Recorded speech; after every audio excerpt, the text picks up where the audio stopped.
Yark. Hello, Airy Bubby. New trait acquired, baby-faced.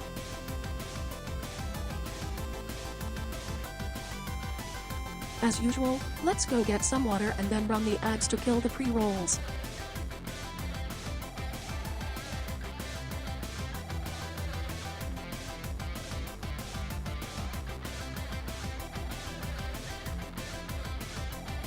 I will see you on the other side for stream.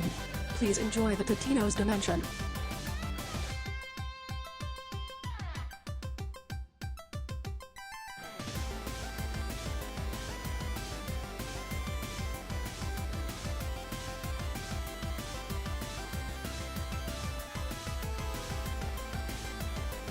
New trait acquired, hungry for biscuits.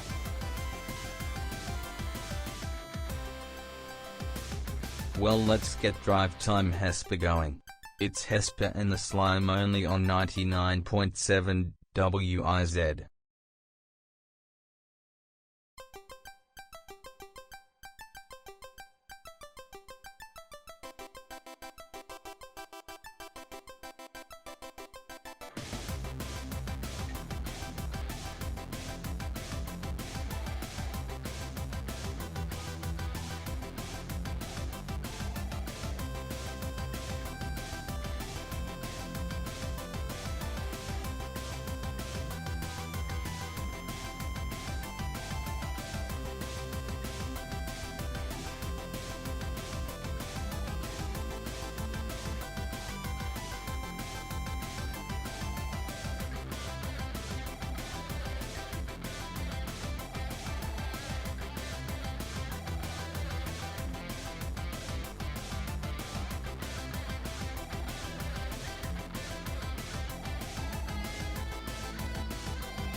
TTS test.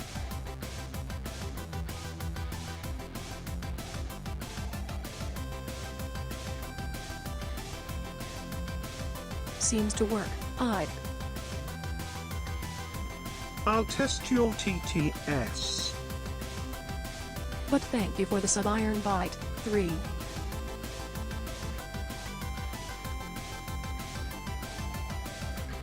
Ryuzi, I wish you would. TTS test? But I didn't sub. Oh my.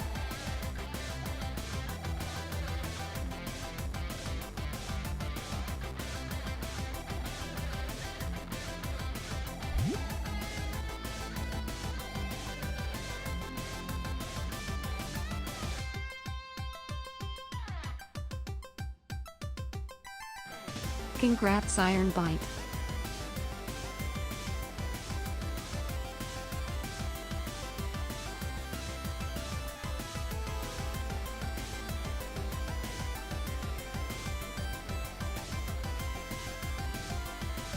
Next up, the Faunathon slimes. I expect they will be done by next week finally.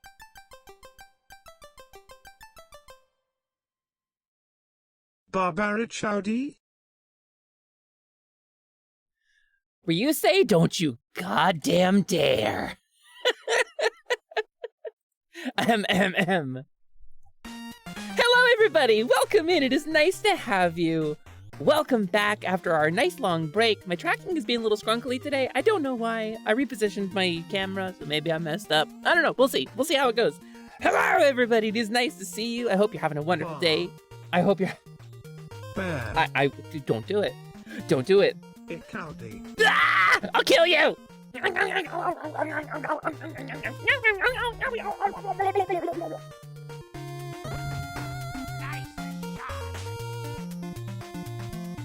Help. They're working as a team. My felt. My fluff. Yeah, it's delicious. Don't worry, I'll restuff you after the stream, dude. Don't worry about it. Listen, I have to change it out every 6 months anyway because it gets sweaty. Barbaric is my favorite brand of chowder. Can I have some? Yes, ask Ironbite. Ironbite has a lot of it. But hello, everybody. Welcome in. It is nice to have you. Welcome to the workshop. It is me, your girl, your Kobo Hesper. I am a Papam mid-level mage. I am the Papow foreman of the... Slimer?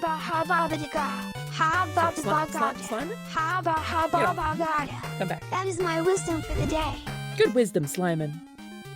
Yark!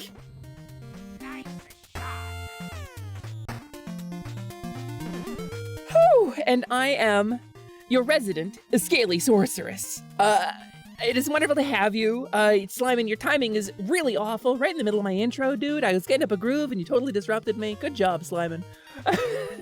But that's okay, because you've given me an opportunity to say, hi, Paige! Hello, welcome in.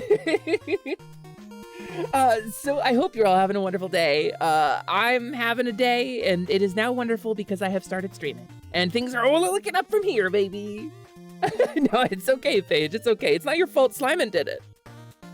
It was Sliman, not you. We actually had a discussion about, like, when somebody has a TTS pet, right? And this is the thing we talked about a little bit during a collab kind of recently, where sometimes the chatter will be like, I'm going to talk about my personal business because I just want to be heard. Like, I went to the library and got 3 books, and then I got a cheeseburger, and also shouting out my own personal life. And they'll do it in the voice of the TTS creature so that they can be heard, right?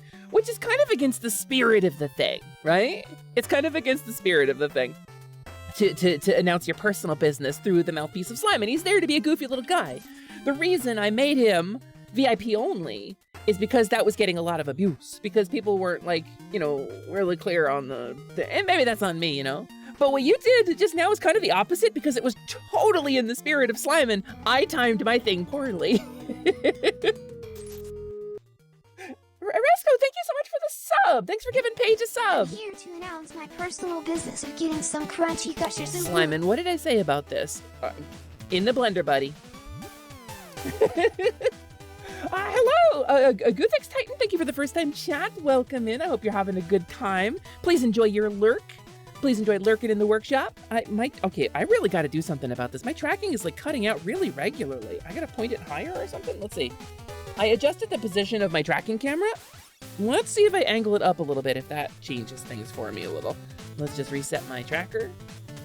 Because my face is like cutting out really regularly. Up, up, down, down, left, right, B, A, ha, ba, ba, ba. Okay, I think we're good. But so hello, welcome in. It is nice to have you, everybody. You can get cheeseburgers at the library. The good libraries, yeah. And if you can't get cheeseburgers at your local library, you need to go complain. You need to go write your senator and get library cheeseburgers set up, because this is a really important part of the library ecosystem is cheeseburgers. I'm off to win at October Extension, like you asked. EBBRRRRRRRZDSZZZ clunk. Oh dear.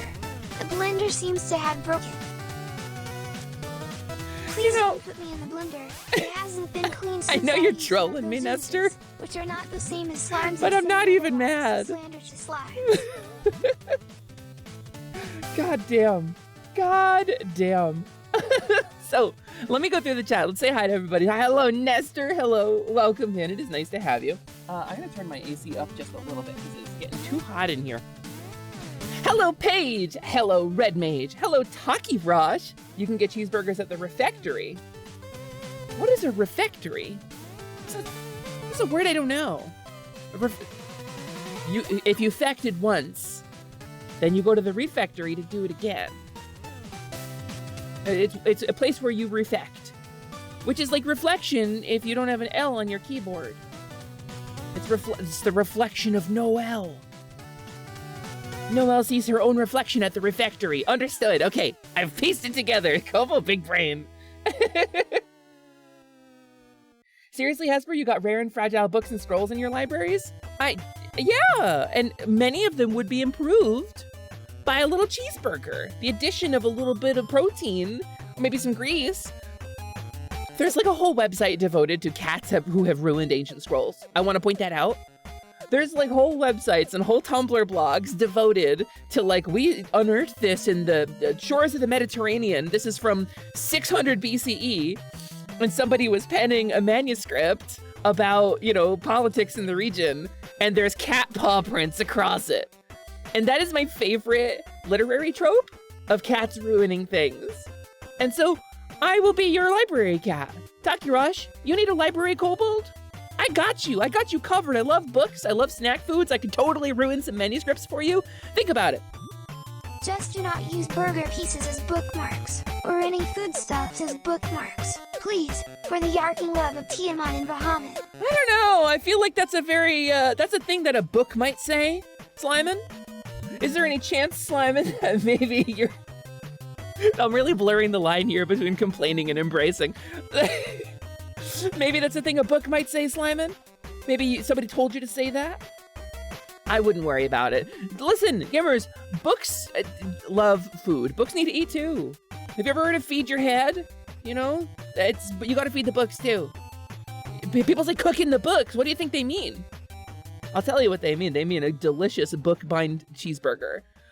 The complaints are bracing. They're load-bearing, if you will. It kind of is in this setup. Honk. Love you in your community, Hepper. Honk! Hello, M! Thank you so much for the sub! Welcome in! That's 4 months of Mellow M. And it's L-M-N-O-P. Your name is almost that part of the alphabet? My favorite part to sing when I was a kid, because A, B, C, D, E, F, G, H, I, J, K, L, M, N, O, P. And it's the really fun one to say. Your name is very similar to that. Yeah, it's my favorite letter, Elemenopy. Elemenopy is my favorite of the Greek muses, actually. She only sings the one song, and it doesn't make sense because the alphabet isn't the alphabet they would have used, but Elemenopy is my favorite of the muses. Yeah, like producing LGBT. LGBT. Excuse me, it's Los GBDs? Or Las GBDs? Or Las GBTAs? Some of your more volatile tomes have consumed a couple careless visitors. Some of them read you back, even. Oh, so you've got... Okay, so you've got, like, there's so much territory. I was spoiled for choice on that one. I was like, oh, so Carnage is there. Oh, it's the gay man wing of the library. Oh, it's the sassy. It's RuPaul's Drag Race library. It reads you. It's the Yakov Smirnoff library. In Takirosh's library, book reads you. Hi, Blaze. Hello, welcome in. It is nice to have you. Hello. Do you mean LGBT? Of course I know how to spell LGBT strong bad. You have a dirty joke, but you're not going to say it? That's because you're the straight fox. You need the goofy fox to tell the joke, and then you can react to it deadpan. Right? If you're the straight fox. Oh, I'm a straight fox, by the way. We're talking comedy today. So I want to say this. Last week, my Little Bro Classic Carnage and I organized on a private server first, but soon to be public, an improv night for practice. Because as streamers, our vibe, me and Carnage, like our vibe to be a little bit of gameplay, a little bit of goofy comedy shenanigans, you know? Some people like to play gameplay, they like to have wholesomeness. Some people like to do like a little chill out streams or ASMR sessions, or like one dude plays a flute. That dude's crazy. He's got an incredible voice and plays the flute. But for me and Carnage, we decided a while ago that part of the vibe we wanted to go for was the goofy Hong Kong shenanigans. We wanted to make you laugh. And so in the aim of making you laugh while making you think about important things, right? That's kind of the intent of the channel here. We have important things to think about, but I also want you to laugh because the world needs more laughter in it. We've been practicing our improv. And so we had our first session.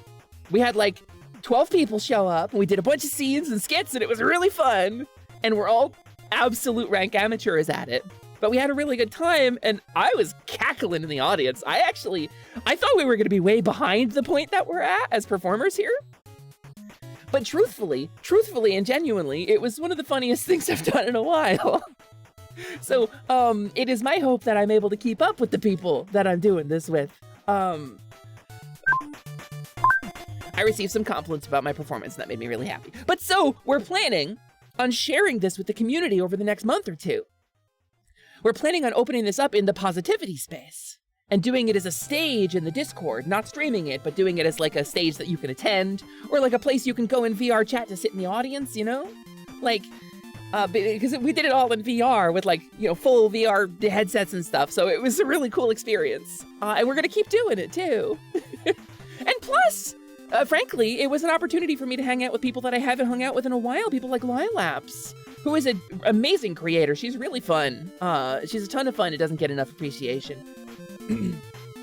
Takirash says, by the way, Hesper, I have 5 library kobolds already. I refurbished the ones that stayed behind when your crew built the new wing-shaped library wing. What do you mean refurbished? When you say you refurbished a kobold, what am I supposed to take that to mean? You refurbished them? You gave them new scales? You gave them armor and equipment? You class changed them? You're a dragon. That's kind of a thing that I know you can do because I've played Final Fantasy. I know you can class change people. Did they bring you a rat's tail because kobolds bring you gifts? Takirash, you can't change people's classes every time they bring you an animal part. It's insane. This has to stop.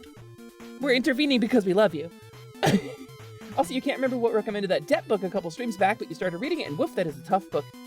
Ooh, like emotional debt? We talking about the heavy stuff, Em? Wolfwings, you mean this is a pure compliment? You wonderful folks doing improv for the first time. It's like the first time the lockpicking lawyer went to a lockpicking competition. Oh my god. No, wait, truly, because he's a genius. He's brilliant. He's a great creator. But I can't imagine, like, competitive lockpicking compared to what he does on his channel? I mean, 99% of the people at the Lockpicking Challenge probably couldn't be like a YouTube video creator discussing the legality of lockpicking and various breakdowns of technology. There's probably like a meta, right, of practice locks and challenge locks that they do at lockpicking competitions. And things with like, what's it called? Like the trick pins. There's a word for it. I have lockpicks. I have practice locks. Like I do lockpick. It's a hobby of mine. You haven't had a book challenge your reading level in years? Oh, really? So it's like a hard read? Like, objectively? Blaze says you'd love to do more improv. Past improv classes when you was 15 wasn't right for you. Just how the group was. I mean, also, you're a different person than you were back then. True polymorph into a kobold again. Yeah, what happens if you polymorph into yourself, right? Do you just get the extra health pool and stuff? I'm gonna cast polymorph, turn myself into Hesper, and then be Hesper on top of Hesper. I'll be super Hesper. Security pins! That's the word I was looking for, thank you! New trait acquired has been polymorphed into Hesper. Don't let on. I need to infiltrate. I snuck into the workshop here, and I need everybody to think I'm Hesper, okay? Because I want to take over her life. Financial debt. Oh, yeah, wait, somebody did talk about that. I remember that. Love, double, Hesper. Ryusei, too kind. Prove to John Wayne at the first Thanksgiving. Yeah, Family Guy. Yeah, no, we love hit us with some more Family Guy Iron Bite. I love being the butt of every transphobic joke every third episode. I think you get an identity crisis. No, it's an identity solution. I think you get an identity win if you polymorph into yourself. You're more yourself than usual. Doppelgangers that just shape change into themselves, but with more exaggerated secondary sexual traits. The entirety of, like, fur affinity. I mean, Clickfoot, you've described, like, 90% of the trans VTubing community, too. You know that. Imagine how confused someone would be when they successfully dispel your polymorph.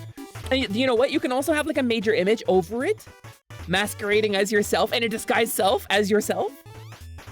You could layer this. Ushi Mimi Hoomst? Never heard of her. She sounds like a beef patty. Beef patty would be a great name for a cowgirl VTuber though. Shit! I was talking about being a tanuki. Man, that would have been way funnier. I'm picturing someone ripping a Hesper mask off of Hesper to reveal Hesper repeatedly. Yeah, well listen, gang, I would have gotten away with it too if it weren't for you meddling chatters and your mimic. But how could you confirm that the spell worked? How would you know that you are your polymorphed self and not just you?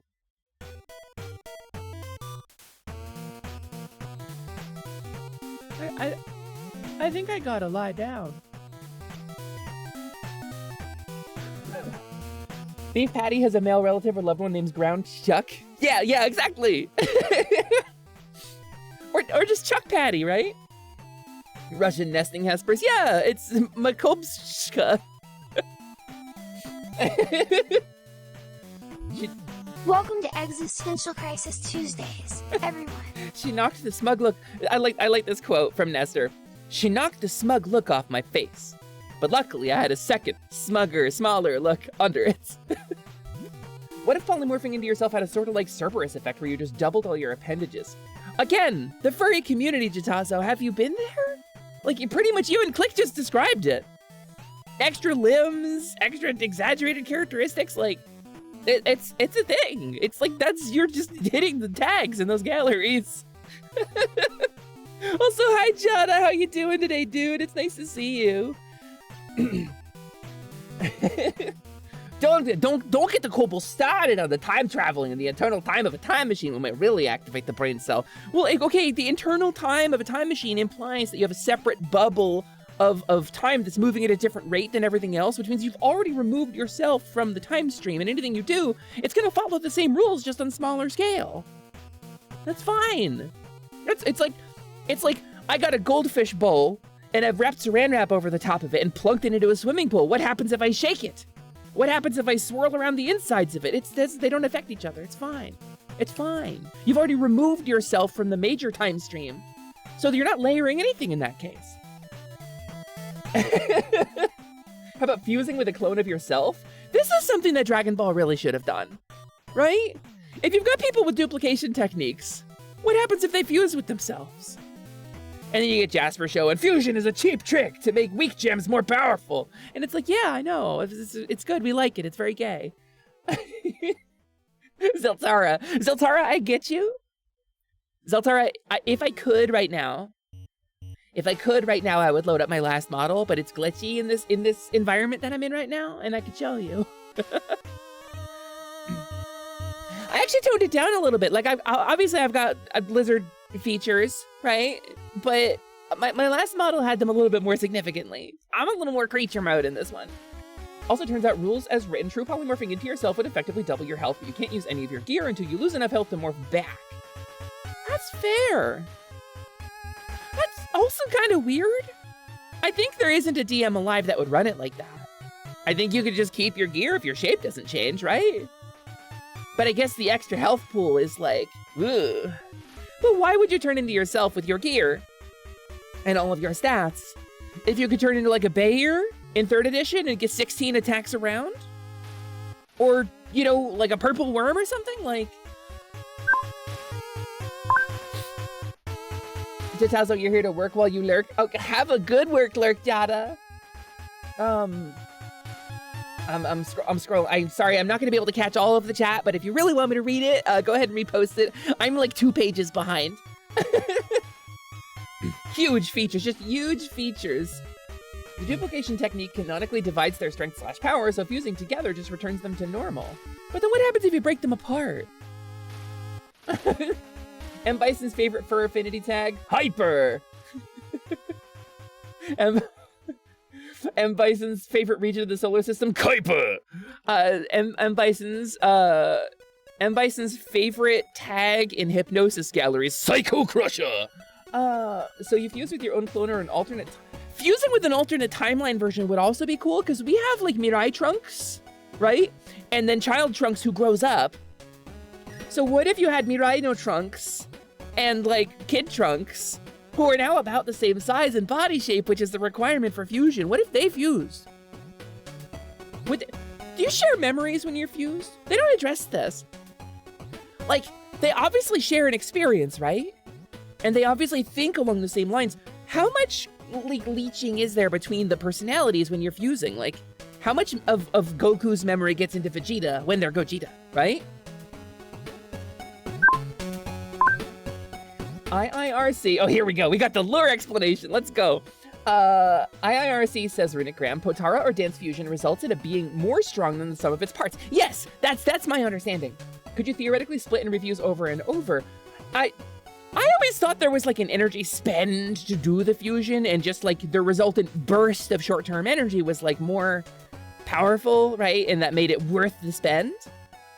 But like, I guess in theory, like if it just creates the energy, like in Dragon Ball, a lot of those things like transformation sequences tap into like deeper reserves within you.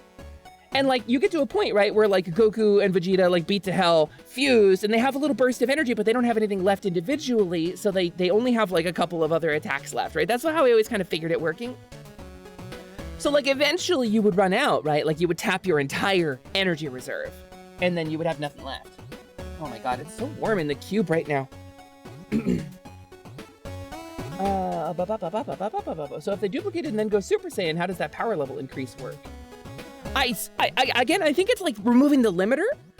I think you have the reserve within you. Because Toriyama has said that not every Saiyan can go Super Saiyan. Not every Saiyan has the potential for being the legendary Super Saiyan, right? I guess all of the ones from the alternate universe did. But like, I think it implies, right, that there is a reserve of energy within some people that they can tap into, and they go, oh, and they become Super Saiyan, right? And I think that's probably what the vibe is. Alt timeline version could work. Just imagine future Gohan fusing with his main timeline self. That's what I'm saying, Lance. That's what I'm saying. Rules is written in Pathfinder 1E. Oh, this is. I gotta skip. That's very long. I agree with you.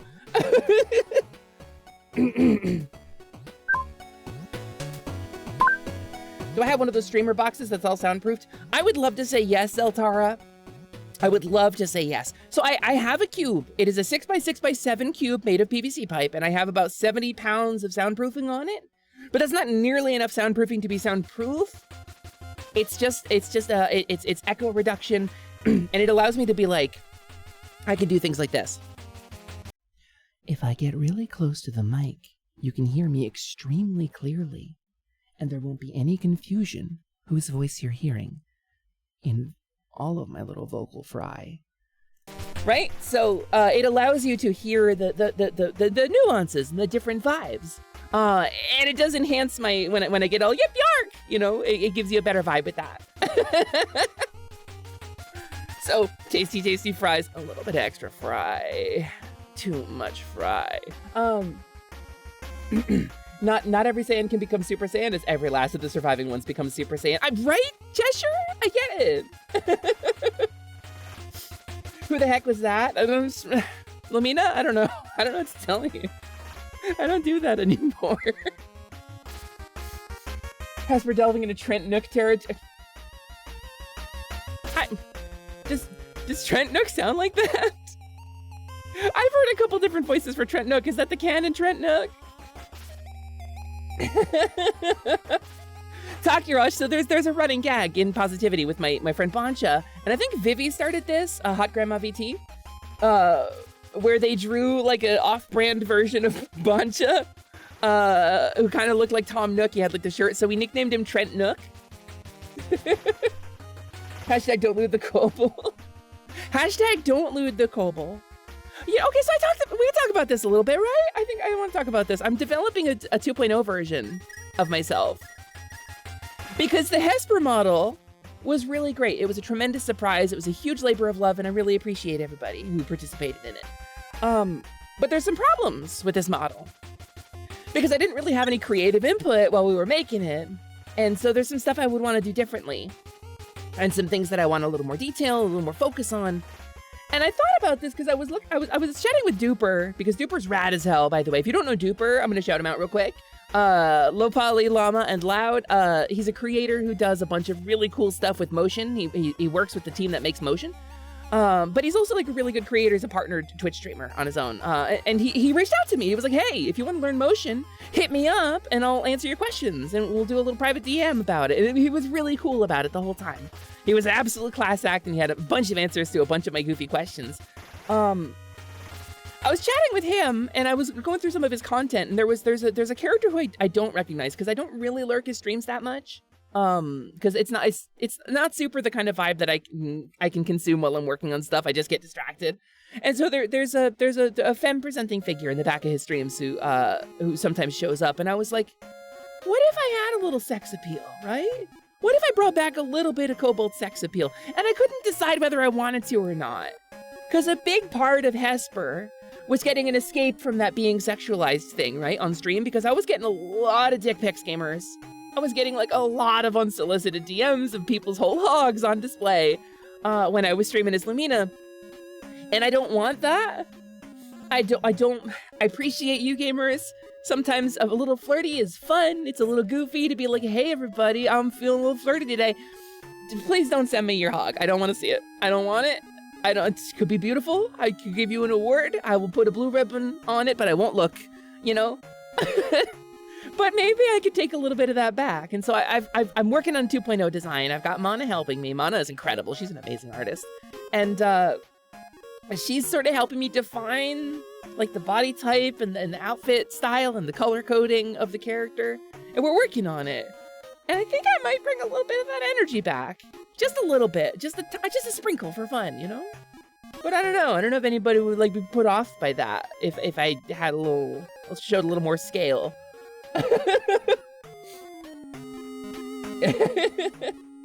Okay, I gotta scroll up. I'm sorry I missed chat. I've been I like the headcanons that humans have a superhuman form that no one has unlocked yet.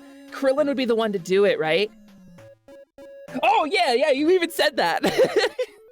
Like we would all want it to be like Yamcha, right? We would all want it to be like the human who took himself really seriously. He's like, all right, let's go. We'll Fang Fist. It's not going to be Yamcha. It's going to be Krillin. Krillin who has died and come back. If anybody has the ability to break the normal limits of humanity, it's the dude who's been rebuilt from the molecular level multiple times. Right? You don't want to be the Hogfather. Nobody wants it. Nobody wants that. Wolf, nobody wants that. That's harassment. Yes! Yes, it is! I spent months being sexually harassed in my DMs as Lumina. And before that, even as Lumibot, like, people were, I mean, fully, like, some of the DMs I got were deeply distressing. I get deeply distressing DMs sometimes as Hesper too, to be clear. We've had to ban a couple people from our spaces for sending me like, but it's like weird affection, like I want to snuggle you, I'm going to give you little kisses on your head and pet you. And it's like, okay, like that's less upsetting, I think, but it's still very weird and threatening. Don't send your hog, but you smoked up these ribs? Yeah, no, not that hog. Those ribs are fine. But that, what sides do you want with your ribs? Just a couple of small potatoes. Maybe like a pair of eggs, some huevos. Thank you for the snack, I appreciate it. Oh, sick! It's one of those Mario mushrooms. Cobalt are colorblind in the dark. Dark vision doesn't show color. Hi Hesper, apparently I have been subbed for 7 months. 7 months? That's almost 28 weeks. Thank you so much, Necromancer, for the sub. I really appreciate that. It's a parasocial ship, but you're cute, so it goes the extra. Yeah, it's extra weird. Extra weird. Fully getting bodied by things in my DMs. Fully getting bodied by people showing pictures of their eggs. Thank you for the sub, Neko. I really appreciate that. That's really, thank you for supporting the channel. That sucks, Hesper. I'm sorry you've had those. Talking about parasocial. You're reaching out with your finger and mashing your finger into my schnoozle. My schnoozle, my snoofler. Pepper getting bodied by a giant egg on stream. It's, yeah. Snacking on unidentified mushrooms is so much fun. We should enjoy them together in lieu of ibuprofen. Slimin is the alt text for my stream. And just ask him if you're ever not sure what's on screen, just ask Slimin. Also, Runic Graham, you went immediately. Hold on. Free Runic Graham. You didn't even steal anything. Yeah, I'm just gonna go ahead and ban this person who doesn't get the vibes. Bye! Thanks for the first time chat, but that's a really stupid way to enter a stream, right? I'm sorry, gamers, I don't do that. Walk in like you own the joint and be like, I'm gonna make a CP joke. Well, who do you think you are? That's a really dumb way to introduce yourself. These people, and I get it, like we're nerds, right? Sometimes. Closed captioning, Kobold says beefsteak, follows with unhinged comment, is crushed by egg. Yes. It's like, I don't know. We're gamers, right? We're nerds. Like, we learned our social skills through mimicry. A lot of us are autistic or on the spectrum. A lot of us have neurodivergence to a level where it's like very difficult to relate to other people. We're in a cozy looking back room of a magic shop. There's a large central cushion in the middle of a big purple throw rug, and occasionally a mimic masquerading as a treasure chest licks its lid. The mimic thing again? Liplids. The mimic, it's Cashley. She's not a damn mimic, Slimon. She doesn't do anything. She sits there and she opens up when there's rupees. Look, she nudges sometimes. I would know if I had a mimic, okay? I keep a very close eye on things around the shop, and I'll thank you to not keep suggesting that there's a horrible fanged maw in my favorite treasure chest, okay? It's nuts to me. It's nuts to me that you're also obsessed with this mimic.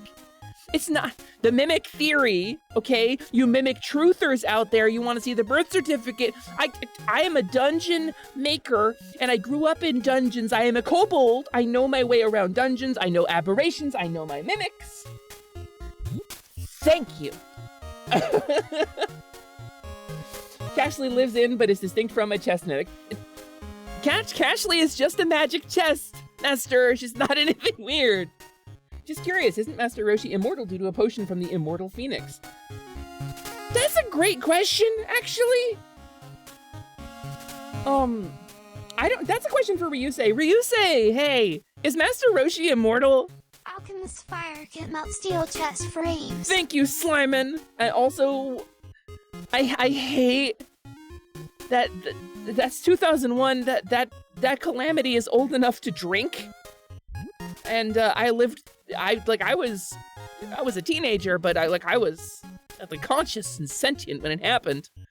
But the historical distance is great enough. We can make jokes about it now. Damn, I feel old. Apparently he's ageless, but not immortal. Oh, that makes sense. Go! Hello, Senpai Saurus. Welcome in. Nice to see you. He's not immortal. He drank from the Fountain of Youth, so he has a longer lifespan. I see. Also, hi, printers. Hello, I love you. Mwah. One kiss for you. One egg for Hepper. Steak.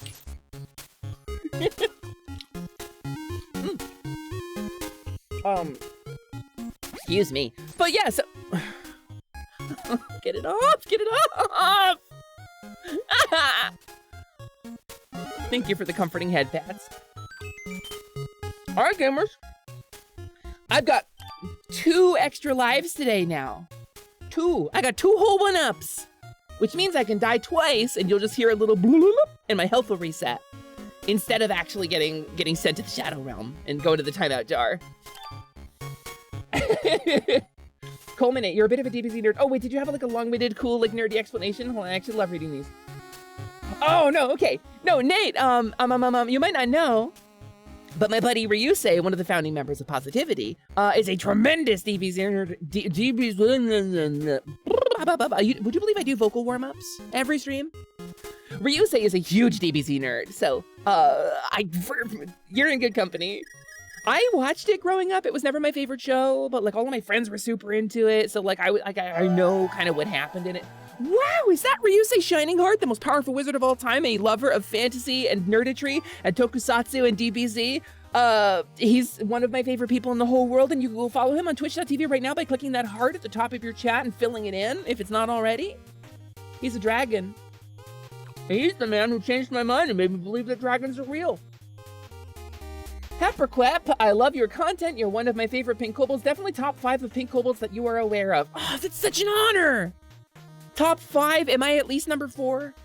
I hope I'm at least number 4. Because there's Sprig, question mark, Hepper, and then question mark. Probably Scottzilla when I'm done with him. Or maybe Ocean X.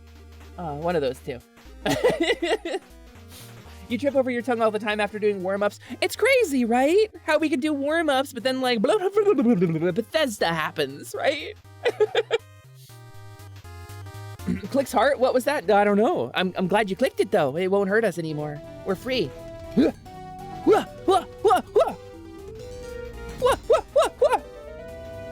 Charlotte, hello! Welcome in. Hi, it's so nice to see you. Yeah, Happerquep stream. It's me, Emmy Happer. I am back, baby. I am the back baby. Give me my back baby, back baby, back baby, back baby ribs. It's me, Happer. Thank you so much for coming. Thank you for bringing your wonderful community by. Hi, Charlotte. How was your stream? What'd you get up to? Tell me about it. Also, if you came in with the raid, what was the worst part of Charlotte's stream? What was the most embarrassing thing that Charlotte did? Hello, Raiders. It is nice to see you. Starlit Constellation raid. Whoa. Hi, Brioche.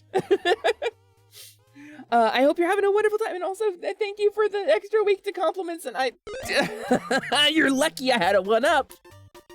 You set that one up, Jelly. You set that up. But yeah, Charlotte, how was your stream? What'd you get up to? And for those just coming in who may not know me, hi. My name is Hesper. I am a kobold. I am a mushroom-eating little lizard degenerate who lives in a workshop.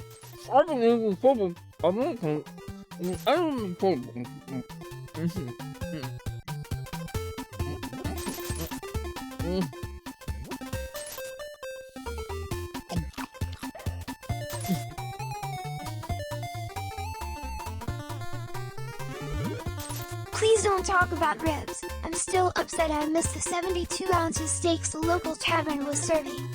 Biggest mistake of my life.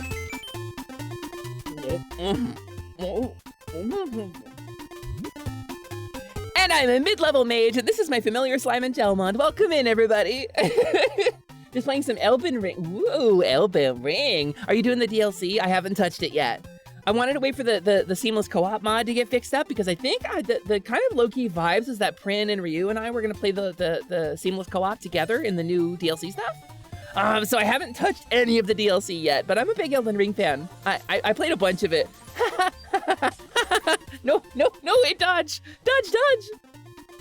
Not yet, you completely restarted and you're doing a star-based. Ooh, is that why Starlit?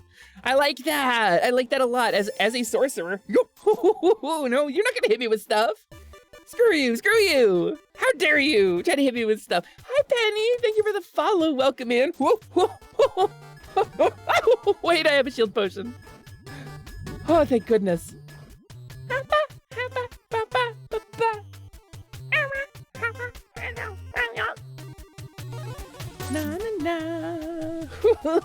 I've emerged from my slime chrysalis like a beautiful kobold. Starlit because your name is Charlotte and you love stars, but also star-themed builds. Speaking as an Elden Ring sorcerer myself, I have the Ronnie's Darkmoon stuff, but listen, the shield potion is active, gamers. You're not gonna hurt me. The shield potion is active. You can see it on my little bar. Look up here. You can see? You see all of my buffs? Shield potion up. You can't hit me. But the cleanser, this is the cleanser. The water that pools on my head, that's a cleanser. It washes away the effects of potions. My chat is currently having a war to try to kill me, I think. Oh, Carnage, I love you too. My little bro. If you don't know Classic Carnage, he's my little bro. He's a little koala VTuber. He's one of the founding members of Positivity. He's a rad dude. He's a retro gamer, and his whole shtick is that he's a platformer character, like a retro game character who just couldn't get placed in any games. It's a competitive industry out there. You know, you got Crash Bandicoots and Marios and Sonics. Like, I already tried out for Rystar, but they were like, oh, too many limbs. And what does that even mean, too many limbs? He could hold them in. He could bind. I guess giving the representation for a two-legged guy with no arms is like, you know, or like Starfy, right? You gotta give that role to somebody who has the body configuration. It's only right, you know? But like, poor Carnage, though. Welcome to the one-up, gamers. I'm on like 5 extra lives today. Chat's having a little bit of a fight. Just a little bit of a fight.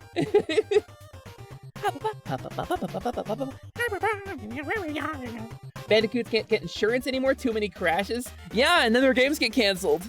Then Crash 5 gets canceled and everybody's sad about it. I've never played a Crash Bandicoot game though, so like I can only pretend to be a little sad. Rystar thinks he's so much better than us because he doesn't need so many limbs, but he didn't know what he's missing. Arms! Arms, that's what he's missing, is arms. What's Potion 5 do? That's a great question. Is it the stanky bad potion? It attracts monsters. Attracts monsters. It's made from the monster pheromones from the slimes and stuff that get stuck on me during stream.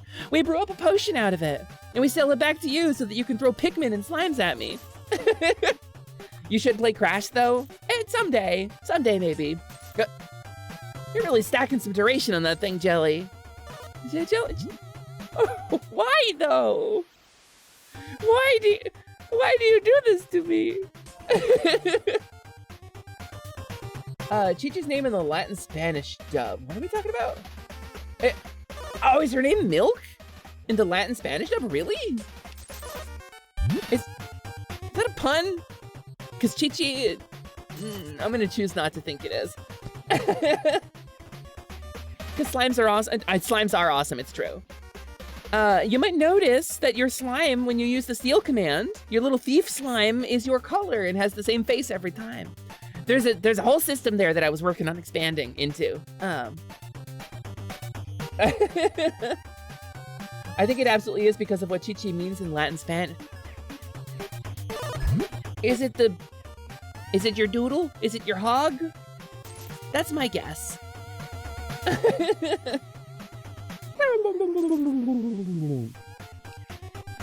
This is the song that might play when you fight Sans. By the way, I want to do a quick shout out because I do every stream when I use Bulby's music as the backdrop for our chatting.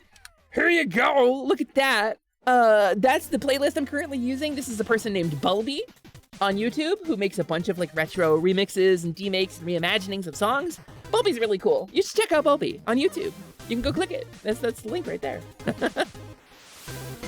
Breast specifically, you think? I see. So, milk instead is that's the translation we went with?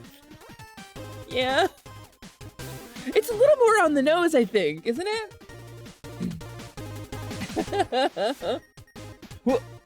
You rolled an 11 and stole 11. Oh, it's in my nose. Hold on. Red Pikmin. Ow, it's spicy. Oh, but break a challenge.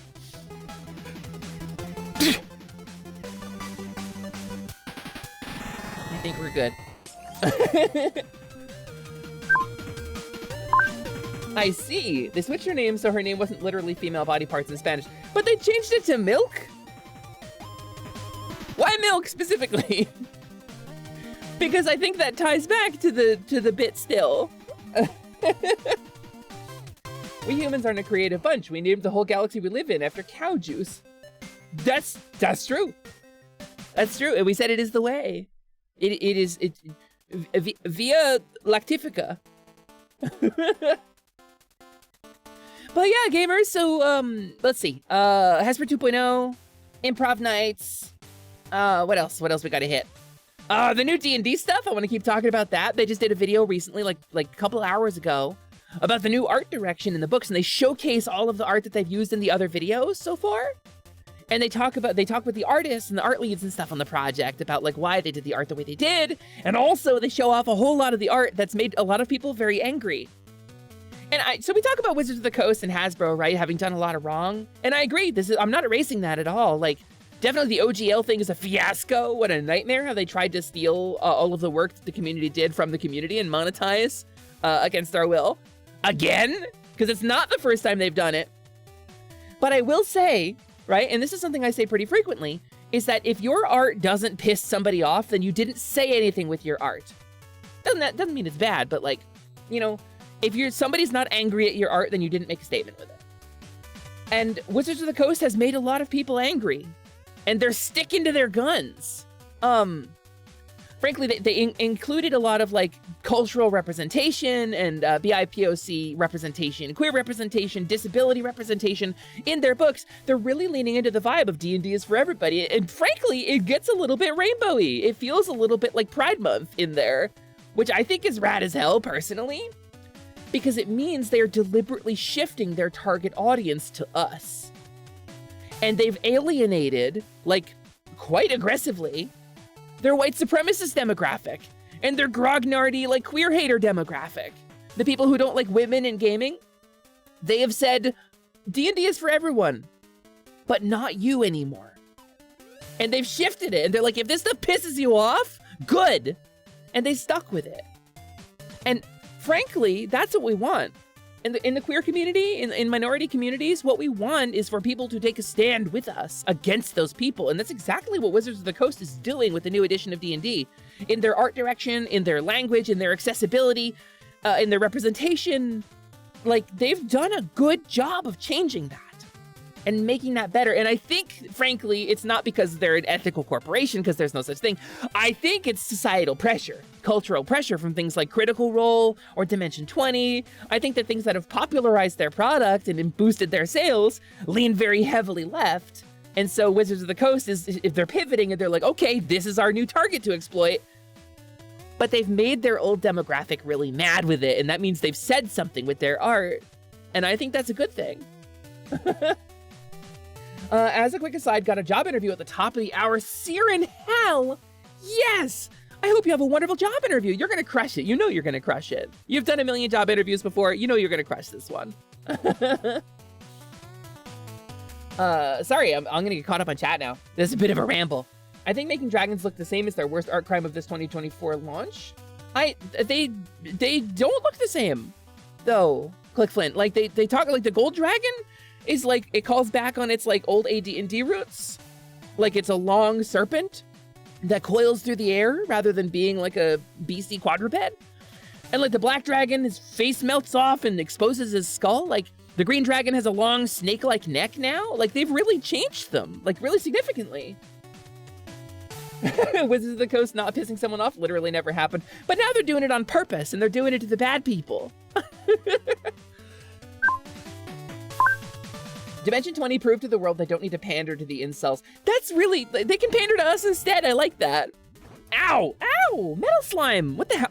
Ow, wait, ow. Rude. I take damage when a metal slime hits me.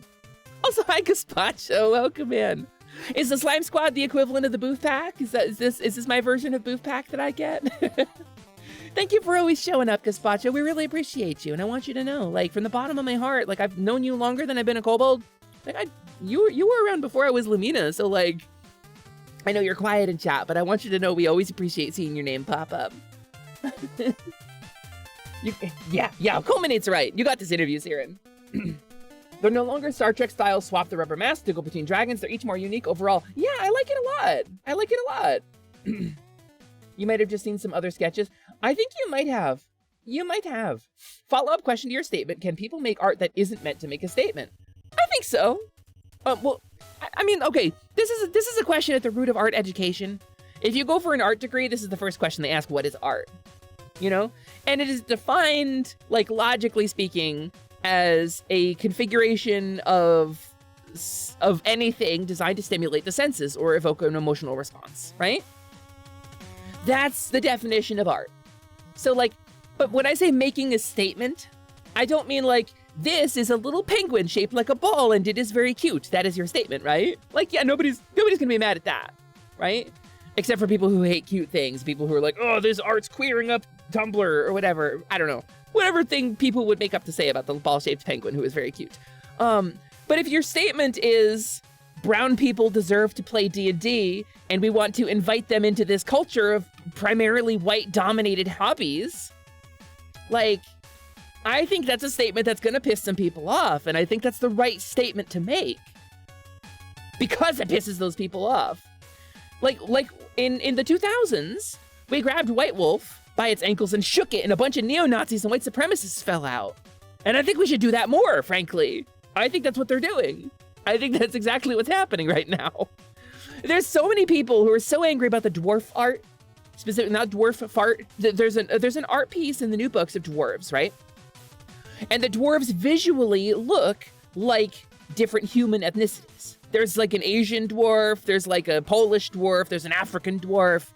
And so some of the dwarves are hammering away on this blue metal, right? And one of them has got like a long hammer in the furnace. And then one of them is walking in with a tray of baked goods. A tray of like breads, like little breads with little cross hatches in the top of them. to deliver to the other dwarves. And there's like a child dwarf who is learning from an adult dwarf. And so like this picture has made a lot of people very angry for a lot of reasons. Number one, dwarves don't eat bread. Why is that dwarf baking bread? What a dumb thing for a dwarf to do. Dwarves gotta eat, gamer. Why would a dwarf not apply the same artisanship it does to like gold filigree on a small trinket as they would to other facets of their life, like baking? I want to taste that dwarf bread, gamer. We described dwarven cuisine in fantasy as like dry and dull, kind of German-inspired nonsense. Why would they be super artistic about their artistic works, but not their artistic works? Dwarven fashion?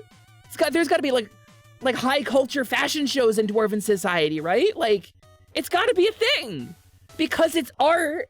And much like the elves, the dwarves value their art. This is a classic trope we've dragged forward from the past. And so people are also angry because what is even the point of having them be dwarves if they just look like human ethnicities? And it's like, okay, kind of standing on sand there, because you're kind of implying that dwarves, a fantasy race, are supposed to look a certain way. Do you mean Tolkien dwarves? Because Tolkien dwarves are supposed to look a certain way. They're described fairly clearly in the books. But these aren't Tolkien dwarves. And moving away from Tolkienism is a really good move. Because we are shedding a lot of baggage along with it. Tolkien was a good writer, and I like it a lot. But Tolkien also is a product of his time, and he's contemporaries with some people who are very big racists. And there was a lot of things like phrenology that were really popular. And the dwarves, okay, like they're bankers and they live in little underground holes and they have big noses and are super greedy. This is a lot of anti-Semitic tropes from the time. I'm not saying Tolkien wrote the dwarves to be anti-Semitic, but I'm saying intentionally or not, his art was informed by the culture of the time. And it may not be great. Frankly, I back Black Aragorn from the Magic the Gathering set. Yes, I know Aragorn was probably supposed to be white in Tolkien. That was probably Tolkien's intent. I don't care. I just genuinely don't care. Stop giving me retellings of the same goddamn story. Give us new content with the same characters. Reinvent them, change things. My Adventures with Superman, the shit out of Lord of the Rings. Fucking hit it with My Adventures with Superman and give me Lord of the Rings anime style, Atlas style Lord of the Rings, right? Give me a retelling of a classic tale in a different direction. Give me that. I crave it. I'm begging you. Sorry. Hi, Fatagan. I got in a rant. I missed a lot of chat. Hi, everybody. This is what happens when I take a break from streaming. I have a lot of things to say. And I'm very sorry.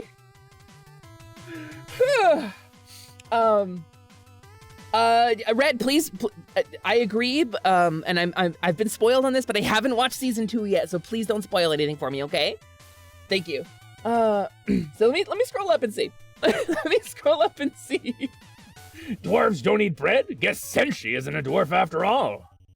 That's right. Baking is just wheat foraging. Because like not everything about dwarves has to be foraging. That's frankly a reductive trope.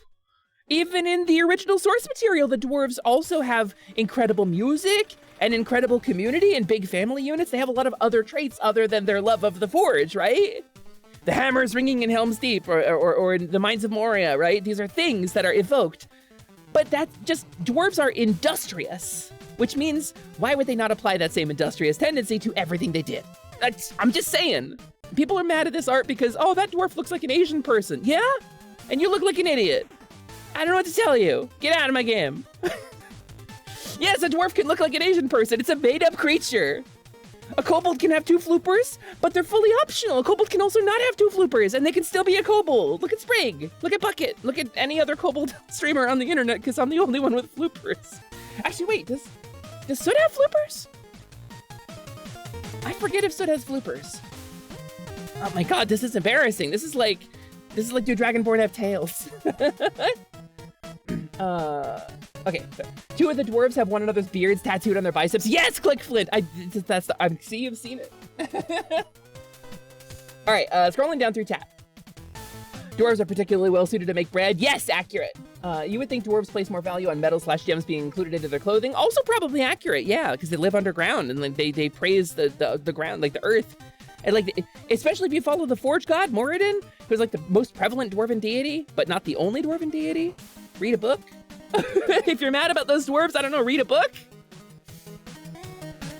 Since spicy foods come from what's supposed to be poison, and from dwarven alcohol tolerance, we can assume that they have a general better poison tolerance than humans, which means that their cuisine should be like insanely spicy, like lethally spicy. I like that take a lot, Gazpacho. Ooh, I'm sweating. I'm weary. I haven't done this in like a week. Tolkien wrote the dwarves to represent the Jewish people he fought alongside, so like incredible warriors and craftsmen, but in the racist propaganda image. Is that true, Zatara? So I wasn't too far off then, really. You like the Native American iteration of Aragorn from the animated movies? I kind of did too, because like, it sort of made sense. Like if you interpret the lore a certain way, it sort of makes a little bit of sense. Hey, he lives in the wild as a ranger. What would have been their interpretation of a man who lives in the wild and like deals with animals and lives a simple rustic life in that cultural context? It would have been like a Native American guy, right? And he travels with the people who live in the woods folk. That's like, that would have been it. Shedding Tolkien and Lovecraft cultural heritage that age like gas station sushi can't happen soon enough. I'm so glad we agree, Wolf. Kind of like the stuff Genshin is getting heat for when they took inspiration from cultures that are very non-white and then made them... So, Final Fantasy XIV did this a little bit too, with the New World gear, because Japan doesn't have a culture of oppression and elimination of indigenous Native Americans, right? So they don't have that. Much like I guess we can have, you know, board games about World War II battles and Nazis versus Allied powers, but like you can't do that in Germany.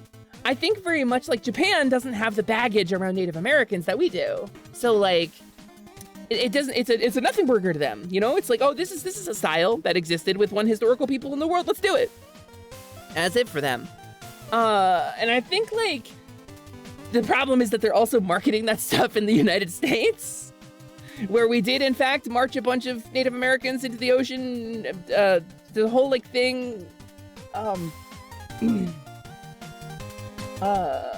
but yeah, so Genshin specifically is a Chinese game. I said Japan because the example of the New World of Genshin, a Chinese company, different story, same conclusion. Dwarves were designed to be subterranean master artisans and crafters, no matter their chosen profession. Yeah, exactly. They're industrious and they place a incredible value culturally on doing a job as well as you can. You love the explanation that dwarf meals are extremely bland because actual dwarven meals are deadly to humans and it's just simpler to leave off the spice than learn what would kill the other races. This is my interpretation when you see something really reductive in like a monster manual, like drow are subterranean slavers who capture people. It's like, it's written by like a Great White Explorer type, right? Who has only ever seen those drow and that's who wrote the monster manual entry. I really like that, Lilith, because that implies that like somebody wrote about dwarven cuisine from the point of view of like a human. Excuse me. I want a new take on the same story. Doesn't want to watch Suicide Squad Isekai. I'm just tired of Suicide Squad. What Suicide Squad Isekai? What are we talking about? What am I not watching? Hold on. Okay, I gotta scroll through chat. I'm sorry, I can't catch all of this. Not to be that person, you also said the dwarf spice take. I mean, it's I've seen it on Tumblr. I think it originated on a Tumblr post, but y'all are both right. Y'all are based. Imagine dwarves making silks from mushrooms. They called it earth silk in 3.5. My outfit is made of mushroom leather and spider silk. This is canon to Asper. The purple parts are purple because they are mushroom leather. And the pink parts have a soft, like velvety texture to them because they're spider silk. This is true about me. I'm a subterranean, like, cave dweller. My outfit is made of cave dweller things. Let's see. Let's keep scrolling down. FF14 even stole designs from the Sami peoples, too. There was a song released on a Final Fantasy album in Sami, which was really beautiful. It's the Final Fantasy V theme, I think. It was released in Sami, and it's really beautiful, and I really like it. But I feel like there is some, what am I trying to say here? I feel like there's some territory that, like, should be tread a little more cautiously, you know, when it comes to being like, this is beautiful, I'll take it. So, as someone that's an isekai fan, what the actual... I agree, and I'm trying to scroll through chat to see it. I don't know what Willie was talking about. Yeah, Wolflings, I'm with you. The monster manual almost gives off the dragon manual vibes from How to Train Your Dragon. Having dragons be, like, predetermined to be a particular alignment at birth, it always bugged me. And I had, like, a streaming match. I had, like, a screaming match with a player at one point. I had a player, let's call him the Littlest Viking, because that's how he identified. He called himself the Littlest Viking because he was like 5'0", really scrawny, blonde hair, blue eyes. I should have known this dude was a Nazi, but I didn't peg him for a Nazi. Somehow, I guess because there were so many people like that where I grew up, most of whom turned out to be Nazis. But so he had a actual screaming match and quit my table because they fought a black dragon in, not the Sunless Citadel, in, what's the one 3rd edition module? There's a black dragon in a swamp down below on the bottom level. It's a 3rd ed, really famous module. I can't remember. They fought a black dragon, and I thought it would be fun to include some black dragon eggs, right? Because it implies that this, because they beat the dragon very quickly, so the dragon had a mate, and I made it like a clutch of eggs, and I told a little story about it, right? And one of the players was like, cool, I'm gonna take this egg and I'm gonna raise it so it's not evil and it can become my mount. This is a cool thing that players do when they find a dragon egg, right? And he was so offended by the idea that a black dragon wasn't, like, ontologically evil from the moment it was hatched, that he actually screamed full spittle in my face, yelling over the table. He was so upset by the idea that it did not have, like, an ingrained alignment, that this black dragon wasn't evil. And I think he may have been projecting a little of his actual, like, beliefs onto the black dragon. But so, like, I didn't game with him anymore after this because I was really upset. I did show up at his wedding after that, and there were a whole lot of white people. But so, like, I think the direction that they took, because D&D wants their dragons to be iconic, they want them to be, like, characters that have a representation in everybody's story, but, like, the black dragon with its face melted off as a skull is evil, right? That's the vision, that's the experience they want people to have. And so they kind of said, like, well, dragons are representations of cosmic forces, and every dragon is an aspect of, like, one super proto-dragon in the space between realms, and they project in different ways into different realities, but that proto-dragon is a bad guy. And so the black dragons that it projects into these different realities are therefore bad guys, and that's the story they're kind of telling. I don't know if I like it. I don't think I'm going to use it. But I think it's an interesting way to take that without making it, like, fantasy racism too hard. What a chode. Absolutely. Absolutely, Fatongan. Thoughts on the monster manual with each entry being written by the creatures? I would love that, actually. I truly would love that.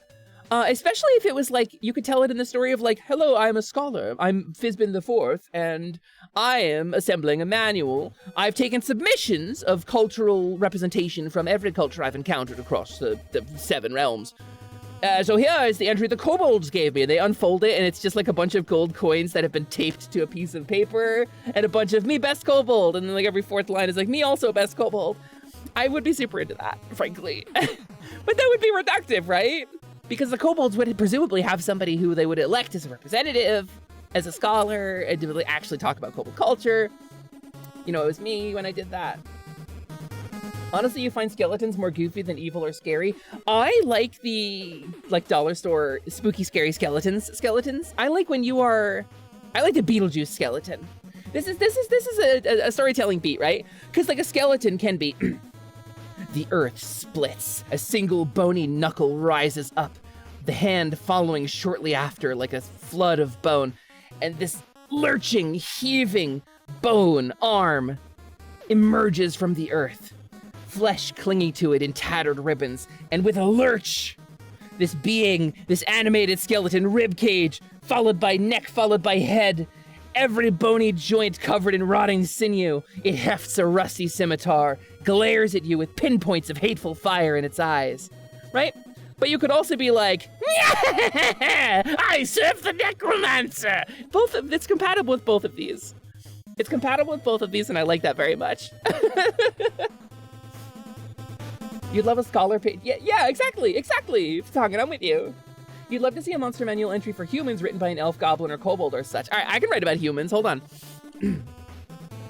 Humans are super friendly, really shallow people.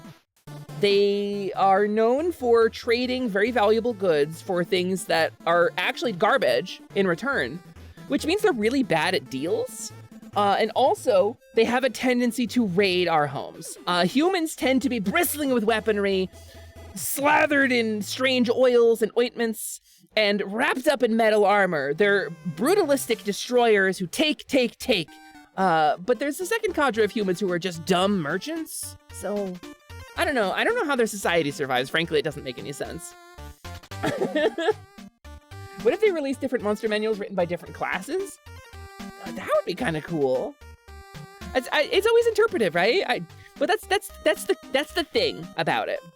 Like the writing and the art in these books, like the hard rules are meant to inspire, to give you a starting point. It's always been the case.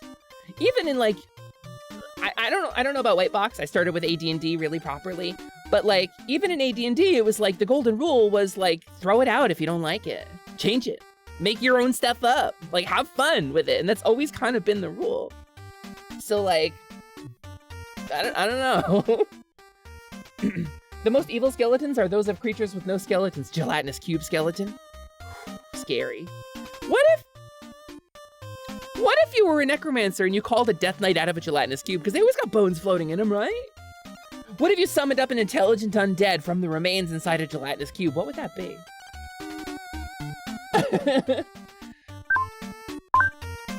On that kobold idea, you imagine the scholar translated version saying, all kobolds are best kobolds, and the kobolds getting very happy. I mean...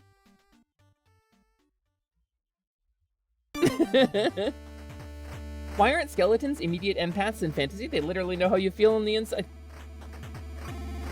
There's a skeleton inside you right now. Hey Blaze, did you know your bones are currently wet? They're wet. But if this distresses you, fret not, because one day they won't be. You forgot about the ones from the first category who always demand to see the chieftains of the second category. Yeah, that's true.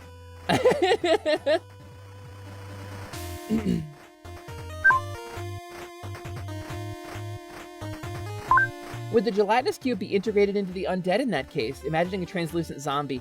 I like to imagine, right?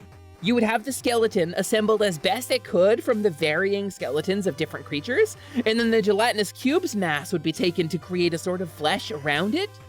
So it would be the shape of a skeleton with the meat body made up of like translucent gelatin. That's kind of cool, actually. A necromancer that only summons inaccurate Halloween decoration skeletons. How many ribs? I don't care! What's a tibia? I don't care. All skeletons know where you are because they speak to your skeleton through skelepathy. The first time I read skelepathy, I lost my mind for like a week. Skelepathy. Well, let's see. Or they'd grow a hate for gummy food. Yeah, that skeleton, just crawling with gummy worms. Would that be gross? If gummy worms were dropping off of it as it walked around? Because they're not like living worms, they're just candy, right? More research is required. Speaking as a mage, it is my duty, therefore, to do this research. I will go and animate a skeleton from a gelatinous cube right now. This very second, because it so happens that we're dwelling in a dungeon as we speak. And so if I go and animate a skeleton from Gelatinous Cube, I can answer this question very quickly. I will be right back. Give me like 2 or 3 minutes. I'm going to run a couple ads. We're going to run a couple of commercials. and a couple of clips to keep you guys busy while I go and animate the skeleton and do a little stretch break and replenish my water, which I recommend you do as well. And I'll be back and I'll tell you the results of my little adventure.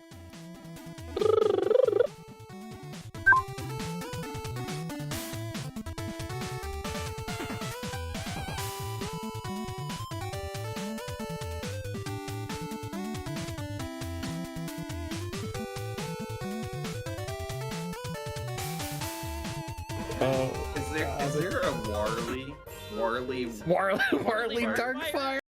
What's in a can of Del Monte green beans? It's a light particle. I hate it here.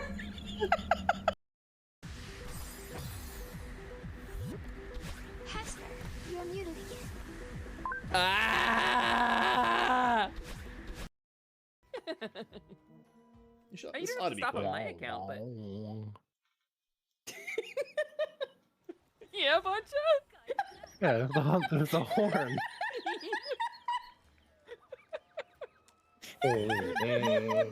Oh, we're hunting. Hunting's an ogre. What? I learned about the 180 button, so maybe.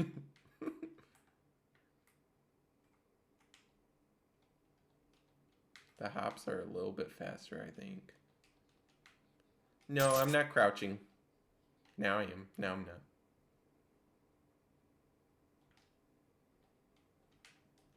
Listen, the crazier things have happened. You bastard. Get in there. Stop sliding.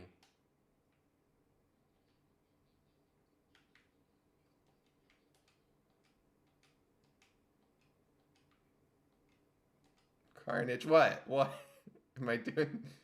Oh, wait. Oh my god. Carnage, you're... Oh, I did it. I did it the hard way again.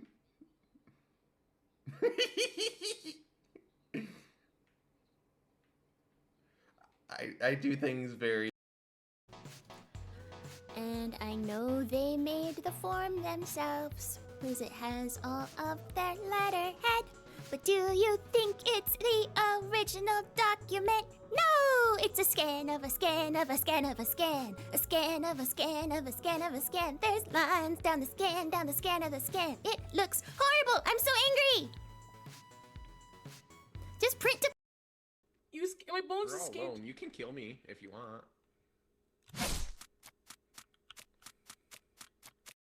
After vacation, I'm so sorry.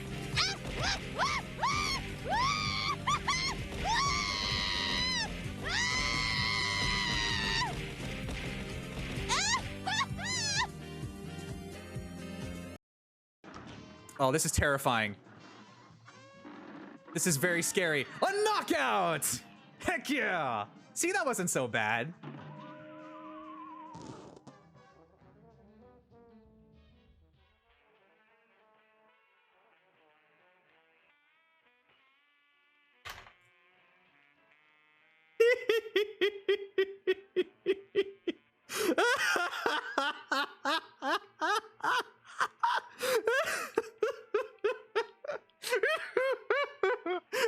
Why did I fall for the fake out? It was so obvious. Oh. Bravo! Bravo, devs! I'm gonna hydrate for that. Wow. Me of all people, Pro Cuphead Gamer fell for the fake out. It's gonna be all over the papers tomorrow. Why did I bookmark that?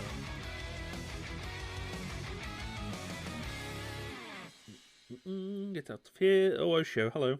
Hello, Osho. Hello, Osho. Hello, Osho. God damn it, Osho. Get out of here. Aliens are gonna come to Earth and they're gonna be like, so that's not even from the same species as you and you drink it just because? Okay. And Aliens are gonna come to Earth and be like, you named dead our silence. galaxy. The galaxy that all of us, the humans and the aliens share. You named it after the milk. you named We it. were just talking about this, Gloob. We were just talking about this. What's humans? What's with you guys in the milk? What's going on there? I don't ask that kind of question. So gamers, We're gonna load up DDO, I think, because I think we've done enough chatting, right? I think it's time to get our game on, and let's see what we can get up to, what kind of trouble we can get up to. Or, yeah, we'll at least load the game up, and we'll discuss our plans for the day. Give me a sec, and I'll get it going. Here's a little bit of music in the meantime. You like the milk? I'm not gonna judge you. I used to be a cowgirl VTuber. Genuinely, this used to be my whole brand. Discussions of things like sexuality and removing the taboo on this stuff, and I was a cowgirl. I'm with you, gamer. Fatangana, you're in good company. Oh, whoa. Why did that resize? That was weird. Okay, hold on. Playing the DDO. Let's load it up. Everyone caught in the struggle. You think skeletons could do blood magic because bones make the blood? I mean, okay. Interesting question, Blitz. In death, most biological processes stop. But we are reanimating them magically into a semblance of life. Those biological processes are turning. Maybe like a really powerful skeleton would be the blood skeleton? This is a thing in Castlevania, right? And I always figured it was because the skeleton was covered in blood, it was particularly gruesome, but what if the skeleton was producing the blood because of more powerful animating magic? Interesting! That's kind of... What if skeletons continually wept fresh living blood? Right? That's what I'm talking about! That's just what I'm talking about. All right, let's pause this because we're gonna have some very loud music in a sec.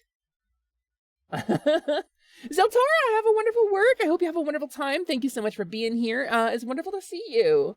Today might be a little shorter than usual stream anyway, as I get kind of back up to speed on things. Disability break is over, but I am still disabled, so hopefully I have recovered enough to get back to streaming. I really would like that to be the case.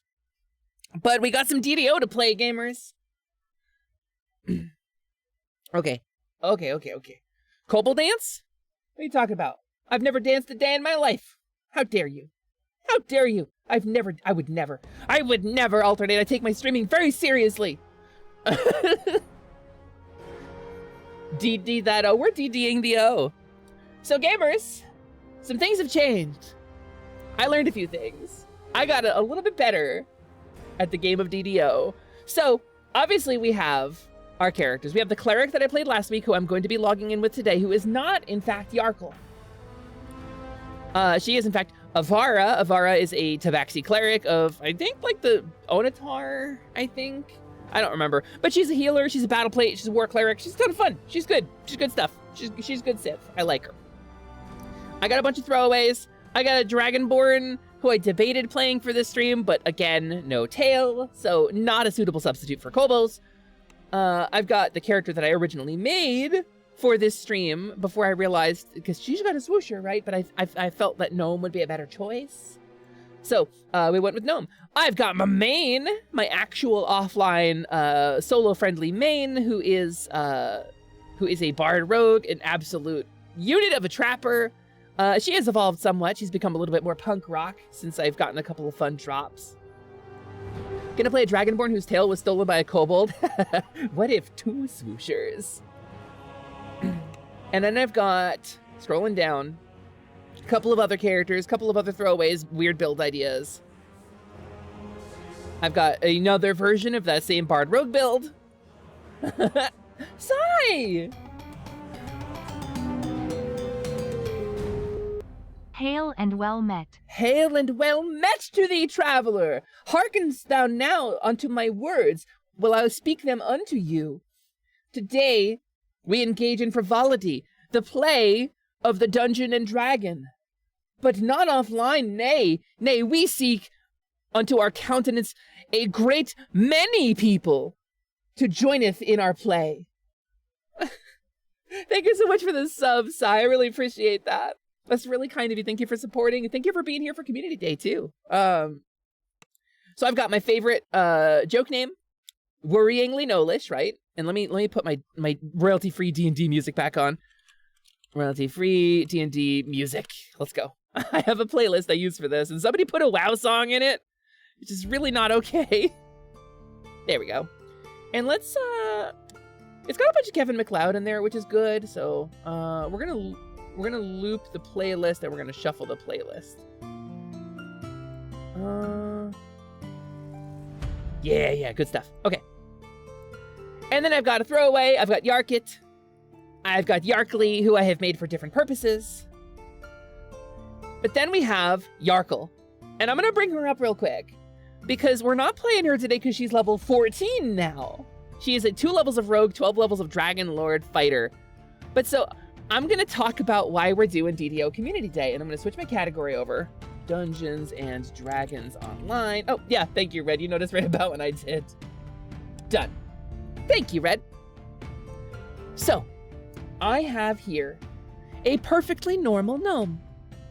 Her name is Yarkle, a perfectly normal gnomish name she received from her gnomish parents on her hatching day like every other normal gnome. Yarkle is not, in fact, a kobold in a flimsy, easily dispelled glamour. No, she is a normal gnome doing normal gnome things like eating raw eggs and, corn? It involves corn in some capacity, I'm told.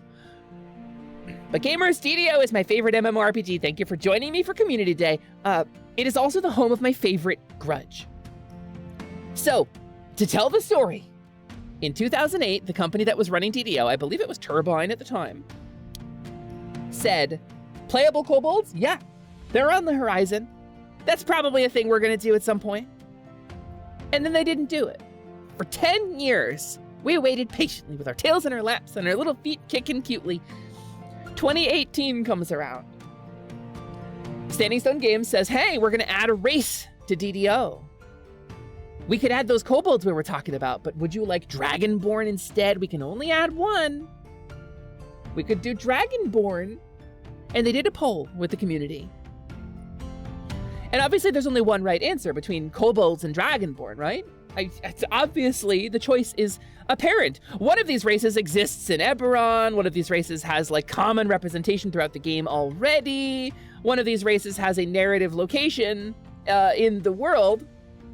And a bunch of writing by Keith Baker on Eberron about where kobolds are and what they're like and what their culture is like and the different divisions between the tribes. And one of them had some incredible artwork done by one of the lead artists for DDO, who made like 4 different kobold tribes visually distinct in a game with the graphics engine that is now 18 years old, and they did an incredible job. You know, like, the poll was rigged and Dragonborn won somehow, despite not even having tails. And so for 6 more years, we have waited, gamers. We have sat here. The kobolds have been underrepresented. We have been robbed of our place in Stormreach and beyond. But let me tell you something. We will no longer yark in the dark. And if we yip yap and yark loud enough, the gods themselves must hearken to our yarkin, and they must know. The developers of DDO, Standing Stone Games, must hearken to our yarkin. The kobold injustice shall be corrected. The gods themselves, the developers of DDO, must know that we are still here waiting patiently for our time to shine in the sun. And to this end, I have given us Yarkle, who is not the character I'm going to be playing today.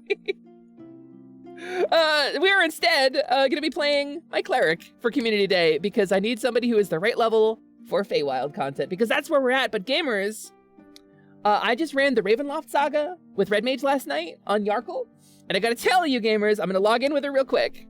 I gotta show you how far we have come since day 1 of this. Because I like this character so much, I played her off stream. I did not reserve her for stream. Which, really, that kind of sucks of me, I guess. But I really liked her and I really wanted to play her, so... Hey, Squids! Hey, yeah, DDO, we play every Tuesday. Welcome in, it's our Community Day.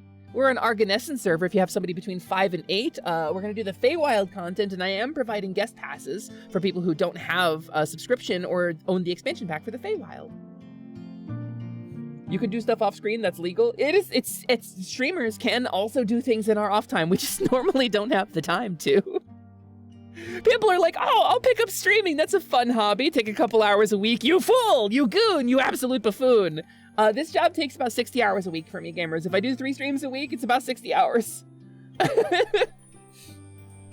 So here we have good old Yarkle, a perfectly normal kobold, because it's not legal to be a kobold in Stormreach yet, despite the many kobolds in Stormreach that are just normal people, just hanging out as NPCs who give you things and help you with things, despite the fact that there are kobolds of both Eberron and Kyber, the dragon of the earth and the dragon below, right? Different species of kobolds, and maybe some third kobolds born of Sybaris's blood who have wings and live on mountaintops, but nobody has ever confirmed this. Maybe there's some really cool lore about how kobolds can identify other subraces of kobold by smell alone. Immediately, other people can't tell kobolds apart, but Goldscuttle knows which dragon Goldscuttle is descended from and can tell what dragon you're descended from, right? And if a kobold is absent their scent brethren for too long, they will go into a great despondency and be very sad and lonely, which I think is a really cool little nugget of lore written by Keith Baker about kobolds in Eberron. I'm playing a kobold in an Eberron game, so I've been doing a lot of studying. But so, there is a deep and abiding place for kobolds in this game, and we have not yet gotten them, and I don't know why. There is some pushback from the Grognard community. I don't want to party up with kobolds. Kobolds are the bad guys. Screw you! You are incorrect. But, you know, with love. You'll dungeon my dragon, Starwoodberry Kobold. I just lost a life trying to read that. Hi, LaBelle. Welcome in. It's nice to see you. Nice to have you. So, gamers, I want to show you my character. Let me show you my character. I have an armor class of 57. I have a 7% dodge chance. I have a 60% deflection chance.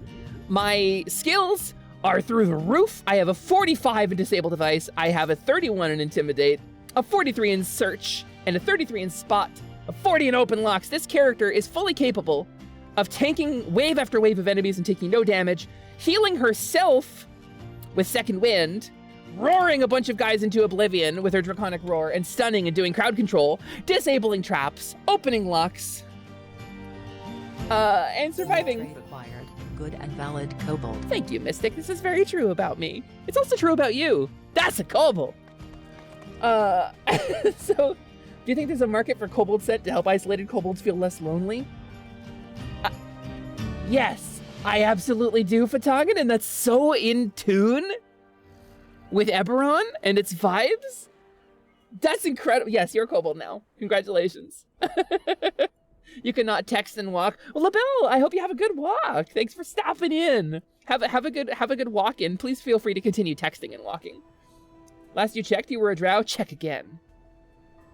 The Disable Device and Open Lock bonuses listed in the character sheet does not include Thieves' Tools bonuses, so I'll be rolling even higher than listed. It's true!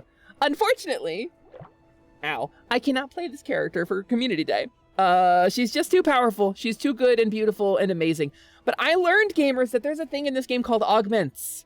And I've always had the slots. And I've always wondered, I wonder what goes in those. Maybe I'll get a cool augment dropped at some point, and then I'll be able to put it in my slot and figure out what they do. But gamers, I did not realize that as a subscriber, you get DDO points every month, right? And you get astral shards pretty regularly. That you can go on the DDO marketplace and just spend like $1 and buy an augment? Like a really good augment? So I have an augment in here that raises my max dex on my plate armor. I have an augment over here that just gives me feather falling all the time. I have an augment here that gives me 30% move speed increase, 5% haste increase on my attacks. I have an augment over here that gives me a plus 10 competence bonus to hit. Just on all of my attacks, plus 10, just out of nowhere. I have an empty augment slot. Oh, right, because I changed my belt out. Oh, I wonder what augment I lost. I don't know. But anyway, gamers, I spent about $5 and I bought a bunch of augments. I got permanent water breathing. I got permanent death block. I got a 57 armor class, which is really, really extraordinary. So, oh, I didn't mean to hit that button. Sorry, that's on me.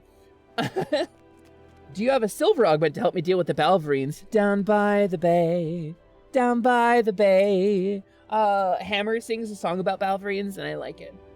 Hello, Tomato Bat, welcome in. Nice to see you. I see it's not first time chat, so I must have forgotten the first thing you said. I apologize for that. But hello, welcome in. My name is Hasper. We're playing some DDO today. You shall ethically source your kobold scents and sell them with a 10% contribution to Kobold Mental Care Network. Good on you, Fatongan. That's more attention than the guilds usually give. But I'm going to log out on my kobold, because this is the character I've been playing off stream. Actually, wait. I have a daily roll. I'm going to do my daily roll, and then I'm going to log out. Imagine having a 57 AC in D&D 5e. You just couldn't get hit. Bounded accuracy exists. Like, you physically couldn't get hit. I can log back in real quick. Banana milk? Oh, you stole a bunch of rupees. Banana milk, please. Also, banana milk, I feel like that's an 8-month subscriber. You must have been somebody else, right? You must have had a different name at some point. That's a wonderful name, though. Banana milk, welcome in. I'm gonna do my daily roll. Because you get 1 free silver roll every day. I rolled a 70. All right, I'll take it. A little bit of experience. Will that get me to my next bubble? Hold on, let's find out. Probably not. It barely budged. All right, cool.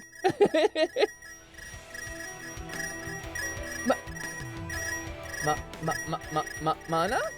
Are you banana milk now? Mana? Did you change your name again? You have 999 plus messages. Oh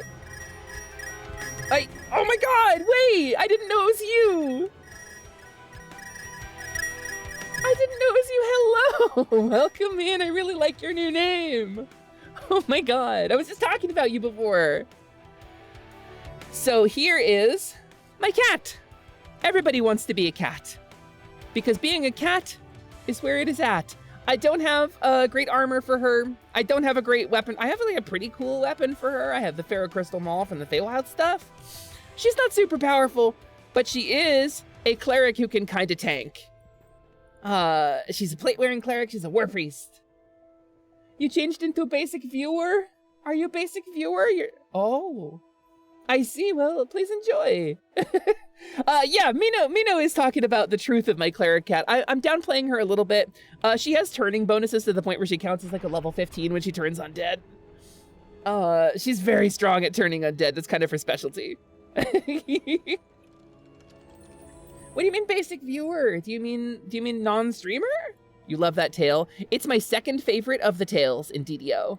My first favorite is the one I have on Mimishi where it's like wrapped up. Well, welcome in basic viewer banana milk. That's such a good name though. Like if you were gonna go hard on streaming, that's the name you would want to have for it. It's extraordinary. It's so cute and so good. Also, I have an art to do for a Kudo board tonight, but I want to do a little bit of work on the Hepper art too. I may DM you a little bit. You have a keychain of angel dust from Hasbin Hotel. Hold on a sec. I just need to respond to you because I've wanted somebody to bring up Hasbin Hotel for a while, and nobody has. And I just wanna.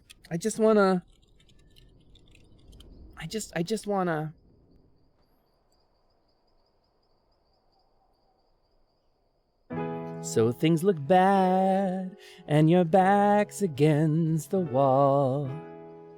Your whole existence seems yuck and hopeless. You're feeling filthy as a dive bar bathroom stall. Can't face the world sober and dopeless. You've lost your way. You think your life is wrecked. Well, let me just say you're correct. And now you. Now you. I know there's problems. I know Vivsy Pop has done some bad stuff. I know we have some difficulties. I really like Hasbin Hotel anyway. I enjoyed it a lot. Ooh, mushroom. Ow. I forgot the last time I was here. I guess you did too. Me too. Let me check your. Let's find out. Let's find out together. 11 messages. You were here, July 2nd, actually. You love D&D. You're mainly DM of D&D with some of your own classes and races. You mainly write everything down before you start to do everything, and love writing, especially when you get to the story. You mainly just use quite a bit of your own abilities, depending on the person's class race. True, the D&D you're working on is a class where you can create your own mecha suit or a mecha suit for everyone in your team. Yeah, hey, no, you've been here before. You forget the last time you were here, and I guess I did too. I did, but now we remember. Hello, welcome back in. It is nice to have you. I hope you're having a wonderful day. But yeah, so Has-Been Hotel gamers. I enjoy it. I enjoy it. I like the music. I sing the music. I know there's problems with it, but I love it anyway. Invite, and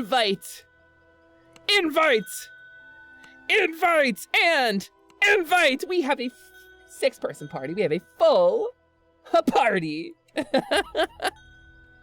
Gamers, we have a full party of 6 to do some Feywild content. We've done the first quest in the Feywild, but we're going to continue and do more of it today. But fret not, for while we have a full party, we are also prepared to split our party into multiple parties for Community Day if there are more people between level 5 and 8 on Arganessen who want to do the Feywild content. I do not have the money to purchase guest passes for everybody. But I do have the money to purchase guest passes for the people in my immediate party. Hello, my friends! We'll go over the cast once we get to what's it called? Winwood Hall. You have yet to boot up the game. It's a ton of fun, Mystic. It's my favorite MMO. It's got some problems. It's got some flaws. It is still my favorite MMO, and I think it is absolutely worth your time. Is that Darley? Hello, welcome in. Thank you for the follow. Hi, at me, Hepper. Hope you're having a wonderful day. Did I get a follow for singing Has-Been Hotel or for talking about D&D? Hello, hello. It is nice to have you. Thank you for the follow. Welcome to the workshop. My name Hepper. I'm Kobo. And we're playing DDO today. Have it installed, though. Maybe when money comes in on Thursday. Hell yeah, Mystic. We do have a channel in the Discord. We play offline a lot of times.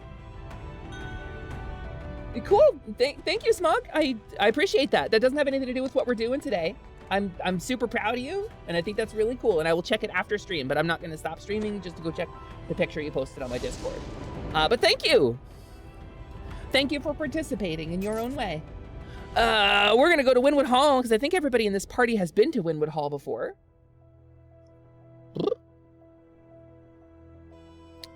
Loading. Time it is, in fact, to play a little DDO. And so one day, gamers, one day, and today may not be that day, but one day somebody at Standing Stone Games is going to be browsing Twitch and be like, I wonder who's streaming DDO. And they're going to be like, ooh, who's this kobold? She's got 50-something CCVs. And they're going to notice us, gamers, on that day.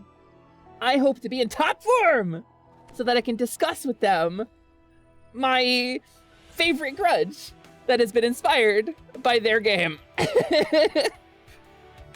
But I do really want to bring attention to this game as well, because Standing Stone Games loves their community, and they've done a really incredible job with us. And they've really taken care of the community, really done a wonderful thing. They gave out most of the game for free at the start of the pandemic just because everybody was stuck in. Which, it's insane, right? And so pretty much every, like, March or April or May, sometime around the spring, they give out this code again. And it permanently unlocks all of the vanilla, like, non-expansion content, almost all of the, non-expansion content on your account forever, even if you're not paying to play. So you're actually a little envious. You have a Final Fantasy XIV channel, and that's great, but there's 100% no way you can get the community to play EverQuest with you. I disagree, Ryusei. I disagree, because I would play EverQuest with you. And I am a great cross-section of who can play MMOs, because I'll play any MMO. And I guess that kind of defeats the point of what I was saying. I realized halfway through the sentence. But still, one day our DDO community days will end, and maybe you can take us through EverQuest. Or, I mean, you could do it anyway, and I would play. But I think asking the community to play multiple MMOs at a time is like a big ask, you know? In before Ultima Online. Do do do do do do do do do do do do do do do ba ba ba ba ba ba ba ba Richard Garriott leveling skills. I just got PK'd, but it's it's okay, because I stole all my stuff back when I robbed their house with a glitch. Ultima Online, let's go! You're wondering what you would play in this game since there doesn't seem to be a Hexblade Warlock class to go for. Be right back, gamers! Be right back, gamers! I have to show Mystic a thing. 14 has ruined you for other MMOs. It's a totally different genre, Lance. I think this is a totally different genre than Final Fantasy XIV. I think it's technically a massively multiplayer game, but the gameplay and the progression and the point of the game is so different that I would call it a different genre. But I agree that playing Final Fantasy XIV is a big investment. I'll be fully honest with everybody here right now. I am struggling to get back into Final Fantasy. And I really want to because my girlfriend's over there and we're going to get Final Fantasy married. And it's going to be really cool. I'm going to invite everybody to the wedding. But like, I haven't even touched Dawn Trail yet. Because it's just... Final Fantasy, I want to experience the story. I want to experience the content once. But like, I find the grind in FF14, frankly, really tedious. It's really fun for a lot of people. I'm not that people. It's not, it doesn't vibe with me. It doesn't resonate with me in the way that something like this does, with like random drop tables and tradable items. And like, it really feels like I'm grinding out something that I can like pass back and forth like a real object, as opposed to just like run this dungeon until you get BIS, run the next one. Like, you know, I wish Final Fantasy would bring back some of the stuff from 1.0 where items had permanence and there were like different paths rather than just BIS, you know? I missed that.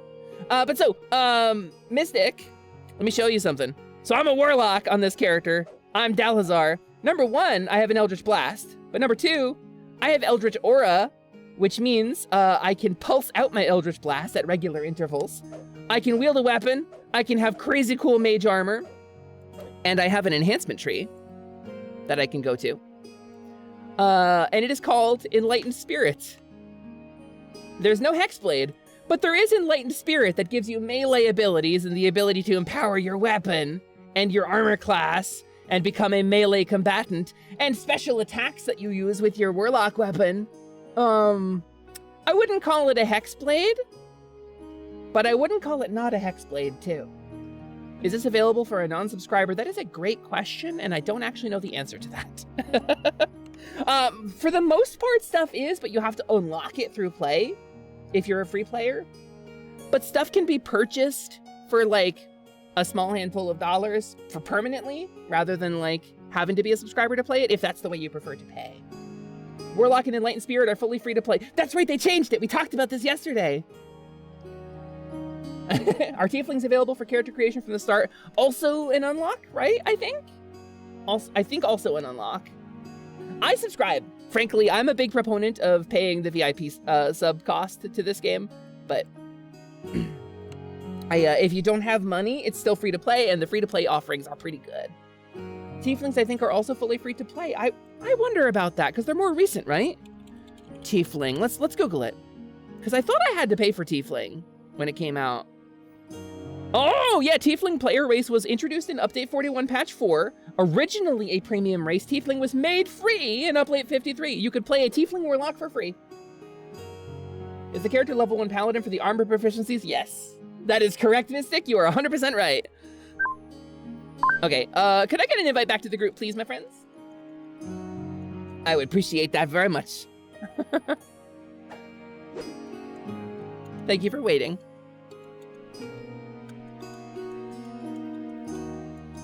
I enjoy it a great deal, Mystic. Did we break up the group? Who's leader? Invite the party. Yep, you guys are in a party without me. Hey! Who's leader? Oh. Alright, Blaze is leader and Blaze has logged off. Sick. Oh, thank you. Thank you for the invite. Could I, I guess I don't need to be leader, right? Ah, Blaze is back, yay! So let me introduce the cast for today's show. Also, I have a bunch of DMs. Hold on, I have so many DMs. Why do I have so many thousands of DMs? Okay. It's later than I thought. Damn, we've been live almost 2 hours finally getting to game. So, we have Zekolin Kobelfriend right here, who is Clickflint's character, our Drow Warlock. a zappy blasty warlock. Super cool, lots of damagey, very powerful. We have Lilith down here, who is our rogue, our trapper, and our mechanic, the person who disables the traps and tells us when there are traps, and we stay behind Lilith in our content, which gives us a nice organic way to let the little ones lead, because the little one is playing a rogue, and we want to stay behind the rogue so we don't get obliterated by fire traps.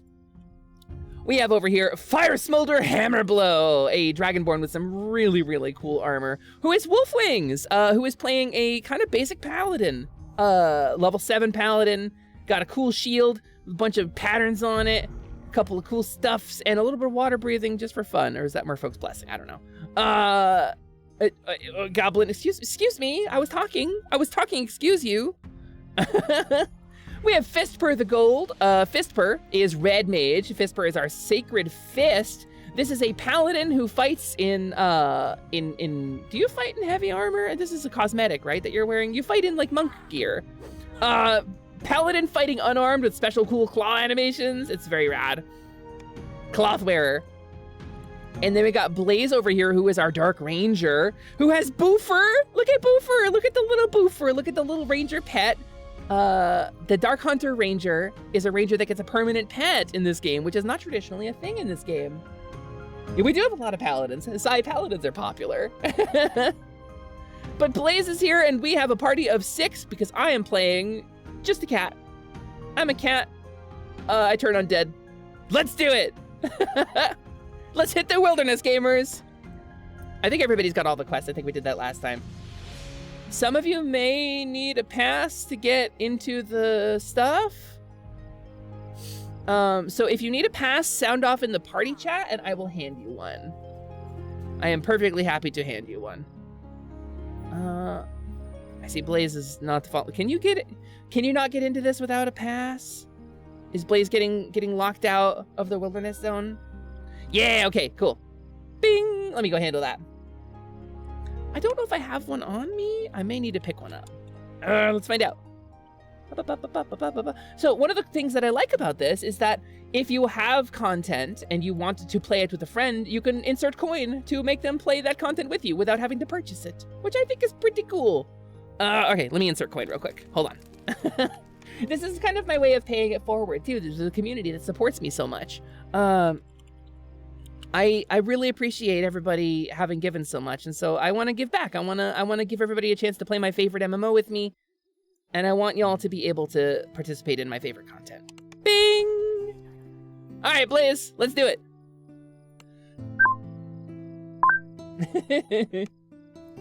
Red Mage. I think Red Mage, not the character Red Mage, but the class Red Mage is very much the classic kind of like Gish archetype. The sword-wielding caster. The multifaceted, which way are we going? I'm gonna follow red to get to where we're going. So let's go south. South from Wynwood Hall is a rare a rare chest, you say? Oh, is it already open? Sick, just some free loot, let's go. And a couple chunks of Pharaoh Crystal, which are the expansion crafting thing, or expansion trade thing, I believe. Once we get to the Ravenloft content, we are going to be crushing it, gamers. Only a couple more levels to go. Technically, you can get into it at like 8 or 9, but at 10, you can do the quests, so. Or you can use the loot, I should say. So we're going to follow Red, who's going to lead us through the Feywild, which, by the way, is a very beautiful zone, isn't it? This is a pretty old, this is an 18-year-old MMORPG. But, like, they still do such incredible work with this old engine. It's very pretty. It's very pretty. And I need to move my mic because I can't actually see people's health bars behind it. Oh! Cleric lasers! Cleric, oh, okay, I missed. Cleric laser? There we go. Cleric lasered. Whenever I say I'm a cat, you want to use your daily geesh to recite that one meme. What meme? I shouldn't ask because you're gonna do it. You're absolutely gonna do it if I say what meme. But I'm curious, I confess. Here we go. Onward and outward. Skippy, you're loving the vibes? Hell yeah. Listen, we've worked hard on our vibes. This community has been curated and grown very carefully over many, many years. We're coming up on my 4-year anniversary of streaming, actually. We've done the people around here have done a really good job of maintaining and growing together. It's kind of my joy and my privilege to get to stream to everybody here. And I hope to keep growing, you know? I hope to keep spreading the message. Let's open this on Elite and absolutely mess ourselves up. It's a very old meme as far as the internet goes. Yeah? If you played this game, you'd like to be somebody that supports the team or very sneaky and quick. So, I'm absolutely a team support. And Cascading Springs Cottage is clearly the worse for wear for it. A harried housemaid waits on the raucous satyrs. Oh, look at poor Sorsha. She's a little gnome. The maid tells you why the satyrs refuse to leave. Satyr. Lord Arden promised them like that they would stay at Cascading Springs Cottage until their revels were over. The satyrs have no intention of ending their party. Pretty wild party, honestly. But I absolutely play a party support as a general rule. I am the healer of this party. So I'm gonna be hanging back and trying to kind of showcase the party doing their content and keeping everybody alive. I'm gonna be doing my best. Oh, you're referring to the game area, but you also very much love the vibes of the stream. I see. My apologies. Little embarrassing, but happy to shout out the community anyway. The Feywild vibes are pretty immaculate, yeah. Okay, let's throw some heal at you. A little bit of healy juice at you and your cat. Or dog. That's a dog. That's not a cat. I can't. that's an animal of some description. Cool. A satyr calls to you as you enter the courtyard. Hello there. Welcome to our revels. There's food in the kitchen and drink, well, everywhere, including the floor, I see. Make yourself at home, and don't forget to pour one out for our dear host, to Lord Arden. What is your accent? Be peaceful. What is your accent, Lanai? Cat. I'm a kitty cat. In a distance. Cat. The I'm a kitty Paxton cat. Fairy makes a demand. You must end every sentence with Yip or Yark, like an animal Kromsing character. Technically, in Animal Crossing, yep, they don't end every sentence with it, Yark. But sometimes they just throw in their catchphrase, you know, Yark? Animal Kromsing. Animal Crossing, Yark. Do we not get this quest? I guess we gotta fight. Oh, we gotta do this at the end, Yark. I understand, Yark. Exclamation point collab. Oh, it's still active, yep. Incredible. You forgot that command still existed? Well, it sure do. It sure do, and people use it, yep. It's very much the whoa, traps, Yark. Animal Kromsing. Hey, Clickflint, you found the traps, yep.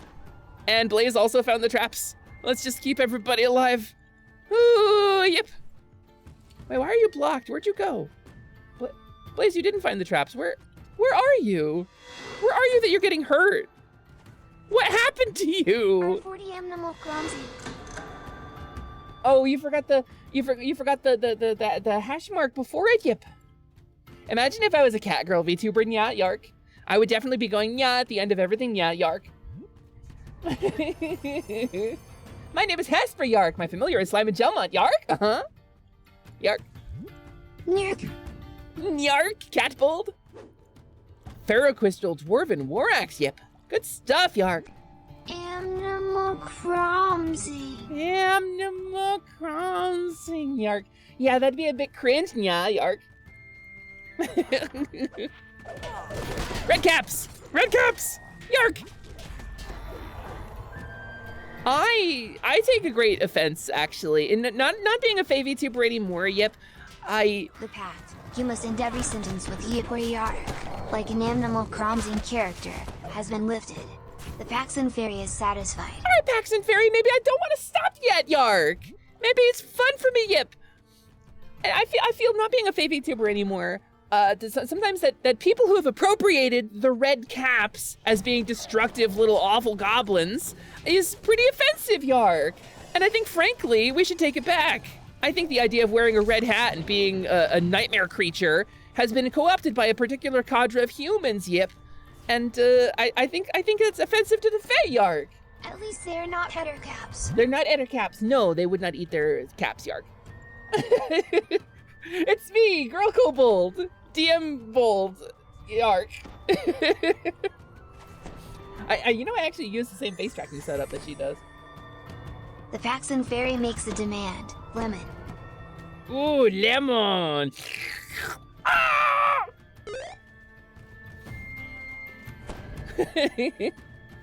Look at these rugs. They're so tousled. You can't host a party with a tousled rug. Look how tousled. It's tawdry. It's frankly tawdry. Oh, and your poor corner runners. Also, this rug is clearly not stitched to be a corner rug. This is clearly a straight rug that has been dragged into the corner. This isn't even real damasked velvet, says Zekulin. It's correct. That's correct. It's not even real damasked velvet. It's fake. It's masked velvet. Gotta love how it says that command is on cooldown. Yeah, library in a house given over to an endless party. It's even more surprising to find a sphinx sitting in the middle of it. So we have a sphinx riddle, I think, here. The librarian tells you that you could end the party if you could somehow make it so that Cascading Springs Cottage was no longer Cascading Springs Cottage. Then Lord Arden's deal with the satyrs would no longer apply. Fairy bullshit! Twice folded Japanese rugs. Oh my god. I have a twice folded Japanese rug in the room where I keep all my fedoras. With a steely gaze, then issues a stern warning not to mishandle the library's fixtures. Yeah? It is a raid! Hello, Cozy! Welcome in! Thank you for the raid. Hi! Hi, Raiders, welcome in. It is nice to have you. My name is Hesper. I am a kobold, and if you don't know me, I'm here playing DDO, Dungeons & Dragons Online, with my wonderful, wonderful community today, because it is Tuesday, and it is therefore our DDO Community Day. Cozy, how was your stream? Also, how did I not follow you last time? Hello, Cozy, how was your stream? Paint me a word picture. Tell me what you get up to. And if you came in... Lemon has been lifted. The Faxon Fairy is satisfied. What a relief. If you came in with Cozy's raid, tell me, how did it go? What was the most embarrassing part of the stream? Yeah, while you were kissing girls, I was studying interior design. I think that's very true of me, Charlotte. Cozy, how was your stream? Tell me about it. We've already lost somebody. Oh my god. Raiders. Oh my god, I'm so sorry. New trait acquired. Very cute. Ah! Don't compliment me, I'll explode! No! Yark!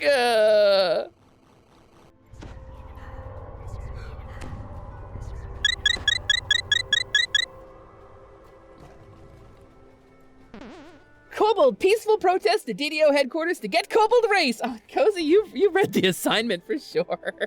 Sorry, gamers, I can't heal for a sec. I gotta greet the raiders, but feel free to keep scrunkling.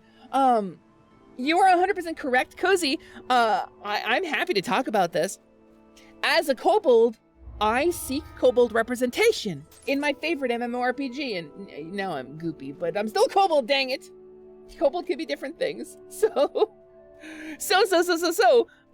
we are doing these streams to raise awareness of the plight of the kobold in Eberron, where in 2008, they talked about adding playable kobolds. In 2018, they added Dragonborn instead because we lost the poll somehow.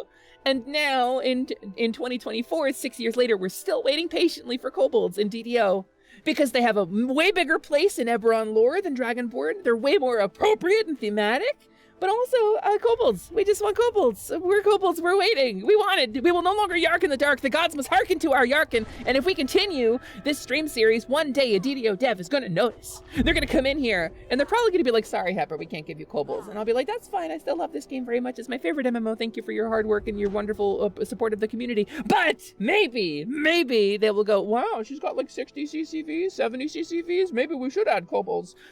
And then in that way, I will have served the kobold community. Love the animated kobold. How you do that? I'm just a kobold. I don't know what you mean. The animated kobold? Oh, that video over there of me dancing, it's a little cringe. Don't look at it. Your physics engine really hates the milk potion. I couldn't tell you why, Mystic. Also, thank you for the follow. Those of you who followed, welcome to the workshop, new friends. It is great to have you. I apologize for the somewhat liquidy nature of my current countenance. I have been struck with a wild magic potions. We have a bunch of potions, as you can see. This is a magical workshop where we make a bunch of magic items and stuff. So sometimes a chat will get a little frisky, and chat will throw a potion at my face that they found on the floor, and they don't always know what they do. But sometimes I get, ooh, my hand, sorry. You told your viewers what I just said. Cozy, you're so good. Cozy, you're so good. Thank you, Cozy, for raising awareness with apply to the kobold. I'm so sorry about my my hand tracking. It's being really funky. I'm just gonna... New friends, you must pay your dues to the Kobold Construction Guild. Payments are to be given to me in the form of snacks. That's correct, Slyman. That little guy, that's my familiar, Slyman Gelmont. He's my goopy little guy. He is my level 1 slime familiar. He has 1 hit point, he's worth 1 experience point and 2 gold. So please do not bap him with your wooden sword. It would be very difficult.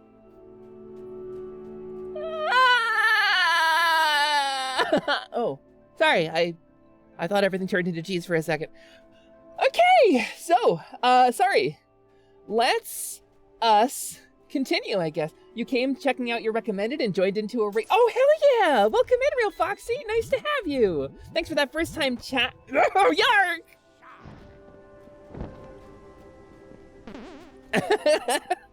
Thank you for the first time chat. I apologize for getting bodied, but don't worry. I respawn. It's every time I die, I come back. So no worries about it. So gamers, what server do you play on? Jabberwocky, hello, welcome in. Are we on recommended for DDO right now? That'd be really cool. As a kobold, you know, my favorite grudge persists in my favorite MMORPG, Dungeons & Dragons Online. So we do these community days every Tuesday on Arganesson. And right now we are running the Feywild content. We're in quest number 2, more or less, of the Feywild stuff.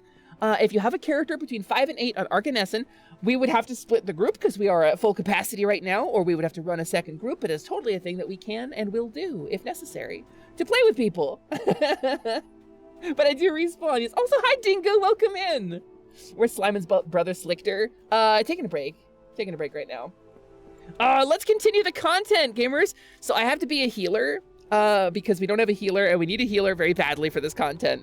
So I may either let people die because I'm looking at chat, or I may miss something in chat. But if I do miss a message in chat that you really wanted me to see, go ahead and type it again. I try to keep up with chat while we're playing. Red, where did you get 50 scrolls of Raised Dead? What the hell? Can you just buy those? Does he not belong in this world? Yeah, die, Blobster. You don't belong in this world. And Slyman goes, it was not by my hand that I am once again given. Yark! I timed that one pretty good. I could have did better. You really want this avatar now? Wait, hold on. I missed something. I missed something really nice. Hold on. You really want this avatar now? I have a slime. I mean, Amy Hepper. I am just a kobold. It was not by my hand that I was once again given goop. You were called here by goomans who wish to pay you triblob. Dance and sway to a tune played by a very... Okay, here we go. Let me buff up real quick. Let's actually buff the party. How about that? What if we actually buffed the party a little? Yeah. Evala, thank you. I think you're cute too. You're breathtaking. But yeah, I'm a kobold. I got 1 snoot, 4 snoofles. The shiny snoofler is a delicate and powerful instrument of treasure seeking. And the minstrel quickly dashes from the room. Oh, we wanted our social check. Hell yeah, we dodged an encounter. Whoop. 1 snoot, 4 snoofles. 2 pokers for hitting, for crashing, for destroying my enemies. 2 floopers for listens on either side of my head, optional for kobolds, but I have them. And 1 big swoosher around back is for tailing. In case you need to do any tailing, you got a big old swoosher. And that's kobolds. You're not cute at all. And then I apologize. I apologize for calling you cute. You're definitely a different adjective that you would prefer to be called. What about his friend Algucard? He's sleeping. He's sleeping for 500 minutes. Kaizad! Kaizad, you should know better. You are a dragon. You have to care for your Kobos. Kaizad, it's super nice to see you, dude. I haven't seen you in stream in a million years. Welcome in, man. Gamers, I don't know if you know, the reason Hesper the Kobold exists is actually because Kai and I were working on some side content. You remember when I said that there was a friend I was working on some side content with? That's right, I'm informally announcing that I kind of stopped talking about it. The reason I am a pink kobold is there's another kobold that was being designed, gamers. There was a red scale kobold. And I don't want to introduce them without permission, but it was actually because of Kaizad. So you should go follow Teacup Kaizad. Kaizad is a horror streamer, a variety streamer who plays a lot of horror games and sometimes does reading streams and is a very just genuinely cool streamer all around. So he still exists in the ether. Okay, low key, I didn't talk about it just because I couldn't remember his pronouns. I couldn't remember Kay's pronouns. I'm sorry. It's been too long. Dude, it's been like a year. The sack of seeds reads, Slakeweed. Keep away from sunlight and damp soil. Slakeweed. Keep away from sunlight and damp soil. Seeds on the ground. Huge weeds burst from the earth, and the thirsty plants quickly drain the moisture from the surrounding soil. Ooh. A well-lit, damp place. I like that interactable. So, Feywild plants, gamer. Assuming he/him is pretty safe for any of my characters. That's very fair. I have the opposite of this. I have the opposite solution. Look at all these Fey plants. This is definitely not what we needed to do. We need to find a way to make this house not Cascading Springs Cottage, because the lord of this place offered Cascading Springs Cottage as a site for partying. But if Cascading Springs Cottage stops being Cascading Springs Cottage, then we get out of the contract. You would never have guessed that. Yeah. Can we? A garden of fairy BS? Fairy bullshit. Gamers, can we throw a quick shout out to Teacup Kaizad, please? Would appreciate that, moderators. You'll note he's got that first badge there. Thon is a super cool streamer, a super cool queer advocate, and a person who gets very mad about the injustices in the world, same as I do. So, oh, did you? I missed it. Crap. Thank you, Lance. Back to the library. We gotta keep. Okay, back to the library. What is this door though? Where does this go? Kind of want to open it. You are very loud about injustice. Me too. I'd stop making Superman evil. You know. Oh, I see. There's pixies in here. Ow! Ow! Why me? I was so good. Why me? Why hit me? Why hit the cat? Rude, yep. Yep, yark, yap, yomble. Oh, good, Lance, thank you. But yeah, I'm sorry, I got a little excited because I got so many raids and I kind of rambled really hard. The truth of the matter is, Kai's the reason Hesper exists. Like, we were gonna do some side content, and Thon was actually super cool about being supportive of me when I was like, hey, what if I did like a different presentation? What if I experimented with like projecting a different identity and like changing my voice again a little bit? And would you help me with that? And Kaizad was like, yeah, obviously stupid. Of course I'm gonna help you. And I don't know, we kind of fell off. And I'm sad about it. But it's one of those things, you know. Gushes up from the ground in one corner of the room, forming Slimin', you're not supposed to eat them, dude. This must be the cascading You're not supposed to eat them, dude. Slimin', don't. This is what he does. Anytime he summons something, he eats it, you know? Like magic cards, international superstars summoned via telephone. One time he booked Miley Cyrus for one of my streams and then immediately ate her. Like, anytime he summons something, this is kind of his whole thing. Weeds spring up the it could always be a conversation again. Dude, I would love that. Truly. Suck up every drop of water nearby, leaving or if you do, at least do something interesting with it. As a bone. Oh, yay! It's no longer... The springs are no longer cascading because we dried them up with flowers. Stop it! Stop eating pop stars!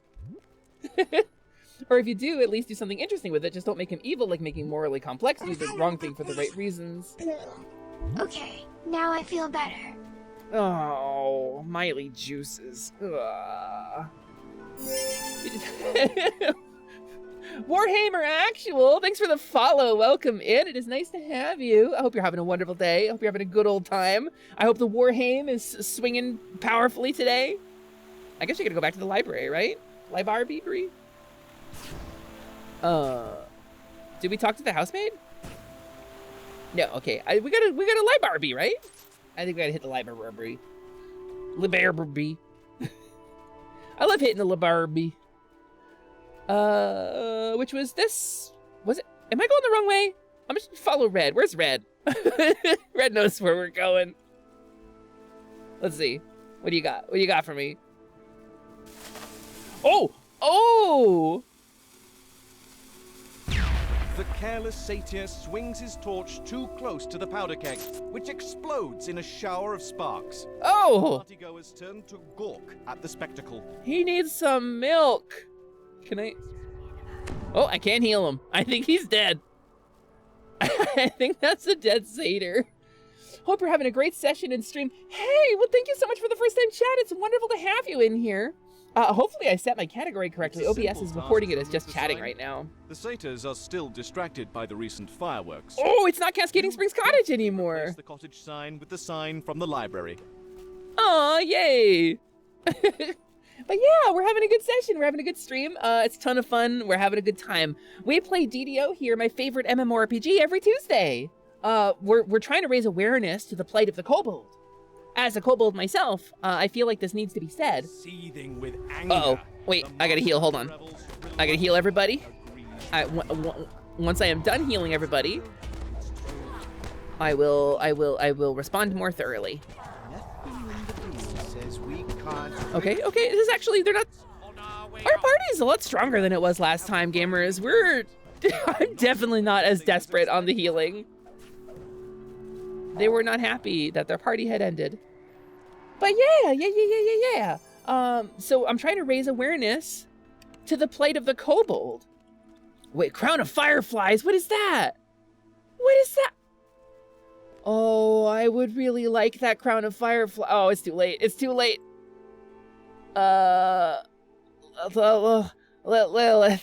Lilith, if you want to give your kobold friend the Crown of Fireflies, she would really like it, and it would be real cool. Lilith, I'm gonna buy you this expansion pack. I'm just gonna purchase it for you. Thank you so much.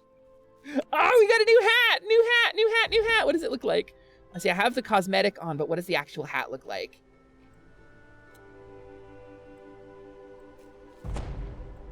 Does it not look like anything? Okay. Oh, I got it. Thank you. Are you trading something else? But yeah, so let me raise awareness here. Who passed it to me then?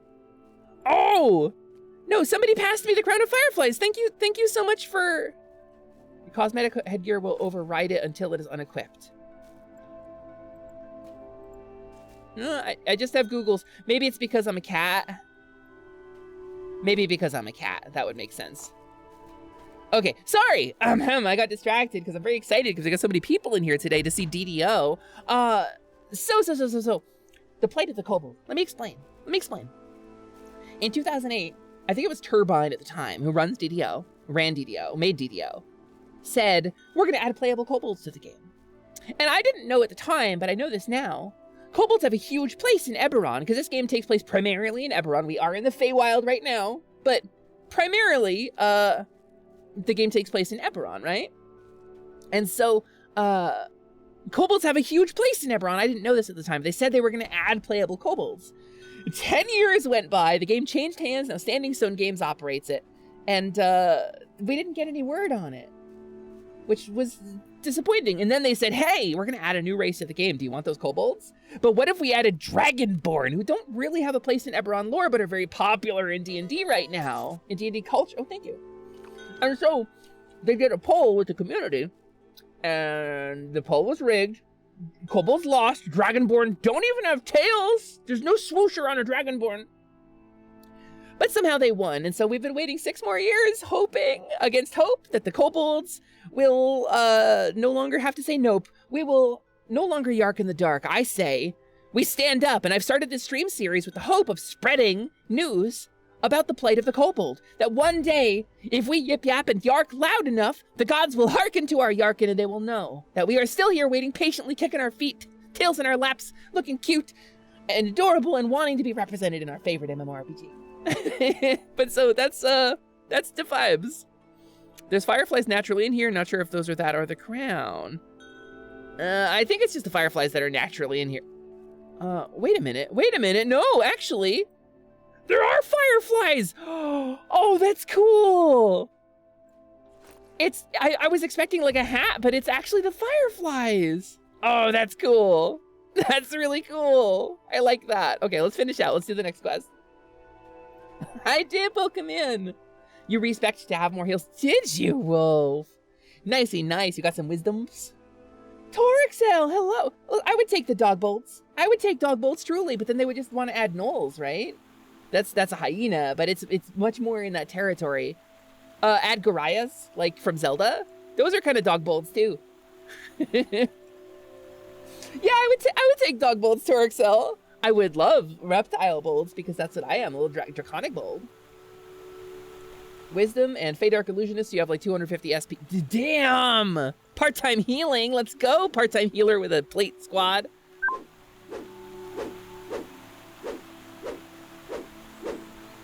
Gaming needs more beast races in general. I think if EverQuest is doing something better than your MMORPG, you need to take a hard look at yourself. And EverQuest 2 gave us the Rotanga, and it gave us the Froglocks, and it gave us the Vashir, and it gave us, EK2 has a bunch of cool, and EverQuest 2 also has the ability to switch your faction between the good and evil faction, which World of Warcraft hasn't even figured out yet. So I don't know, I'm just saying, gamers, adding the kobolds into DDO might be a big expense, it might be a difficult thing to do, it might involve crafting new models and changing the game engine a little bit.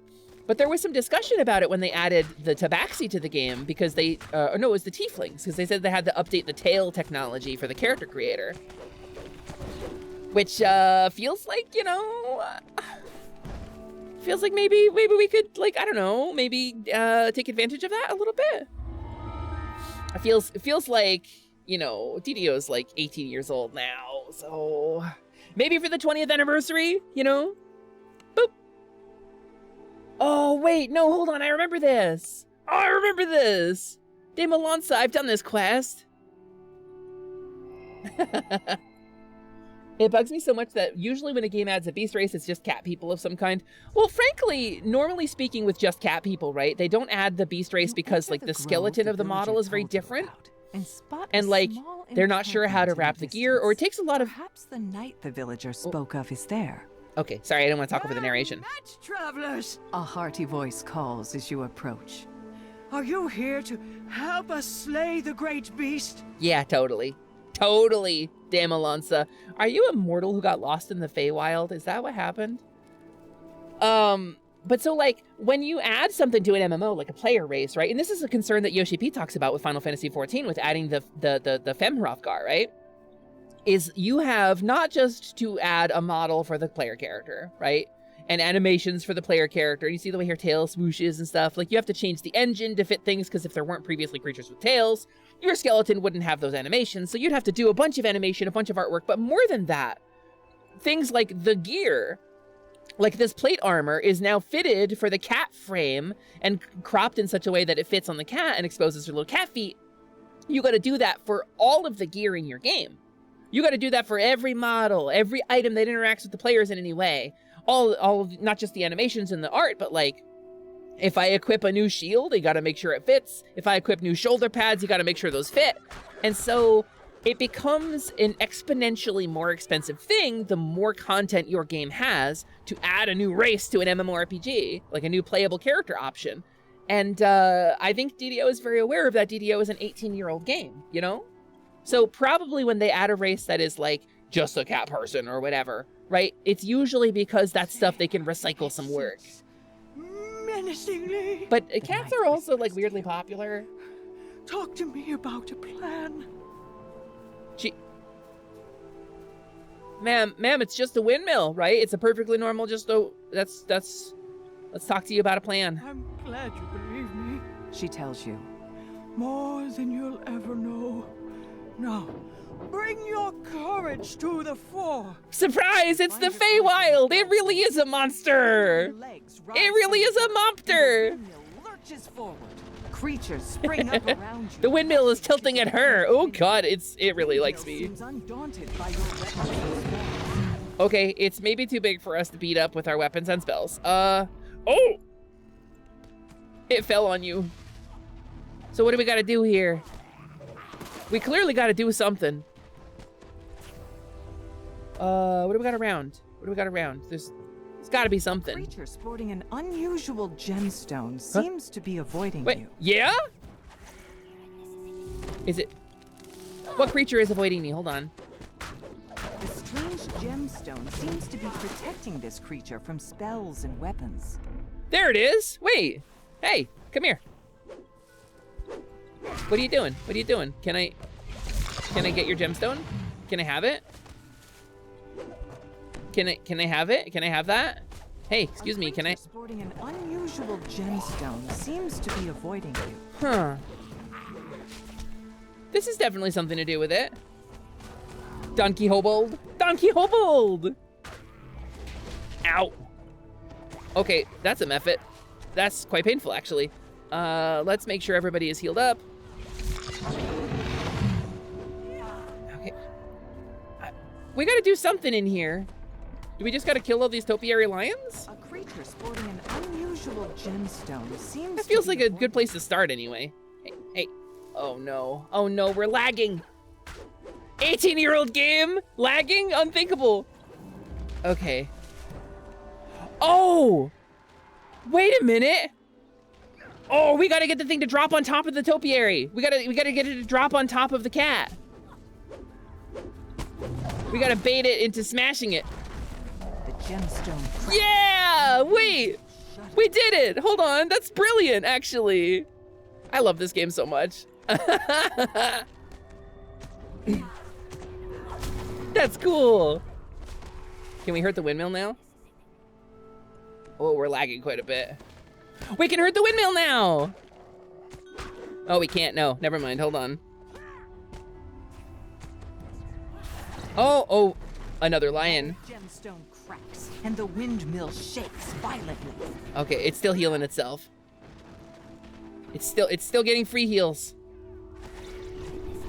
What a cool encounter! It's funny because like, this is like such a classic kind of raid mechanic or dungeon mechanic from like a modern MMORPG, but this is such a different kind of game than those. So like to merge those two concepts together, it's really fun. Oh, an air elemental. Unusual gemstones. Air elemental. Let's cleric zap it a little bit. Zap. Oh, here we go. All right, here we go. And drop it like it's hot. Uh-oh. No, stay! Okay. Air elemental. Air elemental. Let's move a little bit ahead of the lion. A creature sporting an unusual gemstone seems to. Yeah, here we go. That's the one. Set it up and kasmoosh. Cracks once more. The windmill rumbles deep. Yay! Still, the magic that brought it to life seems to have left it. Yay! Thank you, the old knight says. Your trust in me brought us victory this day. I kind of love her. You've earned a reward. She continues.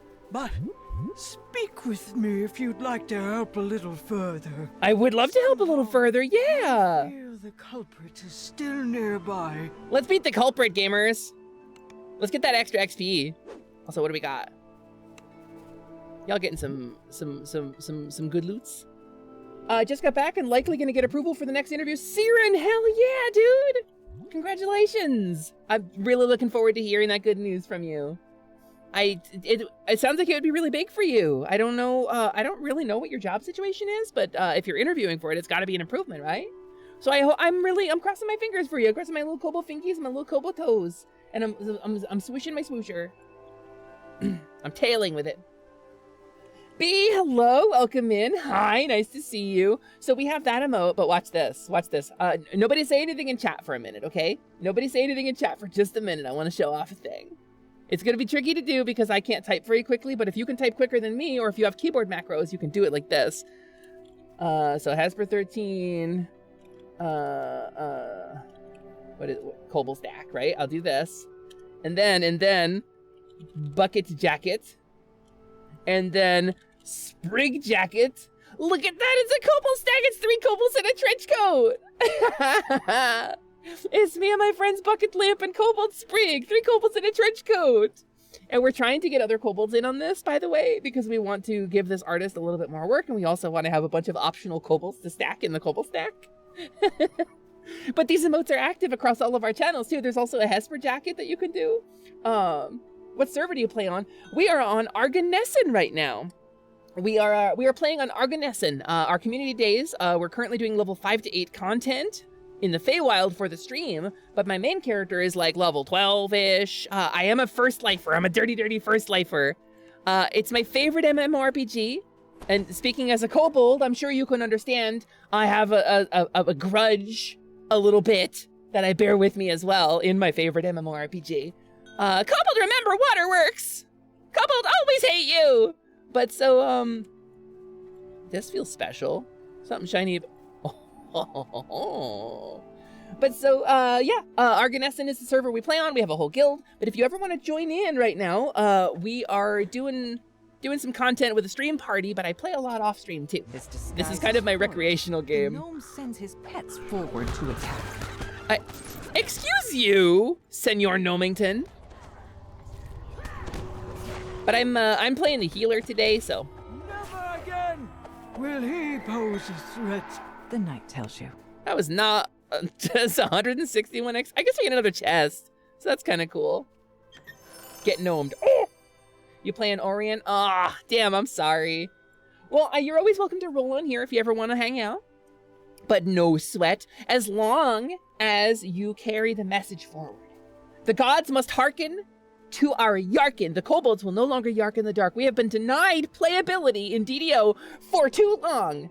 So I call upon all the kobolds and kobold friends in the chat to stand up to our full height. Yes, all the kobolds will be fully 3 feet tall. And the gods must notice that we are still here and still waiting to be represented in DDO as playable characters. This is my message, and I pray that you will carry it forward.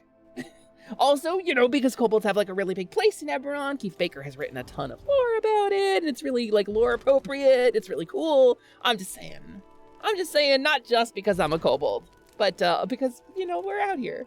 Also, thank you for the follow. Welcome in, new friend. Nice to have you. And so, also, I like to promote this game. I love this game. It's my favorite MMO, but I'm a dirty first lifer, specifically because, I guess we're finishing out. Because I often run out of people to play with, and I wasn't a streamer back then. But now I can outsource my desire to have people to play this game with to my chat community. But I also, this community, or this game, the developer takes really good care of their community, and they've done really good things with the game once they took over. Standing Stone Games at the start of the COVID pandemic gave away like 90% of the game's content for free, permanently, for everybody to just enjoy forever. And they give out this code again every year in the spring. So keep an eye on their Twitter, like DDO Unlimited on Twitter.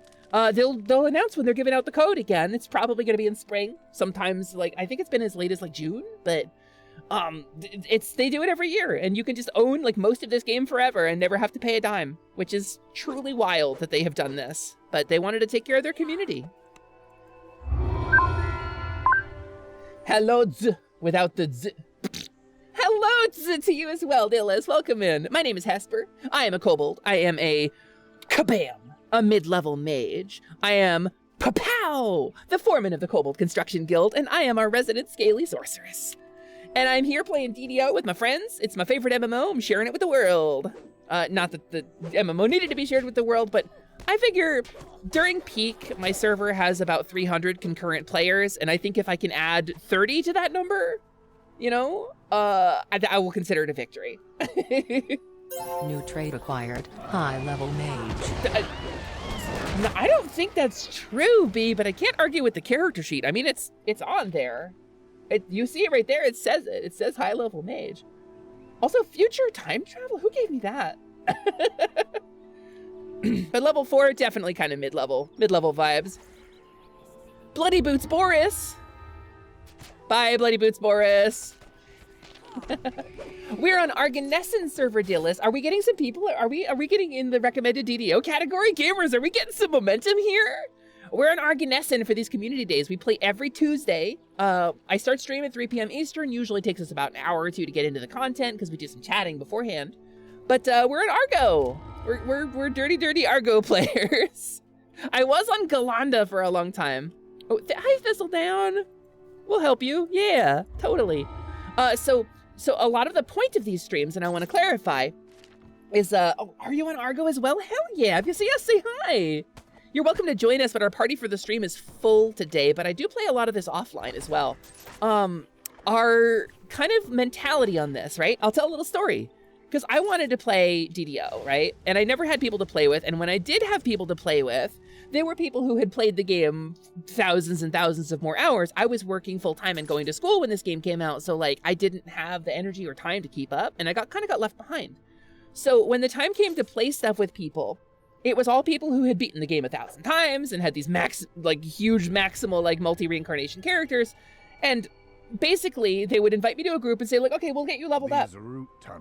And then they would play the game very much faster than I could keep up with. They would know every trap, every monster location. They would understand every meta thing. They would speedrun the hell out of it. And I would basically get to hang back here while they beat the dungeon for me, and I didn't get to play the game. So my mentality on this is we have a bunch of new players, like genuine new players who've never played DDO before. And so we have a mentality of let the little ones lead, where those of us who have played parts of the game, or if you're really experienced with particular content like I am with Ravenloft, which I have played like 1,000 times, I confess, because I built some characters just to solo it. That way, the new players get to experience the content and kind of take the lead, and we don't power level or blitz anybody through the content in a way that isn't fun to play, and we actually get to experience it the way the devs intended.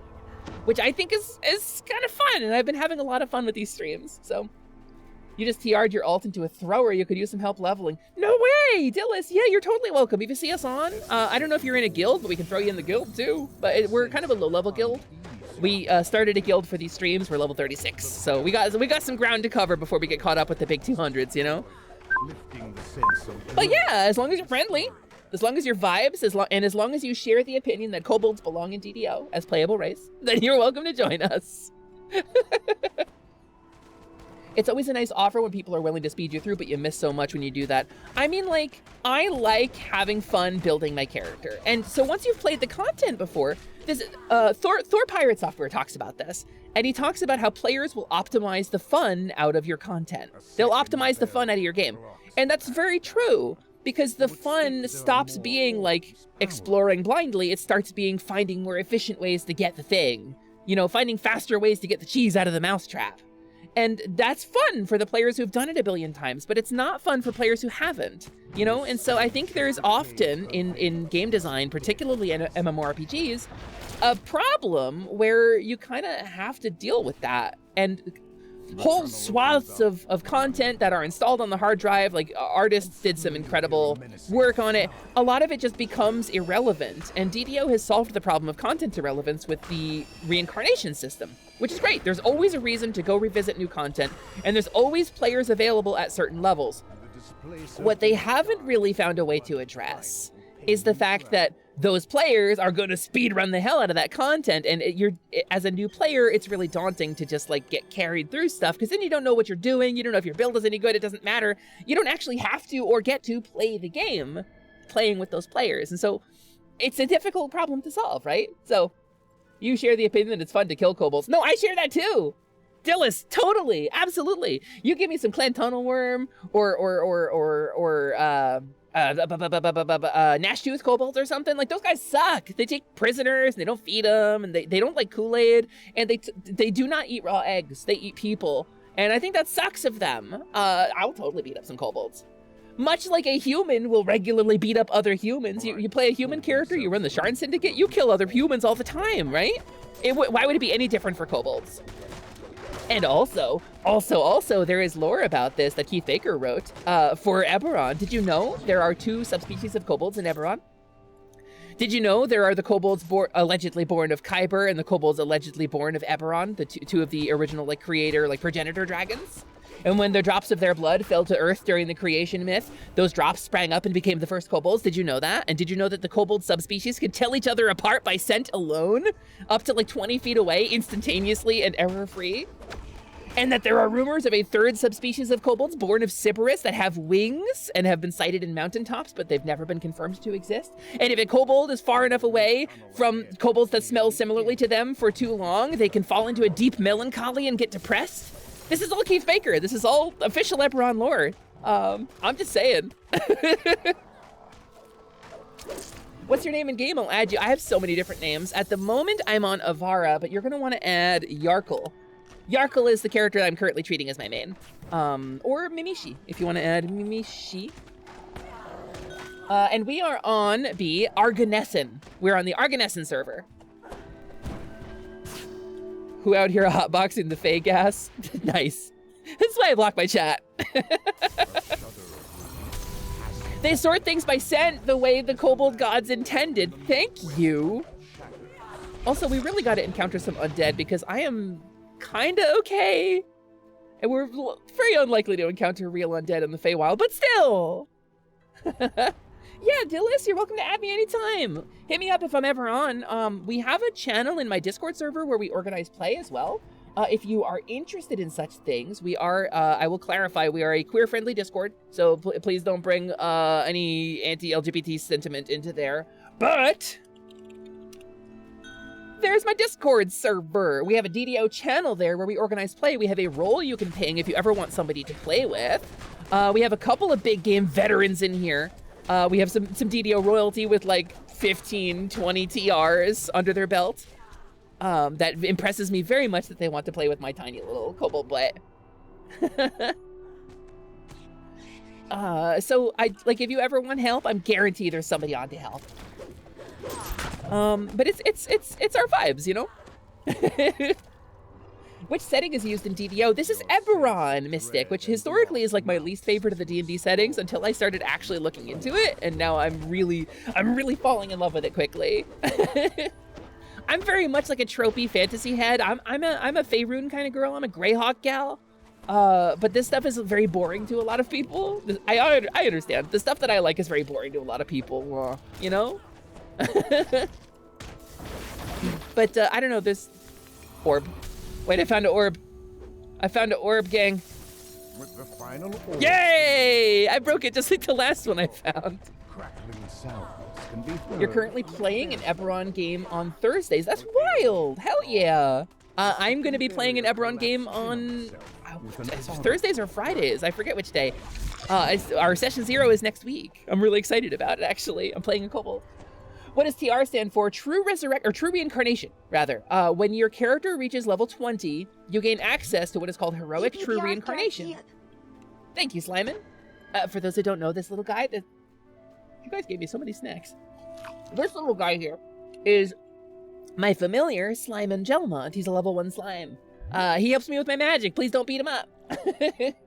Hell yeah, Dillis, welcome in. Welcome to the Discord. Please feel free to use that DDO channel as you see fit. We have a role that you can take if you go to the Choose Your Notifications channel at the very top by the rules. You will find you can choose your notifications, and you can click on the one to give yourself a DDO role, and you can ping people for it. If you don't want notifications, if you just want to be able to ping people, you don't have to sign up for it to use it. But you know, sometimes we do all calls and see who's on at a certain level and like do content together. So. But yeah, True Reincarnation, Heroic True Reincarnation, allows a level 20 plus character to go back and restart the leveling process at level 1. but they carry over a little bit of their power. You gain some past life benefits based on what class and race you were, and you gain access to past life feats that are things that you can use to kind of enhance that stuff. And so when I say a character has like 30 TRs under their belt, they've got a ton of tiny little stacking bonuses from a ton of times like prestiging their character back down to level 1. Corrupting magic pours. Is Slimon's arch nemesis Dragula? No, but that's very funny. Technically, his arch nemesis is the same as anybody's arch nemesis here. In Enem, that's probably Hatchlord Fox, but that's like a whole thing. That is, oh, it's a Displacer Beast. It's actually displacing. Oh, I love Displacer Beast so much. Stop them, void fag. The Gulthias tree ritual. The Gulthias tree? Wait, the Gulthias tree's in this? Is that the goddamn Sunless Citadel Gulthias tree? That I'm sorry, I need to heal you. I got distracted. That's the goddamn Sunless Citadel we're looking at. There is a notorious module featuring an iconic kobold, by the way, by the name of Meepo, from 3rd edition D&D called the Sunless Citadel that nobody has ever finished, and I don't believe you if you say you have, featuring a thing called the Gulthias tree. With a single magic word, the Fomorian snaps the barrier back into place. However, that's crazy. I can't believe they used it. Oh, there's the guy.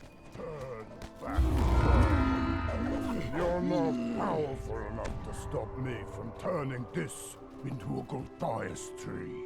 Oh. The Blightmaster crumples to the ground. You were trying to. I was so close. Sick. Loot. Loot. The Fomorian. Yeah, we love Meepo.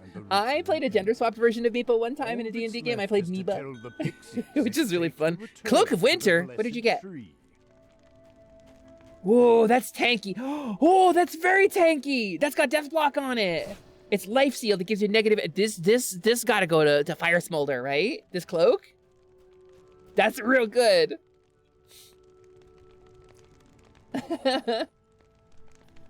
Oof.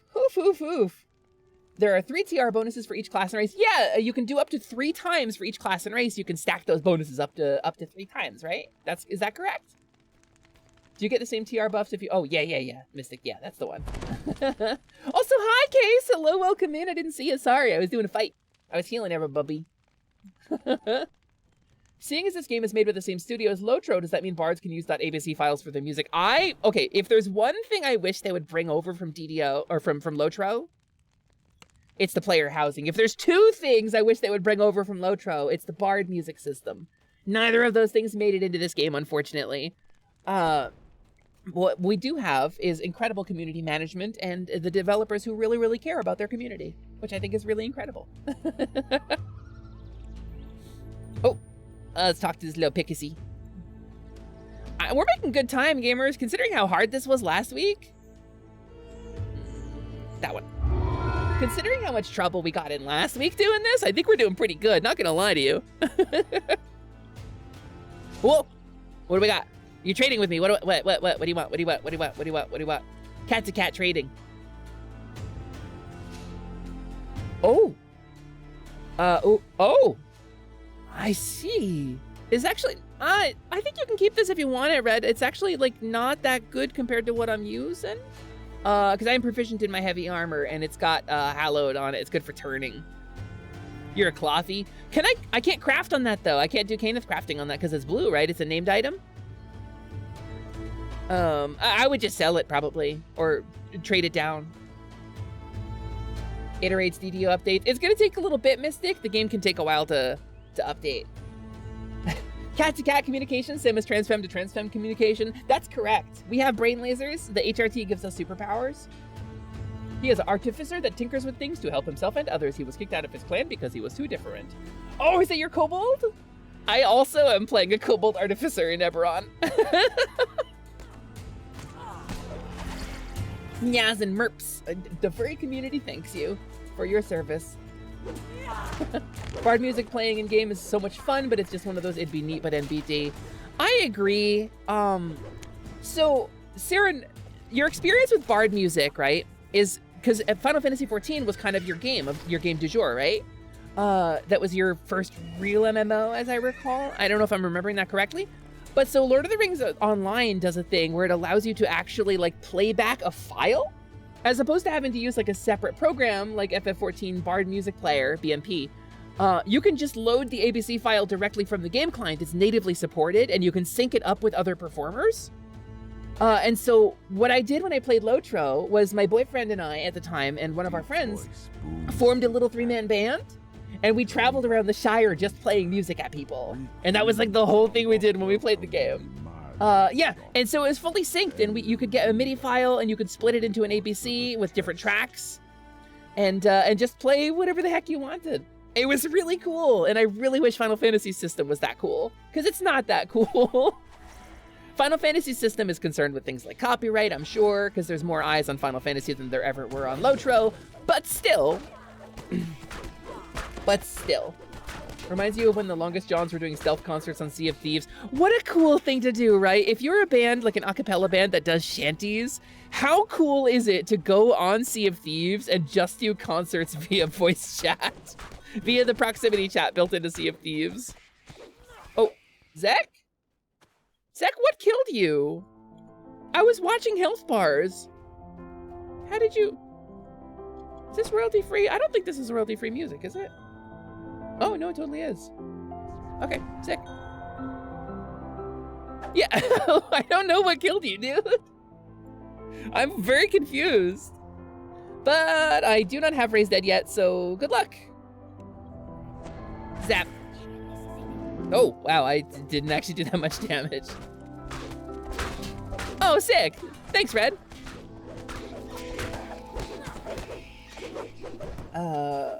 Yeah, no, we have, no, we did not have 34 Raised Dead Scrolls. We had 50 Raised Dead Scrolls. Red just kind of came equipped with a bunch of Raised Dead, which is insane. The amount of... A fireball killed you? I mean, you are a little squishy, but you're definitely not the squishiest person in the party. Oh, but you know what? Lilith's got evasion. Lilith's got evasion, so maybe Lilith passed the save and took nothing, and then you got the full force of the fireball, the fully operational battle station. Yeah, Lilith is a dodge build. Fully. Also, I learned, much to my chagrin, that you can't use evasion if you're wearing heavy or medium armor. It doesn't say it in the feat, but in the rogue class feature here, but it's just like pen and paper. Bunk bunk. So my cool tank has evasion because she's 2 levels rogue, but I can't use it. I've kind of lost track of where we're going, so I'm sort of just gonna follow the little ones. Ooh. Wow, actually. Huge thorny brambles grow in the damp soil of this chamber. What is that? The magic mouth? Mud begins to shudder and shake as you approach. It actually just saved me falling in that pit.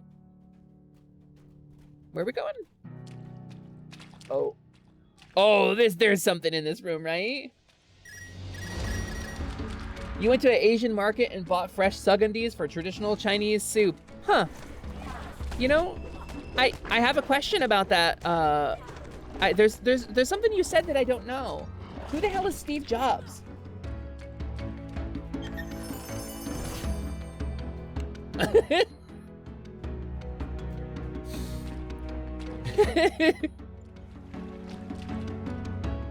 Did you buy a Henway of them? A Henway of Sugandis?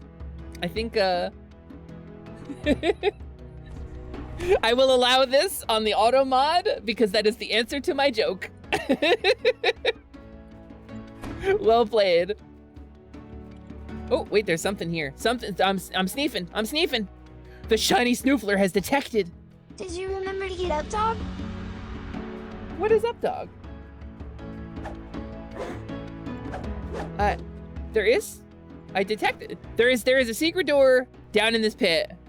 There's something, and I can't find it because I got no search. Not much. How about yourself? Yark! Yark! Couple always hate you!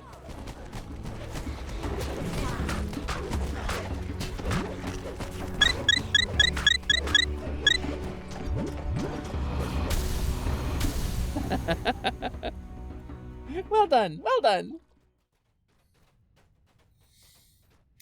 What do we got?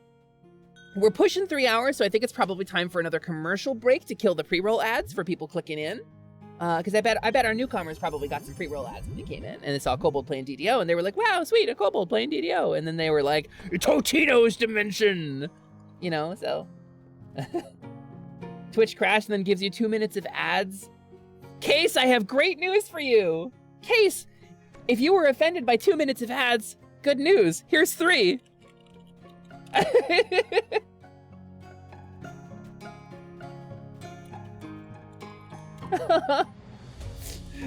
Gamers, we're taking a quick ad break real quick, and now's a good time to run some clips. I'm gonna take a pause from playing DDO. I'm gonna do a little stretch.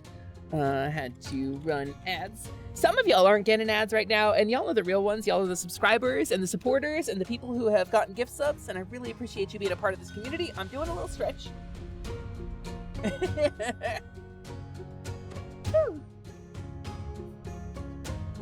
Okay. That's all I got.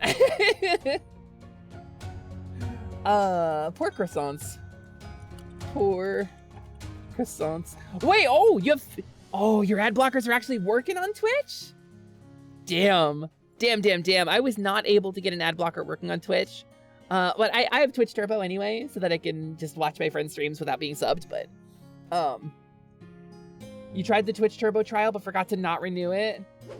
You know what? I like Twitch Turbo. I think I'm fine with it. If I gotta pay, I wish there was a way to direct that money towards my friends, but I have too many people that I watch and too many people in the community who stream. So I had to get ad-free for everybody because I can't sub to everybody. That would be very expensive. But yeah, I'm gonna have a little sippy sip.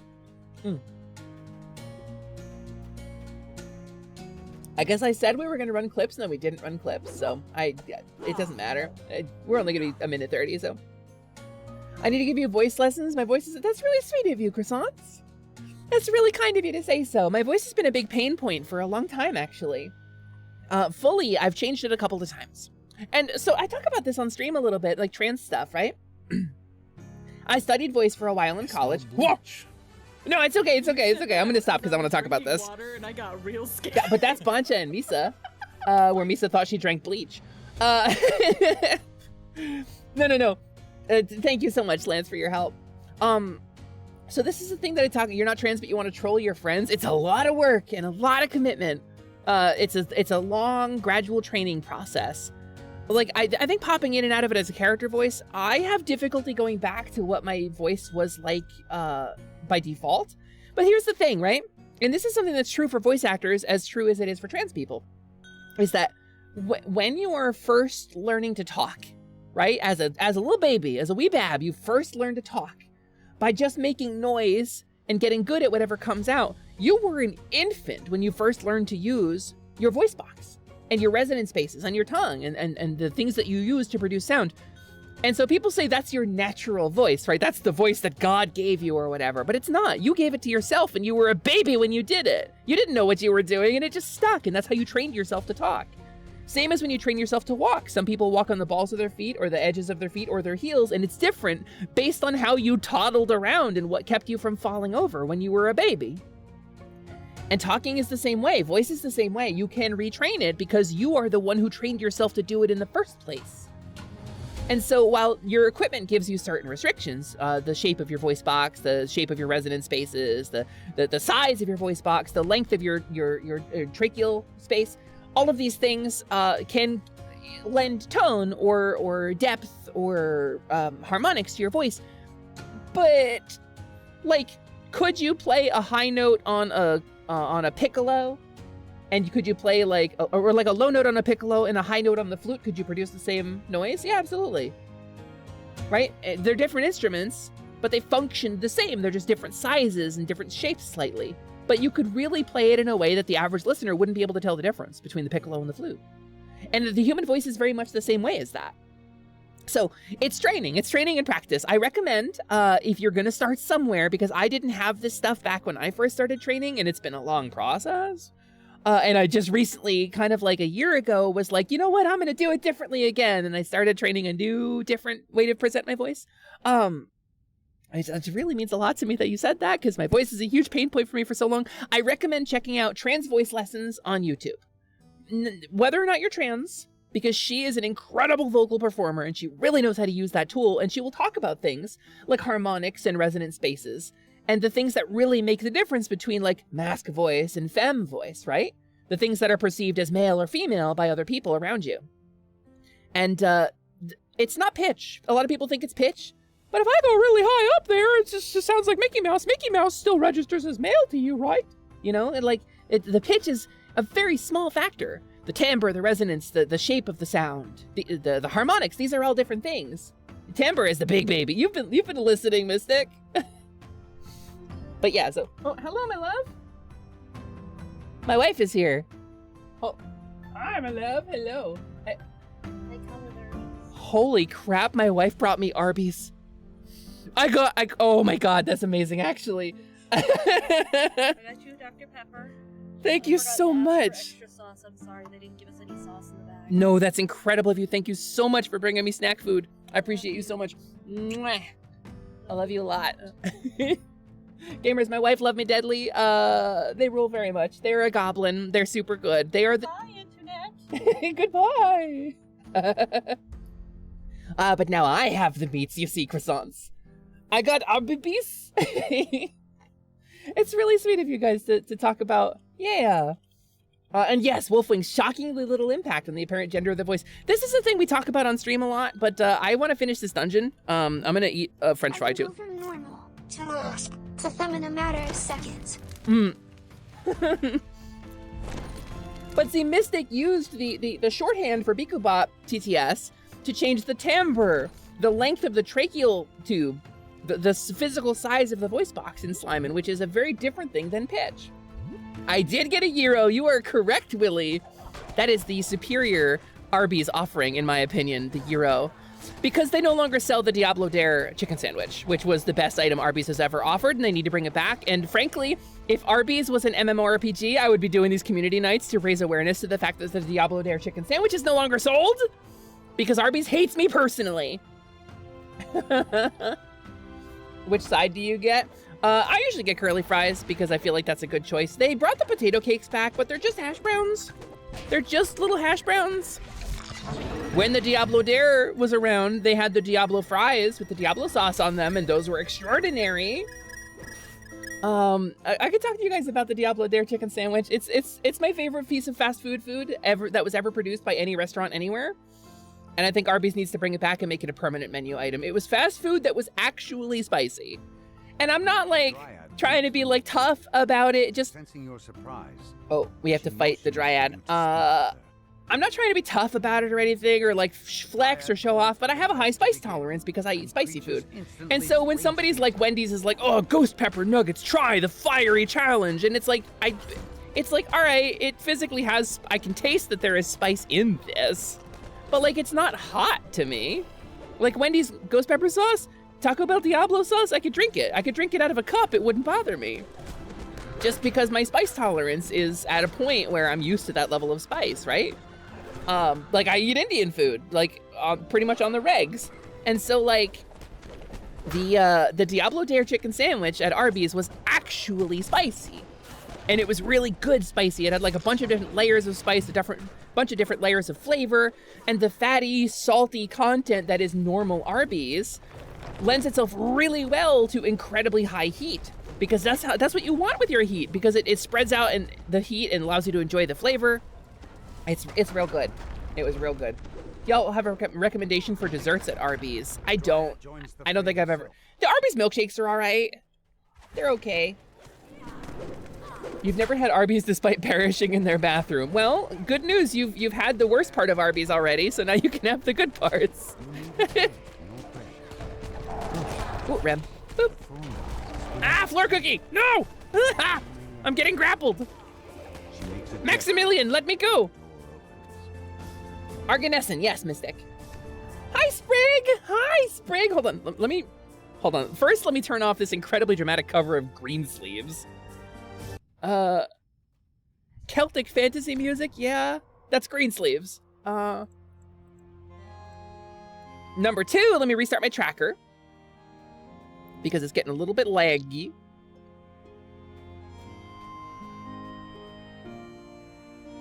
Number 3, welcome in Sprig. Hi, Kobold Sprig. Sprig is a pink kobold who was the first kobold to welcome me to my new kobold life, like 9 months ago. And if you haven't checked out Kobold Sprig, and if you like things like D&D, or let's say like more, if you like homebrew stuff, if you like the kind of content that comes out of being a kobold who knows literally all of the ins and outs of like things like Warhammer lore, you should go check out Kobold Sprig on Twitch. She's amazing. She's a good friend of mine, and I like her very much, and I think she's very cool. That's a kobold. That's correct. That's a kobold. Sprig is in fact the legs on the emote when I do it on my channel. Thornlight explains that now contains fearsome immortality. Excuse me. Excuse me. I got killed. Where's the healing potions, chat? I can't believe you let them kill me. So rude, so rude. Thank you. It's a little late now, isn't it? But yeah, Mystic, the Warlock thing is called an enhancement. You're looking for, when you get into game, as you level up, you will gain enhancement points that you can spend on these kind of talent trees. And so you'll have to level up a little bit to get the action points. Oh, we're done. We actually found the thorn right. Okay, cool. I was just watching chat. But yeah, check it out. See? And Bucket's got big torso energy. We say this about him. But yeah, welcome in Sprig. We're playing DDO today. It's our D&D Online Community Day. We do these every Tuesday. You're always welcome to join us and hang out, but I don't know if MMOs are really your thing, and I know you're playing Final Fantasy XIV right now. So anyway, the point is, I'm so happy to have you here in chat. I'm gonna follow Red to the next quest because I don't fully know my way around this place. Actually, you know what, gamers? I do want to keep going with this, but I also want to eat my food. So what if I took like a 10-minute break? What if I took a break from DDO a little bit and just kind of chatted for a bit, right? I kind of actually want to take a break and maybe go eat food. No, you know what? You know what, gamers? I'm gonna make an executive decision here. I'm gonna make an executive decision. Your girl is a disabled streamer, and I do talk about this from time to time. We're coming off of disability break today. I'm still very tired. I think it might be time to raid out and respect my limits. But we do play this game off stream a lot. We have a channel in the Discord that we use. I would say the only modification, Mystic, is you'll want to run it in a resolution that has the action bars visible because there's no UI scaling in this. You can scale some stuff, but not all of it. But yeah, we're gonna go ahead and recall back to town. So I think what I'm gonna do is I'm gonna raid out. Yeah, disability break because I am disabled. I am a disabled kobo. So yeah, what Wartusk said. It's pretty easy to run. It's an 18-year-old MMORPG, so it doesn't take much. You just need enough RAM. So we're gonna raid out, but I would like it if you would stick with me for the raid. I think, and we're gonna do a little closeout. We're gonna do a little wrap up here as I pause this, as I return to. Oh, where'd my music go? Wait, is it this one? Damn. Okay, hold on. Bulby 8-bit playlist. Where is it? Let's do a little outro because I want to talk about stuff. I want to discuss some things. Gamers, thank you so much for joining me for DDO. I'm sorry it's a little short today. I'm just coming off a disability break. I am a disabled streamer. I do have a physical disability. I have chronic fatigue syndrome. I have chronic pain and neuropathy, and so I'm working back up. I've had almost a week off of stream today, and so we're just getting back to it. And I'm really, really hungry, and this food sitting next to me is really calling my name, so I'm gonna do that. But so we have a couple things to look forward to. On Thursday, I'll be playing Wind Waker. We'll be getting back to Wind Waker, and on Saturday, we're not doing the Soul Lock, so we have a Kobold's Choice Gaming special on Saturday. It's gonna be just me on here. I'm not gonna be joined by my little bro, Classic Carnage, this week. We're gonna play something cool and unexpected, and I hope you like it. I've got some plans for this, and I'm really hoping that you enjoy what we have planned. But our next DDO Community Day is Tuesday at 3, but I will tell you, Again, we play this game off stream. If you head into the Discord that I linked over there a second ago, you can check out the DDO channel, and we have a role that you can ping if you're looking for people to play with. I have been we've had a full party every week for this, for the last couple weeks. So we haven't had any room in the main party, but y'all are welcome to follow along, and we'll form a second group if we have to. We'll split our group so that we have more room. And that's probably next week because we got a bunch of new people in here who are looking to play, I think, which is really exciting. Other than that, we have improv nights coming up on Positivity. Let me shout out Positivity. Because if you like me, you'll probably like my friends. Ryusei Shining Heart, Classic Carnage, Misa Deluxe, Boncha VT. We formed a group together to help promote each other and to help build group content together. And we have a whole community over there as well, where we're going to be doing some community-oriented stuff, like our improv nights, where we're practicing improv, and we're going to turn it into a little show as we're trying to get better at dropping the pants off comedy unexpectedly. And so that's going to be really cool, and I hope you look forward to that as well. But so, I will ask you to stick along with me for the raid. Number one, because I like dropping a big number on people very selfishly. But number two, because you'll get more channel points here to spend on the channel to turn into rupees to use the redeems on the channel for the shop redeems. And for when we do special stuff that uses it. So let's find out who we're going to raid, and I would love it if you would stick around at least just for the raid. Let's throw a raid out to... Oh my god, there's so many people live right now. There's so many people live right now. Where do we take it? Oh my god, we're spoiled for choice. I think, oh, wait a minute. We've got my buddy Slug, who's currently playing Devil May Cry. Slug and Dolly, looks like they're playing together. Maybe Dolly's playing Devil May Cry and Slug is offering commentary? But Love Slug is rad as hell. So we're gonna raid into him today. Oh!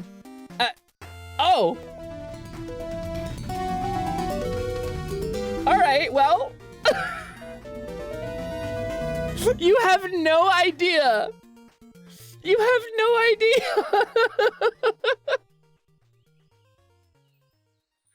Hi, Slug. Hi, Dolly. Hello, uppers. My friends, welcome in. It is wonderful to have you. I guess we'll go a little longer. We'll go a little longer. We just got a big ass raid from Slug. Hell yeah.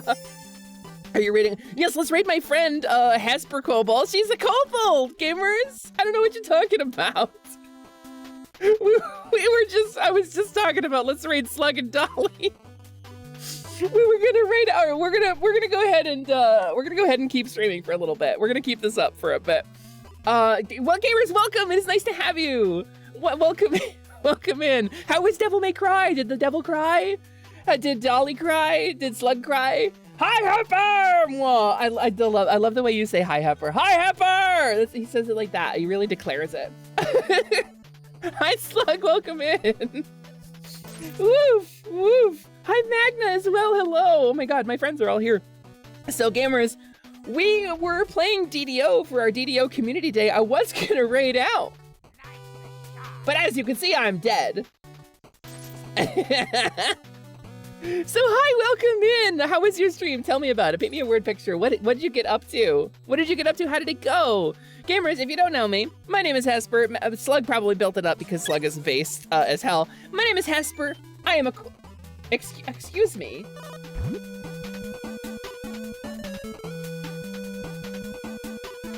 Incredibly rude. I'm a kobold, not a pixie. How dare you? How dare you cast the fairy spell from Zelda 2 on me that I worked painstakingly on to build a cool little interface for? Wow, it's fairy spell from Zelda 2. I can fit through a keyhole. I'm so cute and tiny. And very vulnerable and have small, fragile toothpick-like bones. Thank you not to... Okay, squeaky bananas are okay. Thank you, Kami. I think you're cute too. Yark! How dare you unkobold the streamer?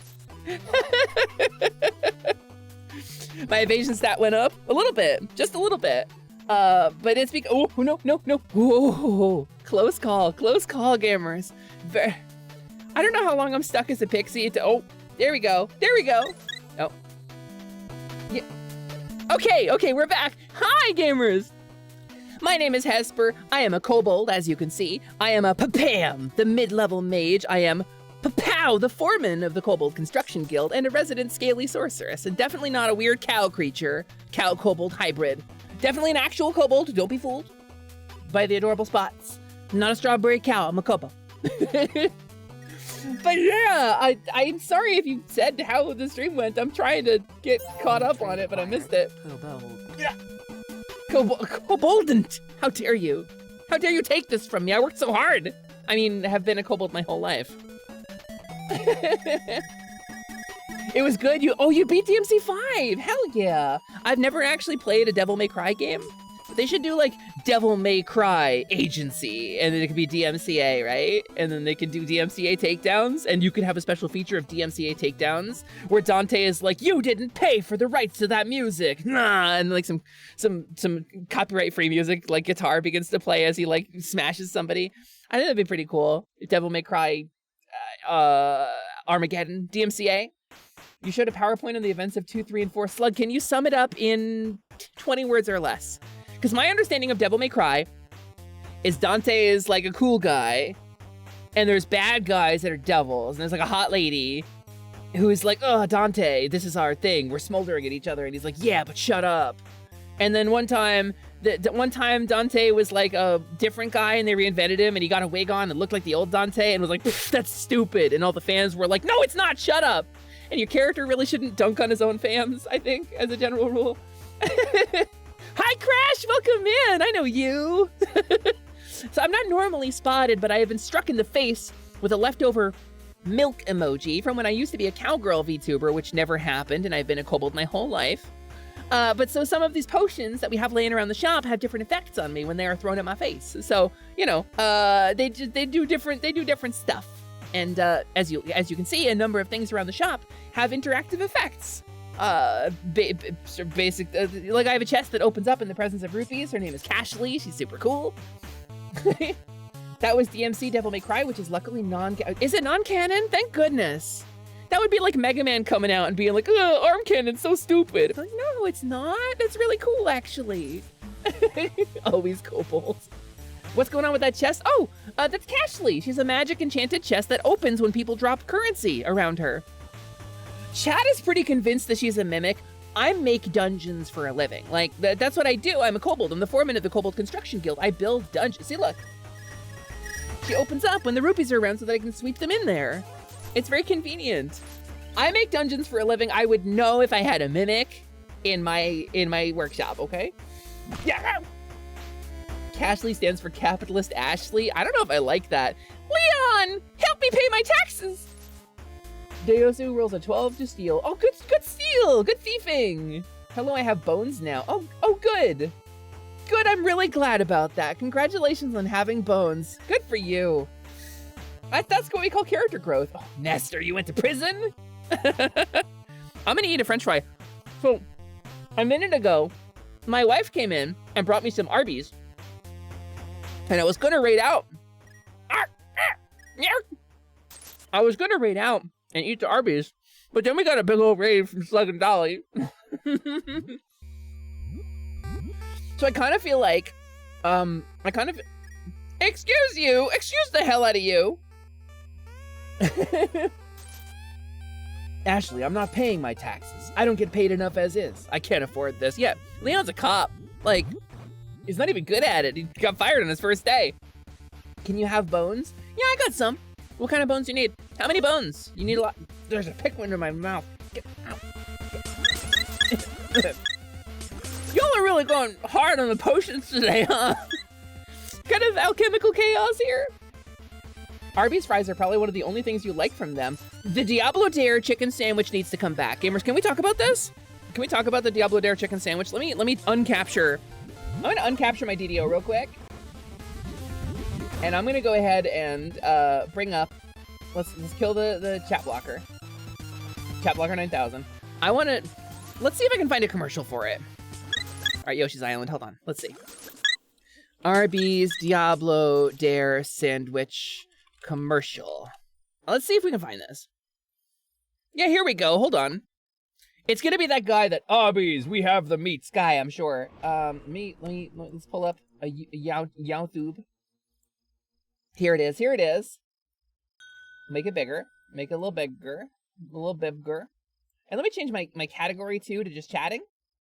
If we're done with DDO for now, because I think I am. Just chatting, just catting. So the Diablo Dare chicken sandwich, and real quick, I'm going to address this. I'm going to address this for the Raiders. Welcome in. Today we were playing my favorite MMORPG, Dungeons & Dragons Online, which is a free-to-play MMO that I recommend you take a shot at because it's very different. The definition of what is MMORPG is very different now than it was 18 years ago when this game came out.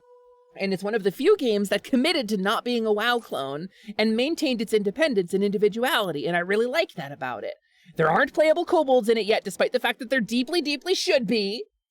And that is the message of our stream. When we stream this together every Tuesday at 3 p.m. Eastern, we play DDO together. And I'm trying to raise awareness of the plight of my people in Eberron. So I'm gonna log out of DDO for now, but I will be back on later tonight. You actually played that game a bit as a kid. It was really fun. I love it.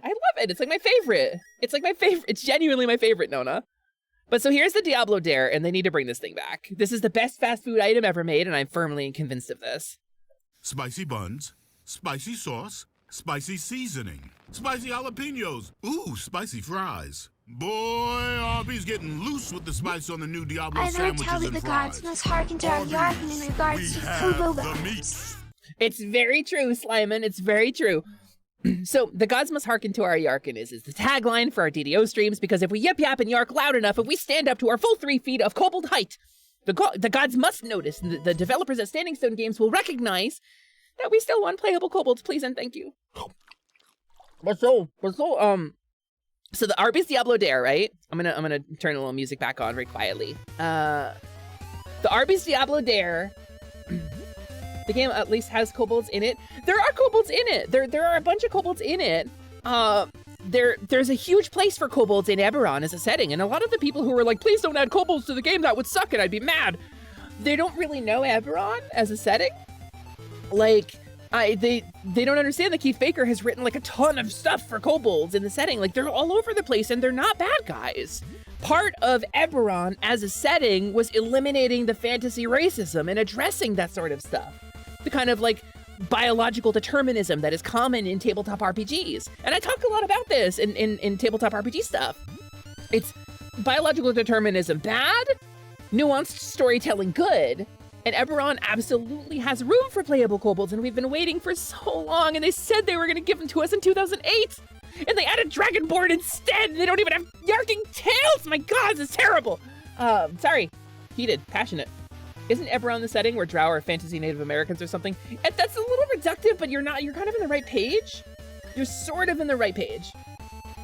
Probably afraid of people making meme pics. I mean, you want a playable Thrycreen Trashfire Chaos. Me and you, shaking your hand, fellow Dark Sun player? Shaking your hand, fellow Blood and Sandals role-playing?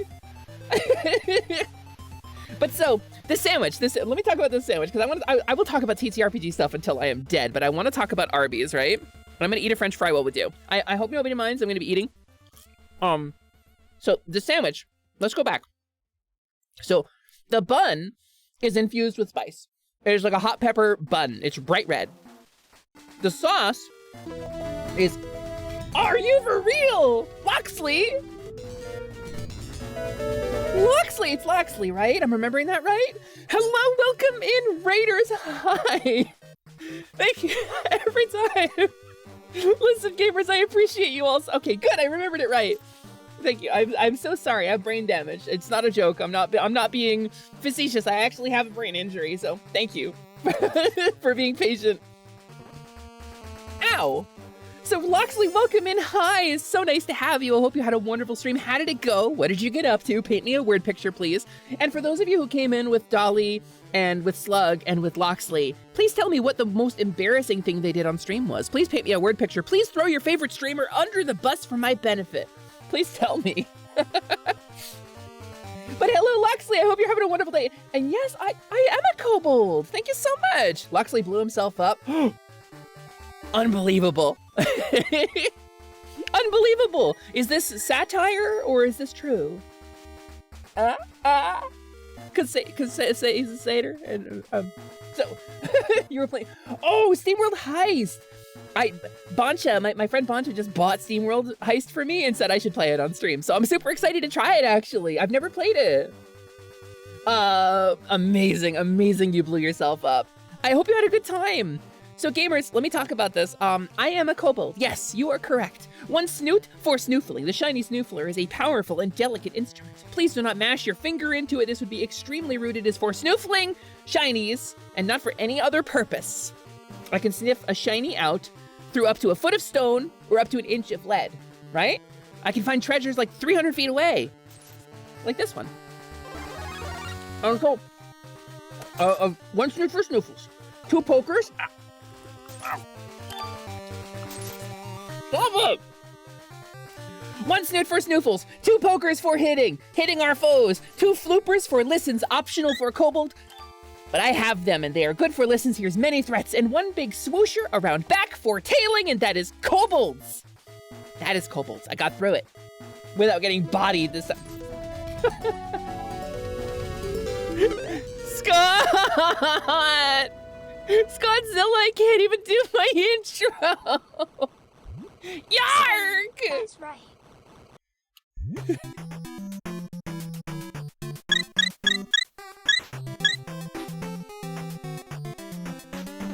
Hi, Scott. Welcome in to my purple friend. Scottzilla is the hyper metal kaiju mech VTuber. He's a ton of fun. I love him very much.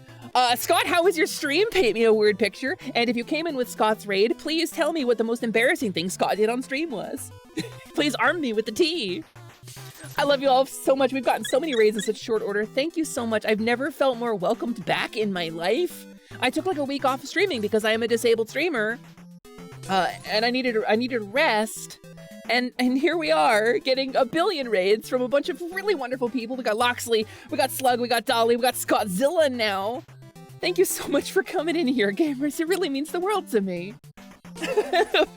I keep taking breaks. No, stop. Stop trying to kill me with golf balls while I'm a little pixie. Rude, incredibly rude.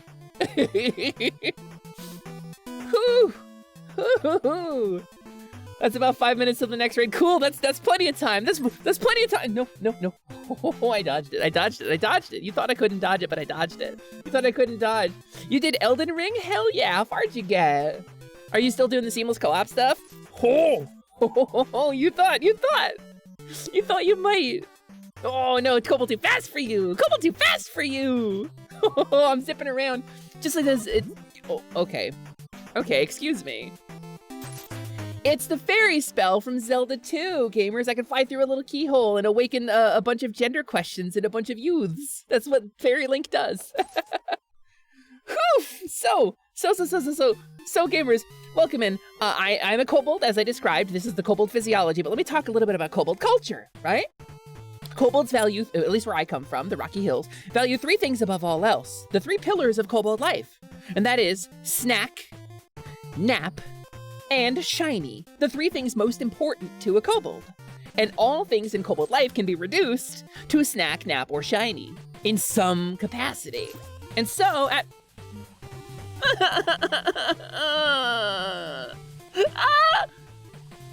Oh, okay. No, we're good. I thought everything turned into cheese. It did not.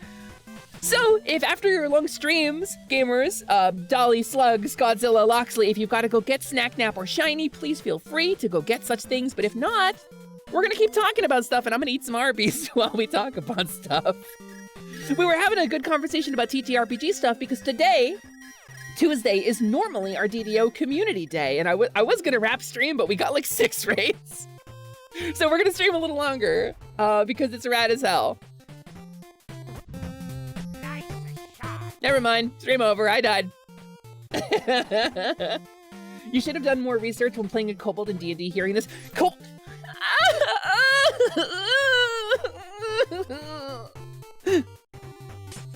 Oh, we're good. So, kobolds have such a rich and unique culture in pop culture and in kobold space. And, thank you for the one-up, I appreciate that. Kobolds are so many different things, right? If you say kobold in like a GIF search, a GIF search is how it's pronounced. If you type kobold in a GIF search, you'll get a bunch of dancing leprechauns. And you might be like, why is that? Because the word in... Holy crap, you guys are burning through rupees. You'll get a little dancing leprechaun because kobold in like Ireland means something different than it does here. It generally means like a little fey creature, a little goofy, mischievous fey creature. If you type kobold, if you ask like a Japanese person what's a kobold, they're gonna point you to like a dog person, like the kobolds in Wizardry or Record of Lodos War, right? And if you ask me, a kobold is a draconic little sorcerer creature, with descended maybe from dragons, but definitely from kobolds. And we're little reptilian things with dog-like snoots and voices that are dog-like in nature. And little yappy dogs, that's us, that's Yip Yak. Our language is Yip Yak, that's draconic, low draconic, they call it. And that's kobolds. So like, we're a lot of different things depending on where you go. So if you're playing a kobold, all kobolds are valid. That's the thing. AKAV, as I love to say on this channel, AKAV. Or if you spell kobold with a C, all kobolds are based. I say ACAB constantly on this channel, and that means all kobolds are based. Obviously, that's what I'm talking about when I say ACAB really loudly and look directly into the camera. So, you cast both. Come you follow. Hell yeah! Welcome to the workshop, new friend! ACAB, Free Palestine, trans rights, I could go down the bulleted point list and I could defend these things with reasons as to why I say them and why I'm saying them in a way that respects the humanity of everybody involved. I could say you probably might know a police officer who is very good. You might know a person who helps people and is a police officer. I'm not talking about, it's not like I hate cops, I hate the system. I hate the system that causes the bad ones to rise to the top and rewards bad behavior and trains them to hurt people, as opposed to using the police force as a way to ensure that everybody is safe, right? Because that's the fantasy that you are taught, but that's not the truth. They enforce the status quo, and laws are threats set by the dominant socioeconomic class, Brendan Lee Mulligan. Anyway, but point of the matter is, kobolds can be many different things depending on where you are, and they're all valid. So, I love you guys very much. We're gonna chat while I eat some food, I think is what we're gonna do. So Arby's! Barbecue sauce jump scare. This was the Diablo barbecue sauce on the Arby's Diablo Dare chicken sandwich. And it was like a barbecue sauce that was super spicy, right? In addition to spicy bun, just to get everybody caught up, spicy barbecue sauce, but it was smoky and flavorful and very sweet as well. Then we got the spice coating on the chicken patty. And note that they show the chicken. If you asked for a Diablo Dare at Arby's, they would give you a roast beef. You had to specify chicken, but they show the chicken in the commercial because it is the correct... Bucket Lamp, how dare you? Bucket Lamp, how dare you? Bucket Lamp, why? Hello, Bucket, welcome in. That's a kobold. That's a kobold, and that's one of my friends. That's Bucket Lamp. Hello, Bucket, welcome in. You guys can follow Bucket Lamp on twitch.tv too. It's free and the government can't stop you. Hi, Bucket. I'm never gonna get to eat my food. I'm never gonna get to eat my... No, you were right. I'm never gonna get to eat my actual hero. So, Diosu, did you have... Diosu, you have to tell me, legally, you have to tell me, did you have the Diablo Dare chicken sandwich? Do you know what I'm talking about? Did you enjoy it? Did you eat it? Did you have it? Was it good? Hang on, I need to make a new account so I can start a stream and then raid Hesper. Nat, you're always welcome to raid me. Hell yes, Diosu! And thank you, No Shakes. I'm shaking your hand for the No Shakes Club because it wasn't hot enough for me to require the shake, but it was hot enough that I could enjoy the heat of it. That's why I think this is the best fast food item ever made, because it was actually spicy. It was not like white people spicy. It was not like American fast food spicy, like Wendy's ghost pepper chicken nuggets. It's like, whatever. I can taste the heat in them, but they're not hot. And I'm not being like macho or tough or anything. I just eat a lot of spicy food, so my tolerance is very high. The Diablo Dare challenge, they would give you a free milkshake with it because it was supposed to be so crushingly hot. And it was very hot. I had to slow down while eating it because the spice would hit me. And I really enjoy that. I thought this was the best item Arby's ever introduced to the menu, and I think they really should add it back. So, they got jalapenos. Got the jalapenos. Devout!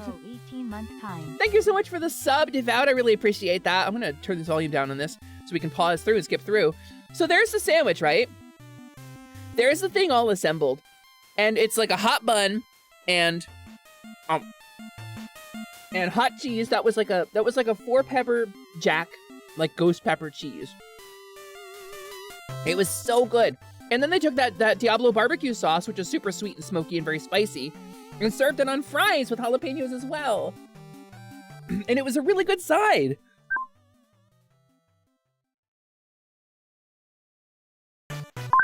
had a french fry go down the wrong way. I had to mute.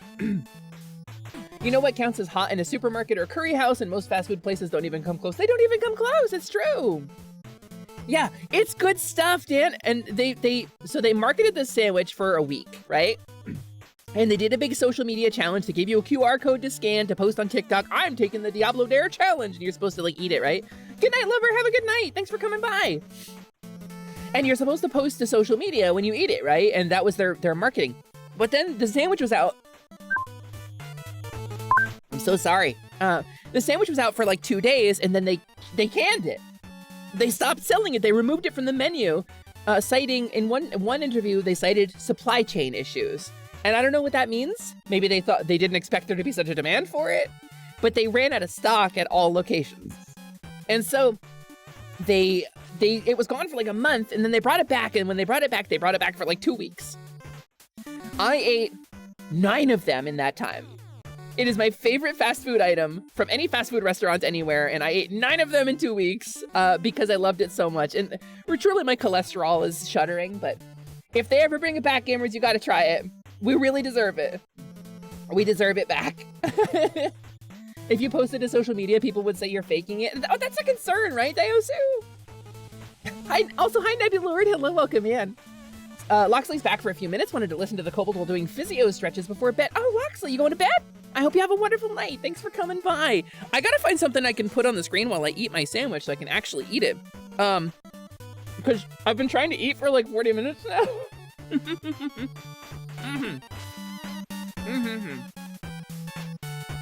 Yeah, I'm with you, Dan. 100% I'm with you.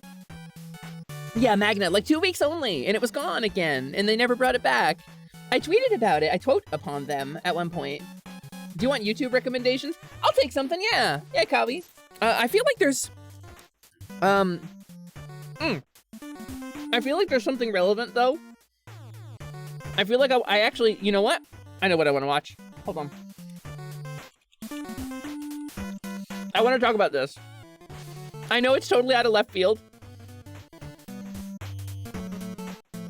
I know it's totally out of left field, but if we're switching to just chatting for the time being, this is what I'm going to put on. So you guys might know, there was a Super Mario Brothers cartoon, right? There was a Super Mario Brothers cartoon back in the 80s, like early 90s, right?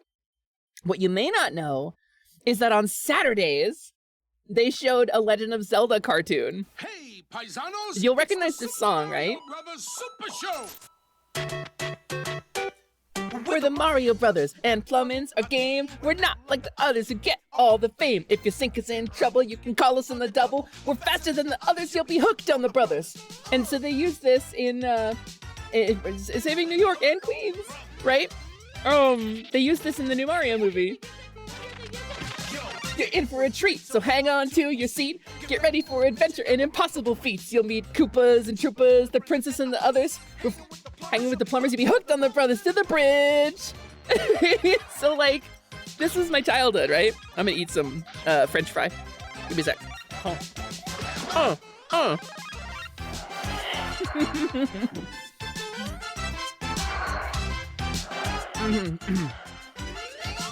I like to think I can do an impression of Luigi from this show, but I'm almost certain most can. I can't really. But so this, we can talk about the Legend of Zelda cartoon. Transformative content, copyright don't sue. It's transformative, therefore falls under parody law. We're gonna play the Legend of Zelda cartoon from YouTube. This was my jam growing up. Can we do the Mario now? Wait, I don't have arms to do the Mario. Oh boy. Smoochin' time. Oh boy, smoochin' time. It aged like milk, Ryusei. But so, don't forget the memes both show his birth. A lot of that is Vine Sauce, right? A lot of that is Vine Sauce memes. But you're 100% right, Alistor. Mama Luigi. Hey Mario, look what I made. It's a stone, Luigi. You didn't make it. I chiseled it. So like, or. Wow, here's my brother Luigi to bring you a whole heap on a spaghetti pile of informazione. Hello, Mario. You know, we know this stuff. But, so the Zelda cartoon was like my whole childhood. This stuff, this informed, there's a reason I use rupees on my channel. The reason I have so much is like Zelda aesthetic is because this show is what I grew up on. This is the Triforce of Wisdom, Link. Is it? Are you confident about that, Zelda? Are you sure? That vine produces so much sauce. Next thing you know, they'll be serving tubes of it to you. 100% Simon, that's correct. Yeah, Crash gets it. Hello, Mario. It's really funny. I thought that was from a real video, but it is apparently just a really well done parody. But so this is the Triforce of Wisdom. It has 4 sides. Nature's strongest shape, the pyramid. And so the Triforce of Wisdom is, I use this in my promos for Wind Waker. If you've been wondering what that green triangle I've been messing around with in the water, it's this. It speaks in rhyme, it's goofy, and it is the Triforce that I used to pretend to protect when I was a child playing in the woods with a plastic sword. Well, excuse me, princess. The evil wizard Ganon has... The evil wizard Ganon has a few things, and I want to point this out. Number 1, okay, the Triforce of Power. We know this, right? The evil wizard Ganon, the pigman Ganon. We love it. We love a chunky dad bod pigman in here. And I'm definitely not like down bad for Ganon, but I'm a little down bad for Ganon. He has the timeout jar. The timeout jar is where the monsters go when they are vanquished. You see that purple smoke, they poof back into that purple smoke when defeated by the heroes of the show. And so that's where I go when I am defeated as well. And I gotta go in the timeout jar for 30 seconds and then I come back. New title acquired, The Princess Who Excuses You. I would never. How dare you? Ganon has the Triforce of Power. And here he summons a bunch of like Stalfos and Moblins and stuff. Whoever gets both Triforces will rule this land forever. So we talk about this too, like there's a little bit of world building in this because Ganon is underground in his lair in what is clearly Death Mountain, right? But like, so he summons the monsters and they run out into the overworld because there's a little world building in this where Ganon can't use his powers on the surface. He's extremely limited in the surface world. He has to stay in the underworld and then send his monsters up to the surface. It's vibes. Am I looking forward to the new Zelda coming out? Echoes of Wisdom, where you can finally play as Zelda? Absolutely. And also, I have a theory about it, Alistair. I talked about this on stream, but I think it is my boy. It is brown shirt, no pants Link. It's my boy. It's my Link, because everybody has their own Link, right? Everybody has the Link, like everybody has their own Doctor in Doctor Who. Brown shirt, no pants, or brown sleeves, no pants Link is my Link, 100%. It's this guy. It's this guy. Right. Oh, where I saved this picture. Hold on. Where's my picture? I saved it. I know I saved it. Hold on. What? Why is it not here? Did I save it in overlay? I think I saved it in the wrong folder. That's why. Yeah. My Link is this guy. Brown sleeves, no pants Link, just dozing on a sunny day under a tree. There's no world-shattering calamities. His stakes are like the local fairy population is in uproar and like the songstress lost her magical necklace, right? Like that's Link's stakes. In Oracle's, this is specifically Oracle's Link, but Oracle's Link is ostensibly brown sleeves, no pants Link, the same Link from Link's Awakening and the same Link from the original Legend of Zelda and Zelda 2, which is my favorite Zelda game. Brown sleeves, no pants Link. Also this guy. Also the dude featured in this show. And so I have a theory about Echoes of Wisdom, right? Where I think it's Link's Awakening Link because he looks the same and it's in the same style and it's the same part of the timeline because we have Blue Pig Guy Ganon who is featured in the trailer. I frankly think we are getting a new story with my Link. And I think that also means we may see some Link's Awakening rep. We may see Marin again. We may see the Windfish again. I think it's that same continuity. Both Triforces will rule this land forever. You must help me, Link. Hey, for you, Zelda, anything. He talks in this. And here's some footage from episode 1. Some Moblins fighting in the Triforce Chamber. Okay, let me talk about this too. Here's Hyrule Castle. Here's Link going, yeah. He's Link, right? We zoom the camera out. And there he is on a horse already. Just immediately riding out on his horse. His weirdly like bedroom-izy horse. I think they're gonna use it for actual narrative. I think they're gonna plug some like quiet narrative connections into Echoes of Wisdom. Yeah. A friend of yours shares the same link. When you were hanging out playing Ocarina of Time and you were struggling, he would always say, "It looks like you're struggling." Methinks his pants are holding him back. Well, I mean, this Link wears pants, but yeah. Series aged really badly. Oh, this character here, this is Sprite on the right here. Her name is Sprite, which is a reference both to a pixie and to the way Sprite's like art was rendered in games back in the day, right? Nice job, hero. So here's the girl annoyed at the boy. Excuse me, princess. And here's the boy being sassy, dirty boy in response, and that was the dynamic of kids shows in the 80s and 90s, right? But there's Sprite too. Can we talk about this weird, lusty little pixie? I gotta talk about her because she was so informative for me. And again, like, I'm a kobold. We know that I'm a kobold. I've been a kobold my whole life, and I've never been a fey creature of any kind. But if I had been at any point in this channel's existence, I would have been deeply, deeply inspired by Sprite. You know, as a child, as a wee little hatchling, I would have maybe been like, wow, I wish I could be a cute little fairy. And it may have been deeply formative in my life. Did you know Pole Position got a very 80s cartoon? It sure did, Nestor. We did talk about it on stream, yeah. Also, now that you know the context of this scene, you gotta say WTF, Link. Oh, it gets worse. Oh boy, smooching time. Link is always trying to get a kiss off the princess. He's trying to get a kiss from Zelda, and he's really aggro about it, and it's super uncomfortable. It's super uncomfortable, and some parts of the show have not aged super well. Princess. But I'm gonna let this play for a second. I'll eat a french fry. But as you can see, this is episode 1 of the cartoon I grew up with. Also, unappreciated things, just listen. Just listen to the soundtrack on this show. Because somebody composed a soundtrack based on Legend of Zelda with the blessings of Nintendo. This is licensed. This is actually, Nintendo gave its blessings to this show. This is technically canon Zelda. So the music you're getting is canon Zelda music. And it's good. New trait acquired. Princess of the Kobold Construction Crew. Mystic, don't tell anybody I'm Kobold royalty. I left the Rocky Hills, okay? I'm not a chieftain's daughter. Everything's normal, and I'm not anybody of import. Yeah, they actually adapted the game soundtrack. And here we go. The picture of Zelda, and then Link is going to complain about featherbeds and how bad they suck. He hates nice things. He's a boy. He likes sleeping in mud. He's so gendered. And if I'm honest, I think, because Kaizad and I have flirted back and forth a bit.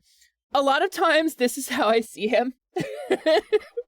When we're talking, I definitely see him as this guy. And I think that wins some points with me.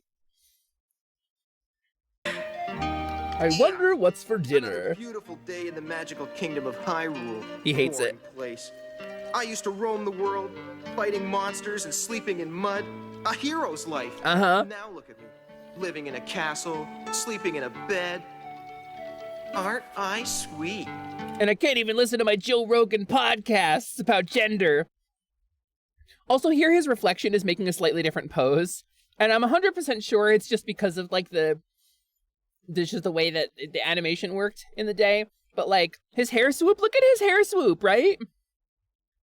Look at that. Look at that hair swoop.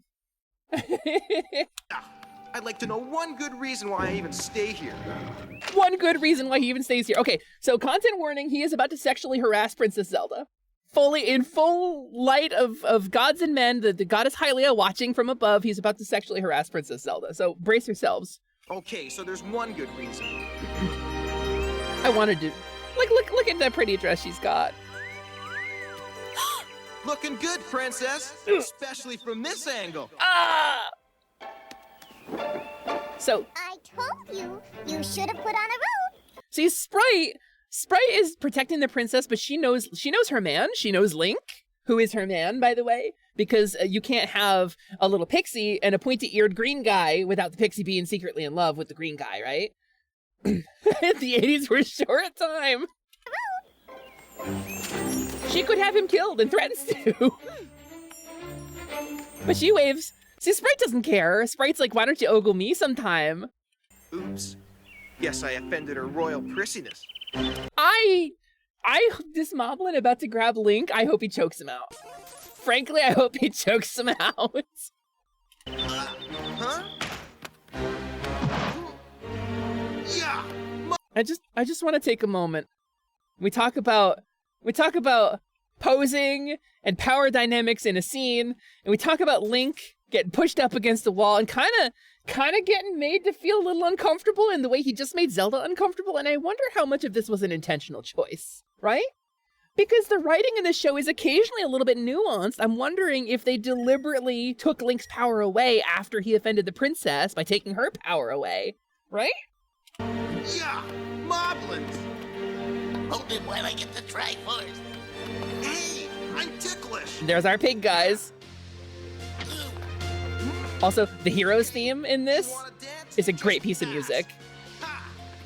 Listen to that harp. But then...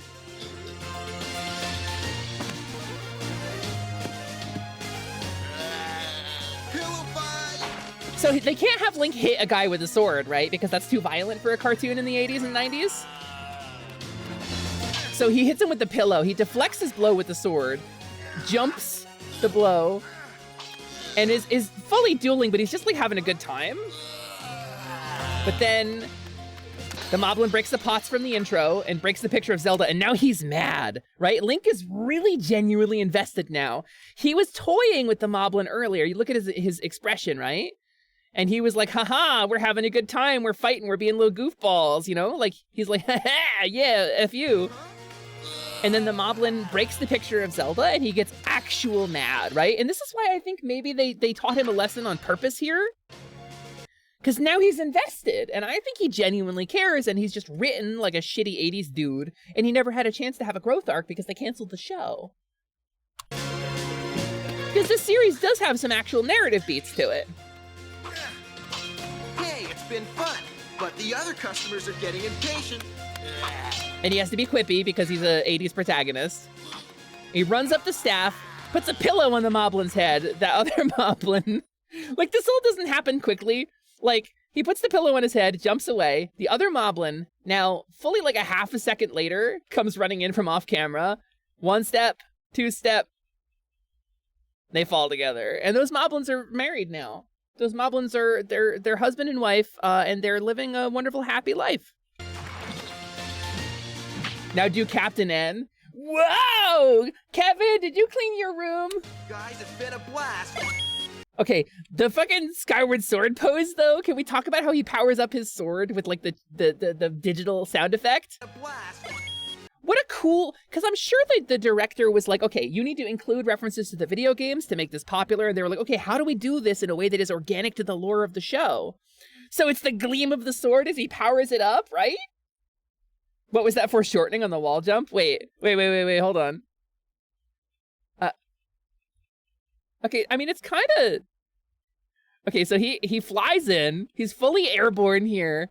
For, like, 3 identical frames, Link is just dirigibling his way at the wall. And then he flips. He does a little tumble. I guess... I mean, I think it's quite good, actually. And then he jumps in. He fully changes direction. Okay, what I want to know, right? Olitha Rid, of a year. Thank you so much for the sub. I really appreciate that. Thank you so much for supporting the channel. I want to know why this...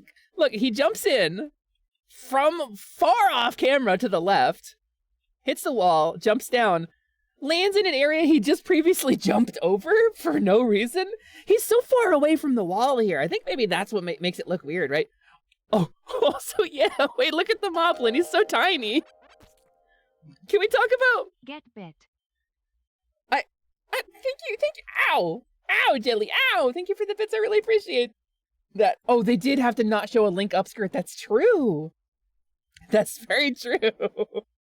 Yeah, you're right. Actually, the perspective on the shot is kind of batty because the moblin is in front of the back wall. The bed and the chest are between the moblin and the back wall, right? And so Link is touching the back wall, but is bigger than the moblin. You're right. It's been a blast. But you're going home. And he zaps them harmlessly. Tell Ganon that if he really wants this Triforce, he'll have to get it himself. Oh, look, a bone bow. Okay, that's better. Don't crush me. I'm just a tiny moblin for some reason. No, please don't hit me with your sword and return me to the timeout jar. Yeah. That's how I like to start a morning. And he And gets a magic bow as a souvenir. He gets a bow. And there's his famous hero's garb. Also, how does Link carry such a big inventory? You have a cannon. Rude. You have a cannon answer. Look, he crams his bow down. And it plays like a item get sound. Huh? So it's actually not a bag of holding, Mystic. They show this later in the series. The items are capable of shrinking. At one point, there's like a tiny little bow in Zelda's hand. Unless I made that up. It's me, Zelda. Oh yeah, I almost forgot. After saving the Triforce from evil, the hero gets his reward. Once again, Link, absolutely disgusting. Absolutely disgusting, man. Once again, gets Please his. don't return me to the timeout jar. I don't like needing to use the brain cell, let alone the smell of that purple smoke. It's really something they should study as a deterrent. The purple smoke in the timeout jar does stink, but it is like nutritional and it does stop time a little bit, so you can stay in the timeout jar for technically infinity as long as the jar doesn't break. Me again. I may never whistle again, period. Good. Don't you ever clean in here? Excuse me, princess. Yay! He said the thing!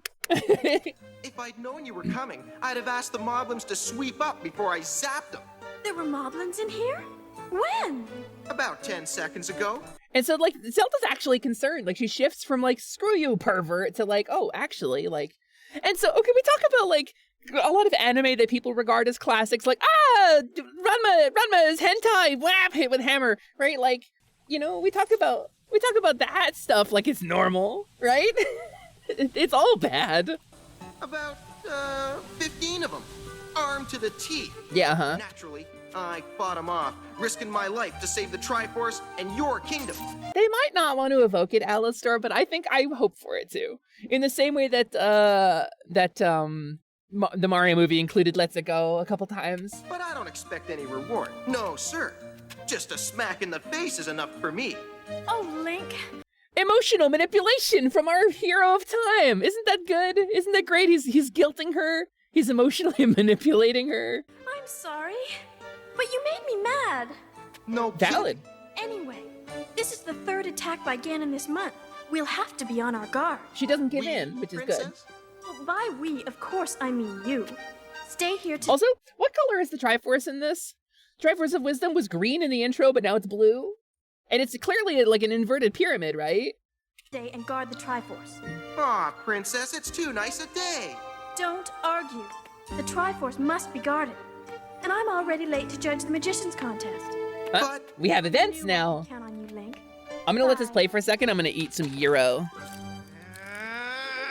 But we have a neat cut from Link's anger and frustration at being an absolute chode to Ganon's anger and frustration at being slightly less of a chode. Because at least he's honest about his intentions. Also, he teleports around in frustration. Sorry, Ganon. Sorry, Ganon. You'll be sorrier. Also, he's a great bad guy, right? Because that's Ganon. So we got Ganondorf with Ocarina of Time, right? Like, Ganon evolved from Link to the Past, where he was Blue Pig Guy, into Ganondorf in Ocarina of Time, where it was like, because the lore was in Link to the Past that he was like a thief who got twisted by a dark wish in the Golden Land, right? I can relate to Ganon. I too teleport around when angry. Slimen, that's crazy. I've never seen you teleport in your life, Slimen. So, we got Link to the Past, had Blue Pig Guy Ganon, and the lore of that was like the leader of a band of thieves broke into the Golden Land and stole the Triforce, the power to grant wishes, twisted his wish because he had a cruel heart and warped his form and the Golden Land into like a horrible monster. And then the Golden Land turned into like this horrible nightmare realm called the Dark World because of the cruelty of his wish and his selfishness. And so that's the lore of this guy. That's the lore of this. I don't know if we had established that lore yet, other than he was just like a monster pig guy, right? A boar man. But like, he's a pig guy and he can kind of get it, is what I'm saying. So this Ganon, Pupper, we actually see this. Hold on. Let me, Echoes of Wisdom trailer.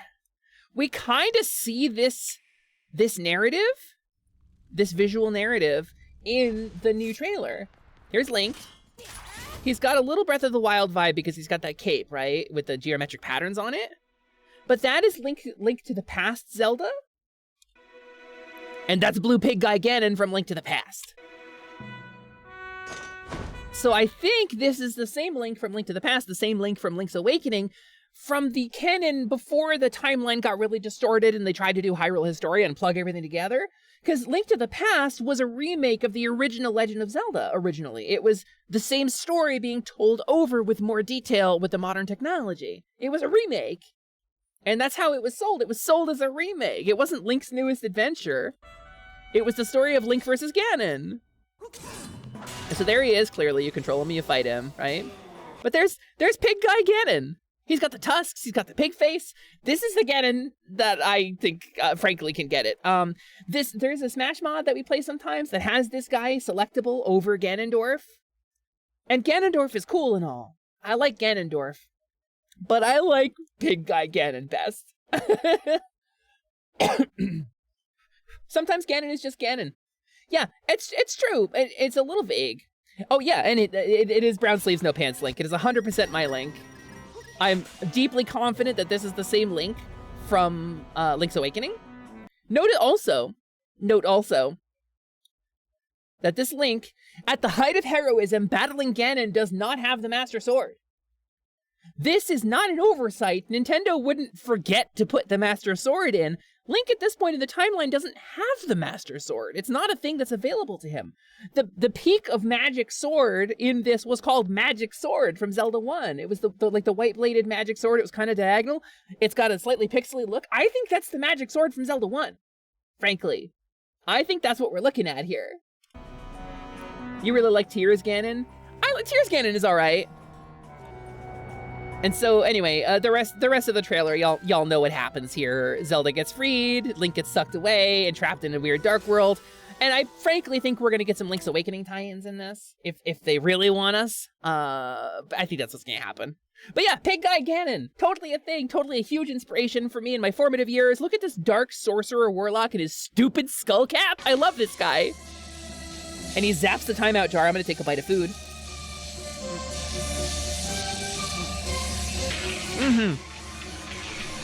Good. I can't wait for Zelda to persuade people of Hyrule. Lend me your furniture. Oh, she doesn't need to, Slimy. She just takes it. She's a princess. So look at how much of his gums are exposed in this too. He's really horrible, isn't he? Seriously, if I want the Triforce of Wisdom, I'm going to have to get it myself. So that's the thing that Link said to tell Ganon. And so here's the show continuing the narrative of that, right? The show is actually pretty well written. So he teleports. Okay, this is cool. This is cool, actually. He's in a sitting position, right? He's in a sitting position when he teleports. Thank you for the hydrate. Let me hit that right now. He teleports in a sitting position. It's just still in a sitting position because he's Ganon. He doesn't have to care. That's his power. That's the level of power this man commands in the underworld.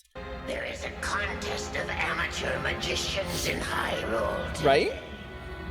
I shall enter that contest. And so he stands up and he seats himself higher. He seats himself higher up than he was. He was just in a sitting position because he was bored. But you're no amateur. You're a pro.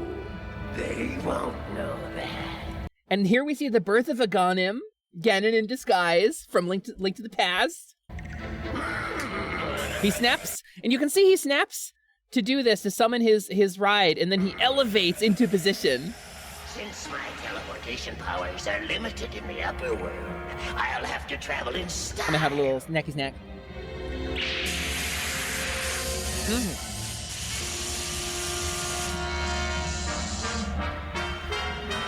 Yeah, Nestor, me too. I want to know who did it. And so he summons up some monsters from the timeout jar. Blaze, I think Ganon just teleports his poop directly to the bathroom. I think he goes, oh my god. And not like that. He doesn't do that. I think he goes, and then the poop is gone, and it goes boom, and it appears in the toilet. And then he makes the Stalfos flush it just to be bitch to the Stalfos. So this is cool, right? He disguises the Stalfos as humans, or as, I guess, Hyruleans, to carry him up to the overworld, where he can't really use his magic. Hyrule, a peaceful kingdom and a beautiful day. Well, that was our change. Move! And so here we have Hyrule. We have Hyrule with a bunch of Nintendo approved, I remind you, Nintendo approved designs for people in Hyrule. Spell I use in my garden. And so this competition of amateur magicians is just wizards standing in a line casting a single spell. Who's this dude with the brown hat on the left? Who's this Moomin-looking bastard? I don't know. Watch. Hocus pocus, tomato crocus. Wonderful! It's getting bigger!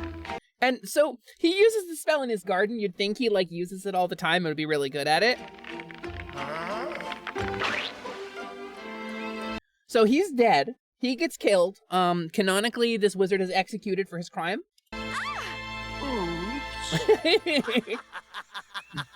Would Hyruleans technically count as classified as elves since they have pointy ears? Well, that's like saying halflings have are elves, right? They're not. Or like Eladrin? Technically, they're not. They're definitely elf-inspired, and I think the OG intent was to be like, these are elves, right? But Who dares laugh at me? My name is not important. I merely wish to enter this contest. So no questions from the princess of Hyrule, right? Presumably the ruling region, because there's no king or queen in this. I think the king does actually come up later in the series. Just a dude carried in on a palanquin. Who is this guy? What kingdom is he from? I don't know. Sure. Are you an amateur magician then? I am. It's nice. Like, look at... Hold on. Wait. I was going to take another bite, but look at this guy. Wait. Oh, they're all so good. Hold on. Wait a minute. Hold on. Let me pull up my YouTube here real quick. Where I gotta go here. I gotta go to this thing. Can we talk about this? Can we take a minute to appreciate the background art in this? Whoa! And that girl, she's not looking at the bird. What's she looking at? What's this girl looking at here? She like she's amazed by something. But what's more is what's this guy looking at? This man can see at 180-degree field of view. He's perplexed and befuddled. I don't know what's going on. But he's definitely there. His eyes are the wall master because he's wall-eyed. All right. Fine. Wait your turn. Fine. Wait your turn. She's so rude to this man. She's so rude to this. Ganon is very polite to her.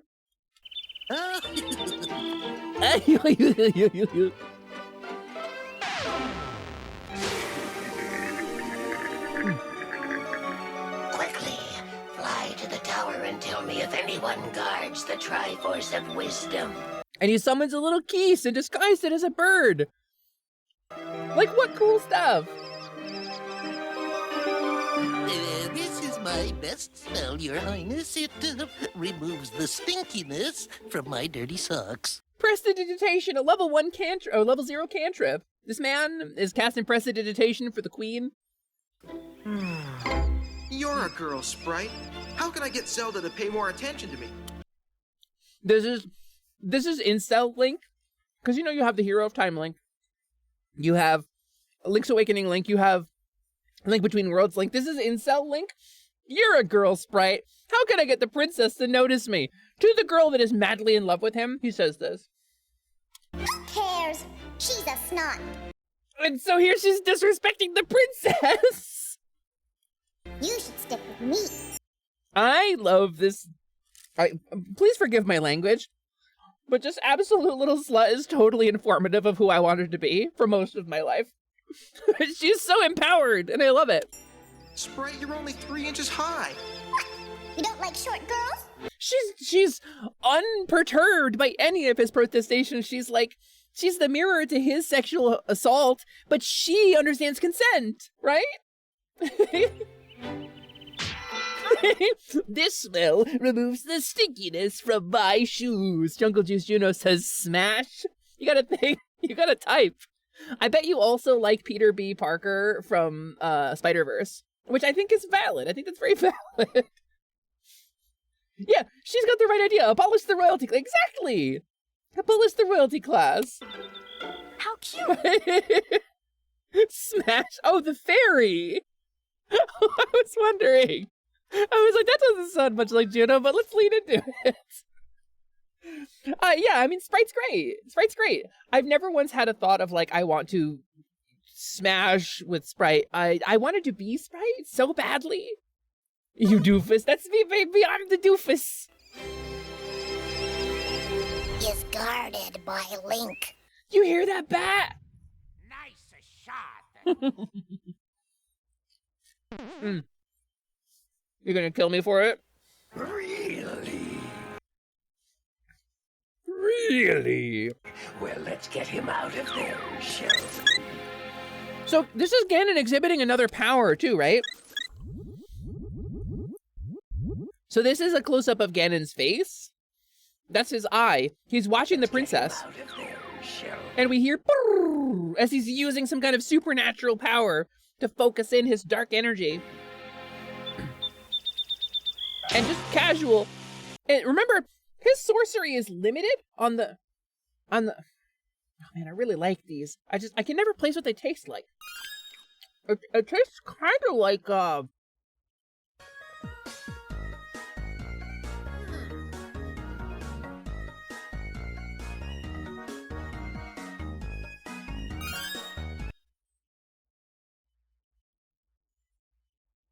So yeah, get it as a zoom function. Who's this thick wizard in front of Zelda right now? I don't know. Also, nobody's... Oh! Look at it in the background. And nobody sees Ganon, like, reaching forward and casting lightning, right? Oh, no, wait, look at Wizard Dad in the back. I want to know who Wizard Dad is. Look at that dude. Imagine scrying meant you had the vision of what you looked like in your eye and others could see it. He's got 2 crystal balls for eyes. Like, why not? He's monstrous, right? That's a cop. Yeah, Dionysus sniffs the cop. Definitely. Definitely. This no cops at Pride. And this is the man who put on a rainbow flag and tried to pretend. But then, we have, what's his name? The dragon from Zelda 1, whose name I forget. But he's the first dungeon boss. Lizard baby! Whistleford Brimley, that's correct. Gleeok, thank you, Gleeok! Blah!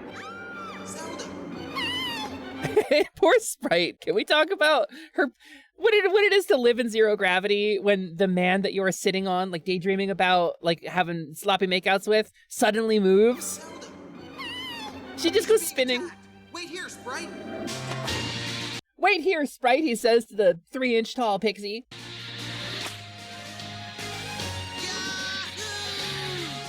We hit the hero's theme. He does an unnecessary flip. Lands on Gleeok's back. Bops him in the snoot, gets aggro. You see the way his shield came out there as part of the move? Like, what style? This is a kid's cartoon, but this dude's got style.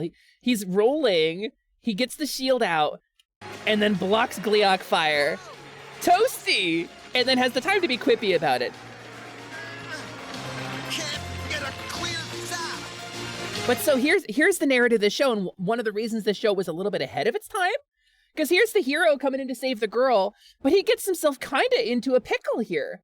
He gets himself into a little bit of a pickle. He can't get a clear shot, and he's clearly being pushed back by the fire. But so Zelda comes in, and she whips a tray to set up his shot. And he's able to defeat the boss because Zelda helped him. Not bad, eh? That frame of Link on his back looks like a turtle in a shell that can't move. Wait, does it? It's gotta be like right here, right? Help! Help me, Zelda!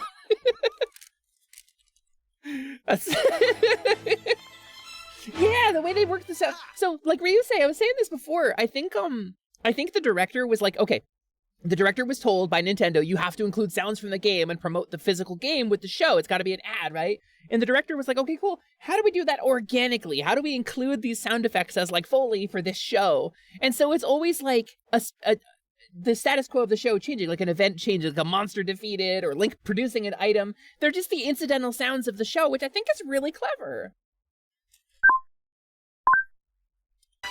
And yeah, Crash, you're correct. What are you doing here?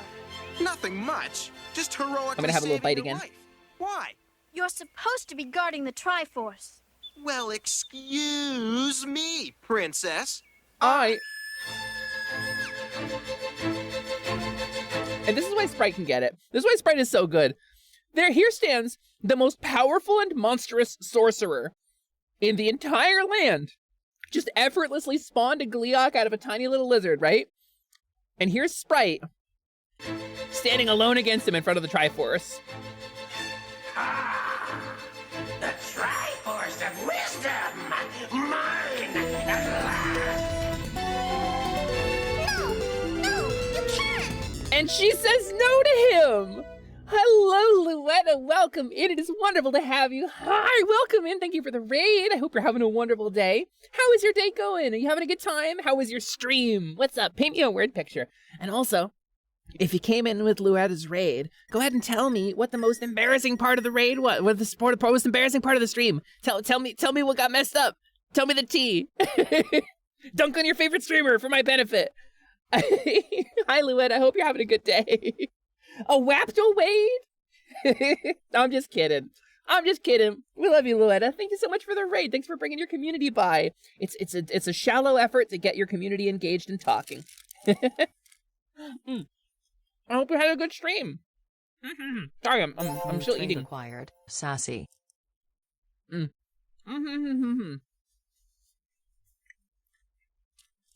Listen, if I could be as sassy as Sprite, I would have probably stayed as a fairy. Thank you so much for the snack. And yes, Willie, I did. I did take a bite. You had Wapto problems? What kind of Wapto problems did you have? I think Link had some Wapto problems a minute ago, too.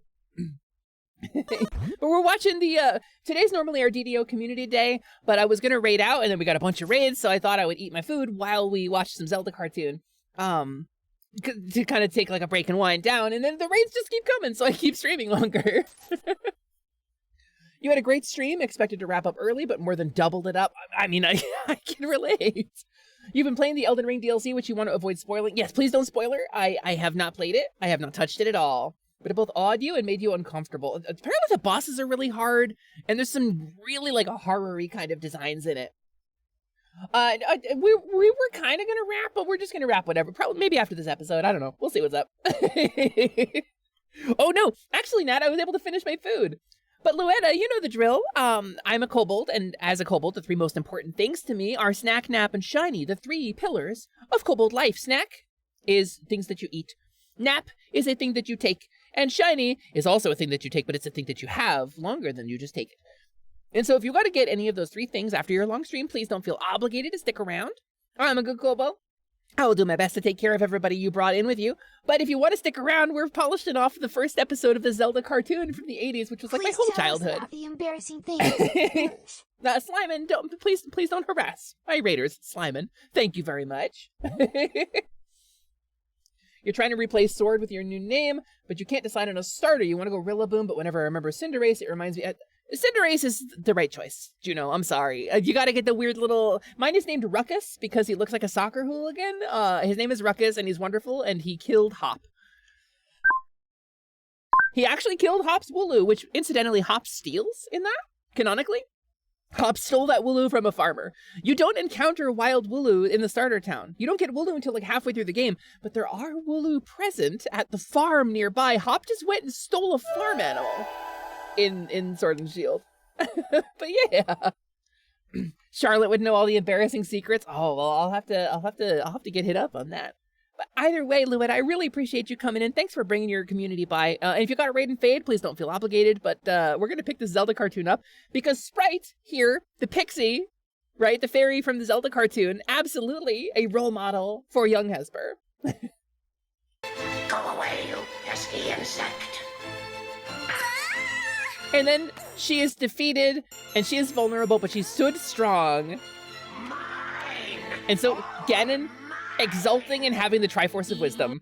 And then this happens, right? Evil is the path you choose, but evildoers always lose. It speaks in rhyme. Look at him looking at the camera. He's like, what is this? What's happening? He looks like he's really high. What is this face he's making? You called football soccer directly in the face of a Brit. It's the word that we used, you know. It's linguistic drift. If I called it football, people in America would think I was talking about American football. Like, what would I do? It's the way communication works. Silence. This is like if you go to Japan, right? And you're using like an English loan word, and you try to say it like the Japanese would say it with using the katakana translation. They just want you to say the English word. They just want you to communicate. I firmly agree that we should call soccer football. I agree with you, but it's just the way language works. Sometimes language is the thing you have to use rather than the thing you can just disregard and make stuff up. I mean, all words are made up, but like everyone has to agree on the things that are made up for them to be words, you know? And yes, should call it hand dag. Also, Ganon heroically leaps out of the tower with the Triforce. This is fully like a shot-for-shot recreation of that scene from Game of Thrones. He knocks the disguises off the Stalfos. And because he can't teleport on the overworld... Ganon's got the Triforce of Wisdom! And he's getting away! Darn it! Link's like, ah, shucks! We'll never catch him now! Yes, we will! Once again, Zelda, with the power of wisdom, right, which they establish in the show, they don't ever explicitly say it, but she has the power of the Triforce of Wisdom. She's the chosen princess, and she's got the solution to the problem, which is one of the things I really liked about the show, because it's not a show about Link. It's a show about Link and Zelda as a duo, and that's the way the show is written from the jump, which I think is great. Their relationship is troubled. Link is a sexual harasser. Triforce of Wisdom. That's correct. No, his legs do work, Nat, and we see this later. His sense of style doesn't turn off in the overworld. His need for flair, because Pigman Ganon is absolutely gay dad bod pig monster. Gay dad bod pig warlock, 100%. Confirmed bachelor. So the wild growing spell, this is Zelda's solution, right? And Link is like, look at this absolute dumbass. He's not even a himbo because he's not nice. He's just an idiot. Huh? And the wizard's like, oh, I hope this doesn't explode.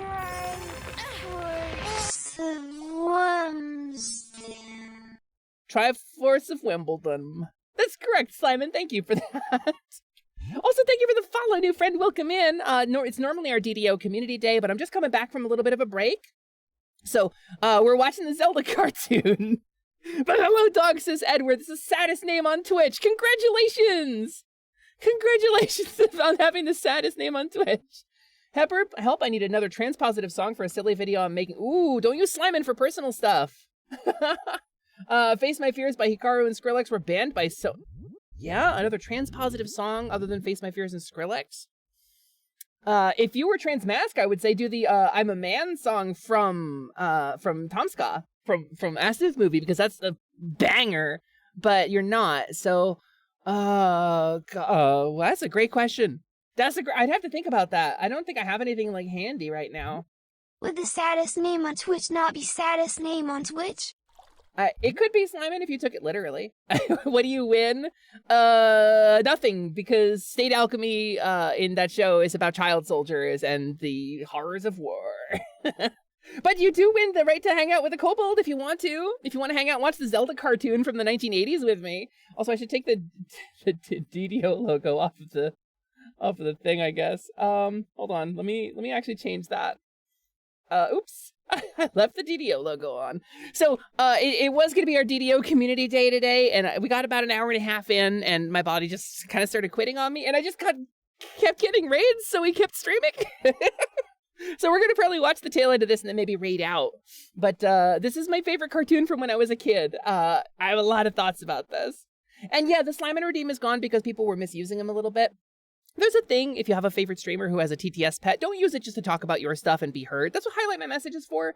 But we're streamers, we're always trying to read the message. You're basically cutting the line if you use the TTS Redeem for personal stuff. And I think a lot of streamers are just too nice to... And see, I told you! I told you! Highlight my message. Backwards and true, Slyman. Hello, Smokey. Welcome in. It is nice to have you. Welcome in. Hi, my name is Hesper. Let me turn on a little music and greet you properly. I got a little bit of this nonsense going on. Hello, welcome in. It is nice to have you. My name is Hesper. I am a kobold. I am a mid-level mage. Pa-bam! I am Pa-pow, the foreman of the Kobold Construction Guild. Very rude.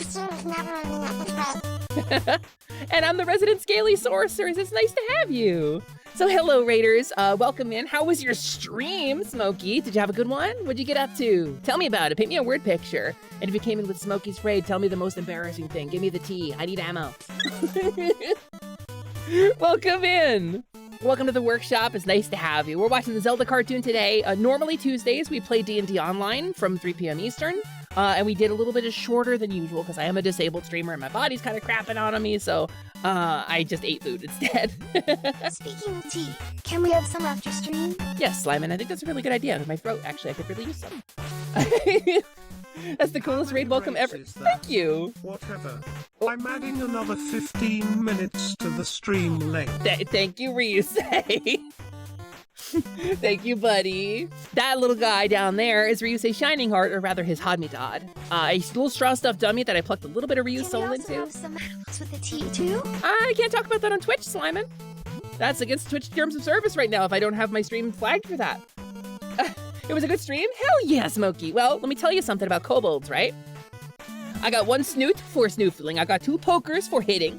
I got 2 floopers, optional, but there for listens, and I got 1 big swoosher around back for tailing. But more importantly than that, kobolds value 3 things above all else. The 3 pillars of kobold society, kobold life. All things reduced to these 3 things in kobolds, right? Snack, nap, and shiny. The 3 most important things, the kobold holy trinity. So if after your long stream you gotta go get snack, nap, or shiny, please don't feel obligated to stick around. If you don't wanna, you can raid and fade. There's no social pressure here. Thank you so much for coming by and bringing yourself here. But if you wanna hang out, we're watching a bit of a cartoon and we're probably gonna raid out afterwards. It's hard to choose because if you go Cinder, you'd feel obligated. I see. You were playing, oh no way, you were playing Doom 64? Oh, were you playing the N64 version of it, or were you playing like the Steam re-release with the like quality of life improvements? Because I grew up on that thing. Doom 64 was my jam. It's a very underrated game, especially with the Steam version being out now. You don't need to worry about the N64 control scheme anymore. So like, play Doom 64, gamers. It's real good. Yeah. Wait, you're another fellow kobold? Really? So if I were to greet you in the traditional kobold fashion, that's a kobold! Then you would understand and you would go back to me, that's a kobold, right? Welcome in, fellow kobold. It's wonderful to have you. Welcome in. We're yipping and yapping and yarking together. Maybe you'll care about the thing that I do on Tuesdays then, which is we stream DDO, Dungeons & Dragons Online, which is an MMORPG. It's like 18 years old. It's an old game, but a good one with a great company running it that really cares about its community. That we were supposed to get playable kobolds in, like 16 years ago and we never did, so I'm trying to raise awareness of the plight of the kobold in DDO, how we're still illegal in Stormreach. So maybe you'll care about that. If you want to swing by on Tuesday, like a week from today, if you remember, we'll be doing a DDO stream. I have a community night. Yeah! If Hesper was an Ace Attorney character, that's a kobold. Oh, shiznits, a kobold! That's correct. That's correct, and you're right for saying it. But, yeah, that's one whole kobold. I could do a little dance. I could do a little kobold dance. I don't know if you got a dance, but I recommend this one. This one's pretty cool. And I can show off my cool hat. Ooh, thank you for the egg. But also, I'm gonna tap back over to the cartoon because we are just in the tail end of this. Is my dance gonna stop? Did it time out? Did it lock? Okay, there we go. Here's the regular PNG tuber. You can do a dance. Don't let the PNG tuber stop you. Everybody knows you do a dance.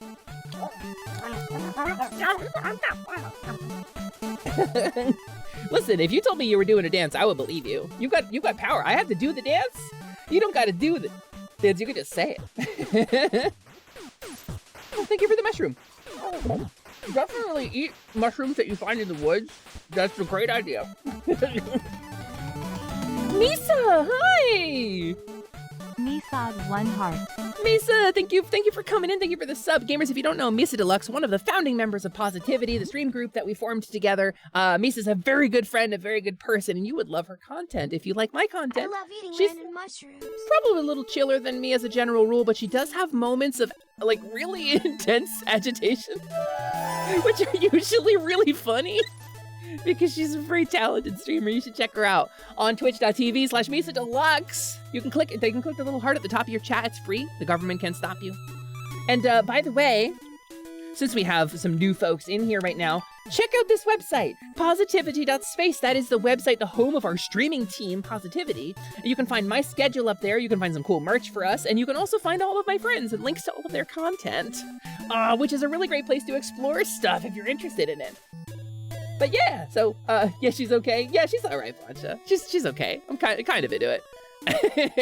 But I'm gonna pause this, and we're gonna keep going with the cartoon. She does Be Earth's Buddy, which is super incredible. Yeah, this year I participated in Be Earth's Buddy. We raised a bunch of money for whale and dolphin conservation, which is a really cool cause and some really cool people, and I met some really neat folks who work with it. And now, Blancha is something of, I don't know how much I'm supposed to say or how to say it, so I won't. I'll leave it to you. But, Blancha, if you want to shout out anything that you're doing, now's the time. Wow, this Positivity group sounds cool. Do they have a Discord? It so happens, Magna, that we do have a Discord, and we were doing weekly watch-alongs for Dungeon Meshi as it was coming out, but until we get season 2, we don't have that, so we got some other hangout stuff. We do watch-alongs for certain content, like promotional stuff, when they do like Nintendo Directs and all that. And also, we're gonna have improv nights on Positivity, which is gonna be pretty rad, actually. There will be stuff at the end of the week, TM. Okay, I will keep my mouth shut then. But yeah, so Zelda has the power of wisdom, right? She's like, hey, wizard, cast your spell, the spell that exploded a tomato on my face earlier. And there's Zelda watching because she knows what's going to happen. There's the wizard hoping that he's not about to be executed for wronging the princess. And there's Link going, what's going on? There's some sort of magic. Wow. He's not a himbo in this show. Some people will say he's the himbo Link. He's actually mean. You have to be nice to be a himbo. This Link sexually harasses Zelda regularly. Oh, Smokey, it's actually really good. And the kobolds in it are dog kobolds, as they are in Japan, which are our cousins from Japan. But here's Zelda. She lassos the tree. Link is still confused. My kind of girl. And so there's a moment of admiration Link has for her. And so they fling themselves into the air, heedless. How are we gonna get down? She says, it was your plan, princess. The dong bolts. Oh no, that's a different website. Dog bolts. Yeah.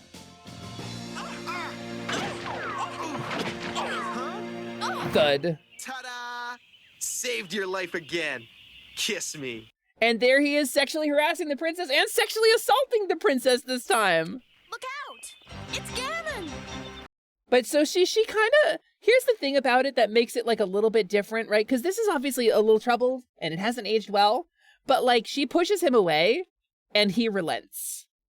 There's no part of him that would ever force himself on her, but he is frustratingly and upsettingly persistent, which is a real problem. And also here his sleeve kind of has like a hoodie thing going on, which I don't think is in the actual art, which is wild. I think it's, the heck is Link? It's Link. It's this Link from the cartoon. It's shit Link. It's Gavin! So they launch themselves ahead of him. A secret entrance to the underworld is just ahead. So to catch you up, he's stolen the Triforce of Wisdom at this point. He's successfully flicked away the pixie that Link left to guard it. And is running away because he can't teleport on the overworld. His powers only work in the dungeon. And so he's carrying the Triforce with a bunch of Stalfos he summoned at the beginning of the show. I'll just slow him down a little. And so Ganon is unceremoniously dumped into the dirt. He drops the Triforce. And he orders the Stalfos to get them. I call for reinforcements. A measly 3 Stalfos? Ha! Take this, princess. So you see, like, the item shrinks when it goes in the pouch, right? There's a little bit of world building here. And it... What?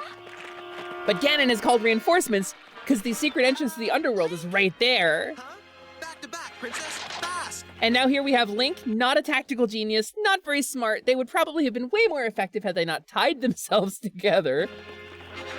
But Zelda goes with it. But so they do kind of like a cool team thing where they're working together. And this is kind of progressive for the era. Like this was not really done.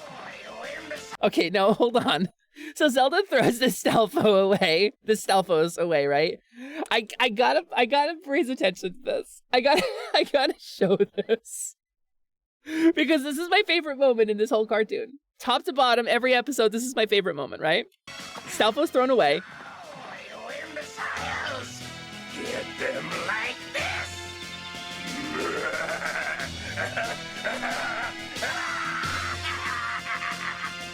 That's fully like 8 seconds of Ganon just cackling like a madman. He's got the Triforce in his hand. He could go run to that dungeon entrance that's maybe 30 feet away and get off with the Triforce of Wisdom. But he takes a minute to deride this poor Stalfos, just sitting on the ground staring at him agape. It slow zooms in on his moment of madness as he shadow boxes to show Stalfos how to fight.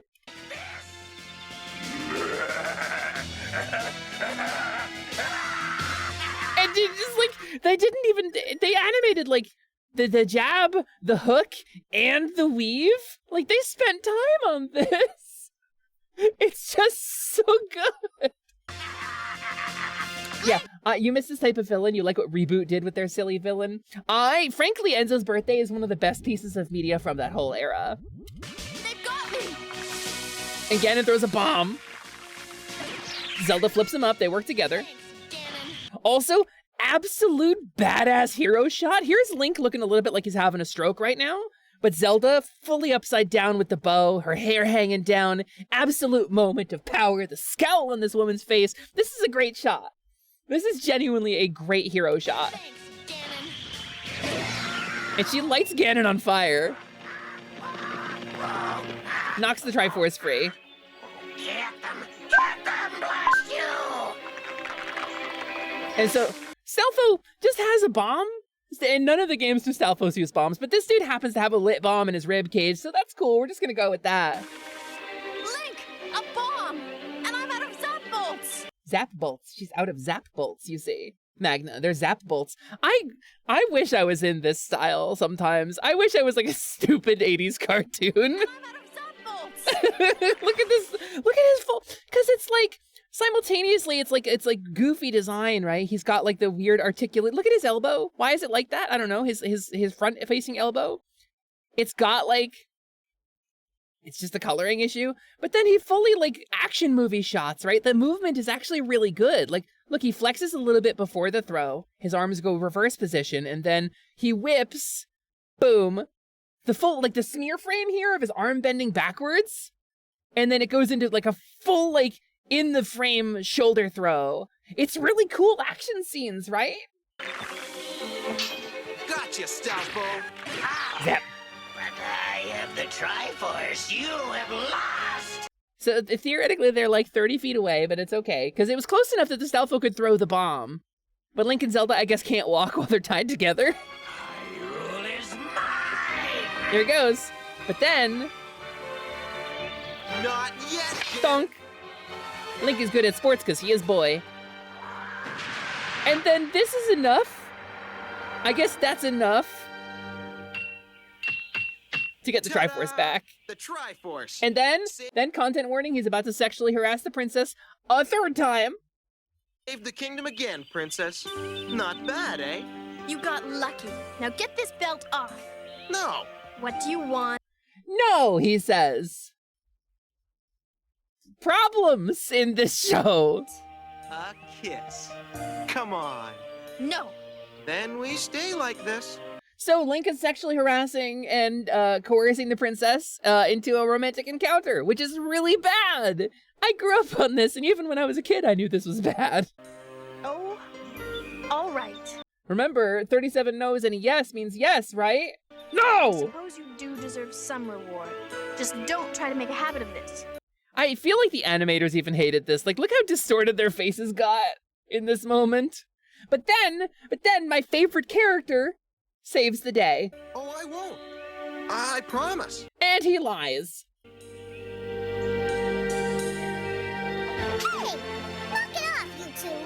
Yeah, that's right. Absolutely stop this, Sprite. Thank you for being my self-representation in this show. Oh, I see. The belt stuff. I'll fix that. Zap. Darn it, Sprite. I was that close. I hate you. I hate you so much. I hate you more than it is reasonable to hate a cartoon character. And then the animators, they really had fun sometimes because it was a kid's show and I guess they didn't care. Yeah. She's a little weirdo. She's a little weirdo, gamers. Oh, it's so bizarre. But then Ganon is in the timeout jar where I go when I am defeated. Just wait till I get out of here, Zelda and Link. You'll pay for this. And so that's it. Yark. Oh, we remember.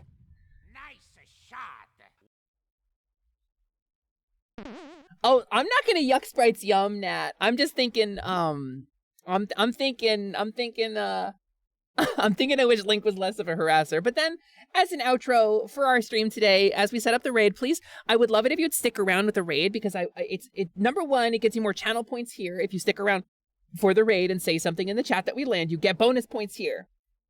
But number two, it's really nice for the streamer. If you want to discover a new streamer who's up to something cool, you can totally start chatting with them because we're basically digital buskers, like interacting with us, heckle us. It's what we do, you know?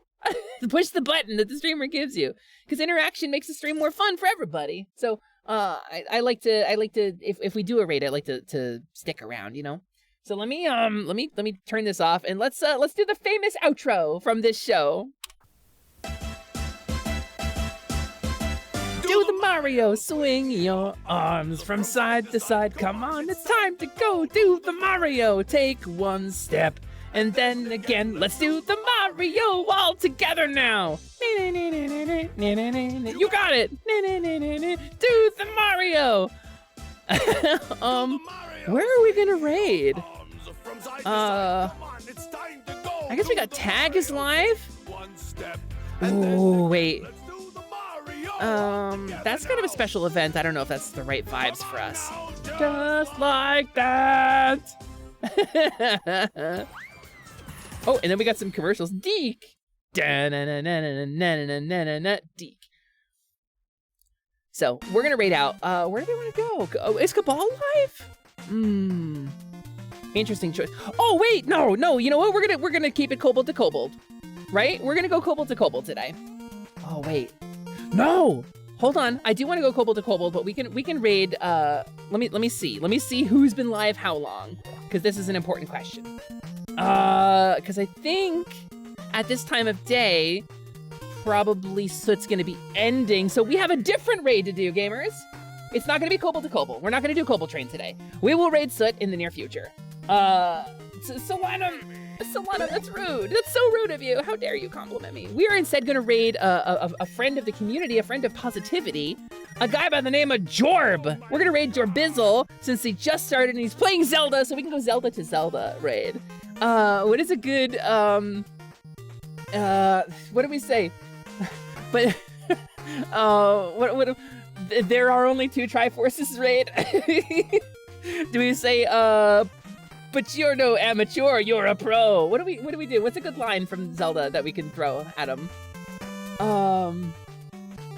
Raid Jorbizzle. Jorb's great. Jorb has a setup. He's made it all himself. He's fully customized the stream environment. It's super technically rad. Incredible sprite artist. I'm really hoping to commission a Jorb emote when he opens back up again. Jorb's rad as hell. Excuse me, Jorb. Yeah, that's a great one. I like that one a lot.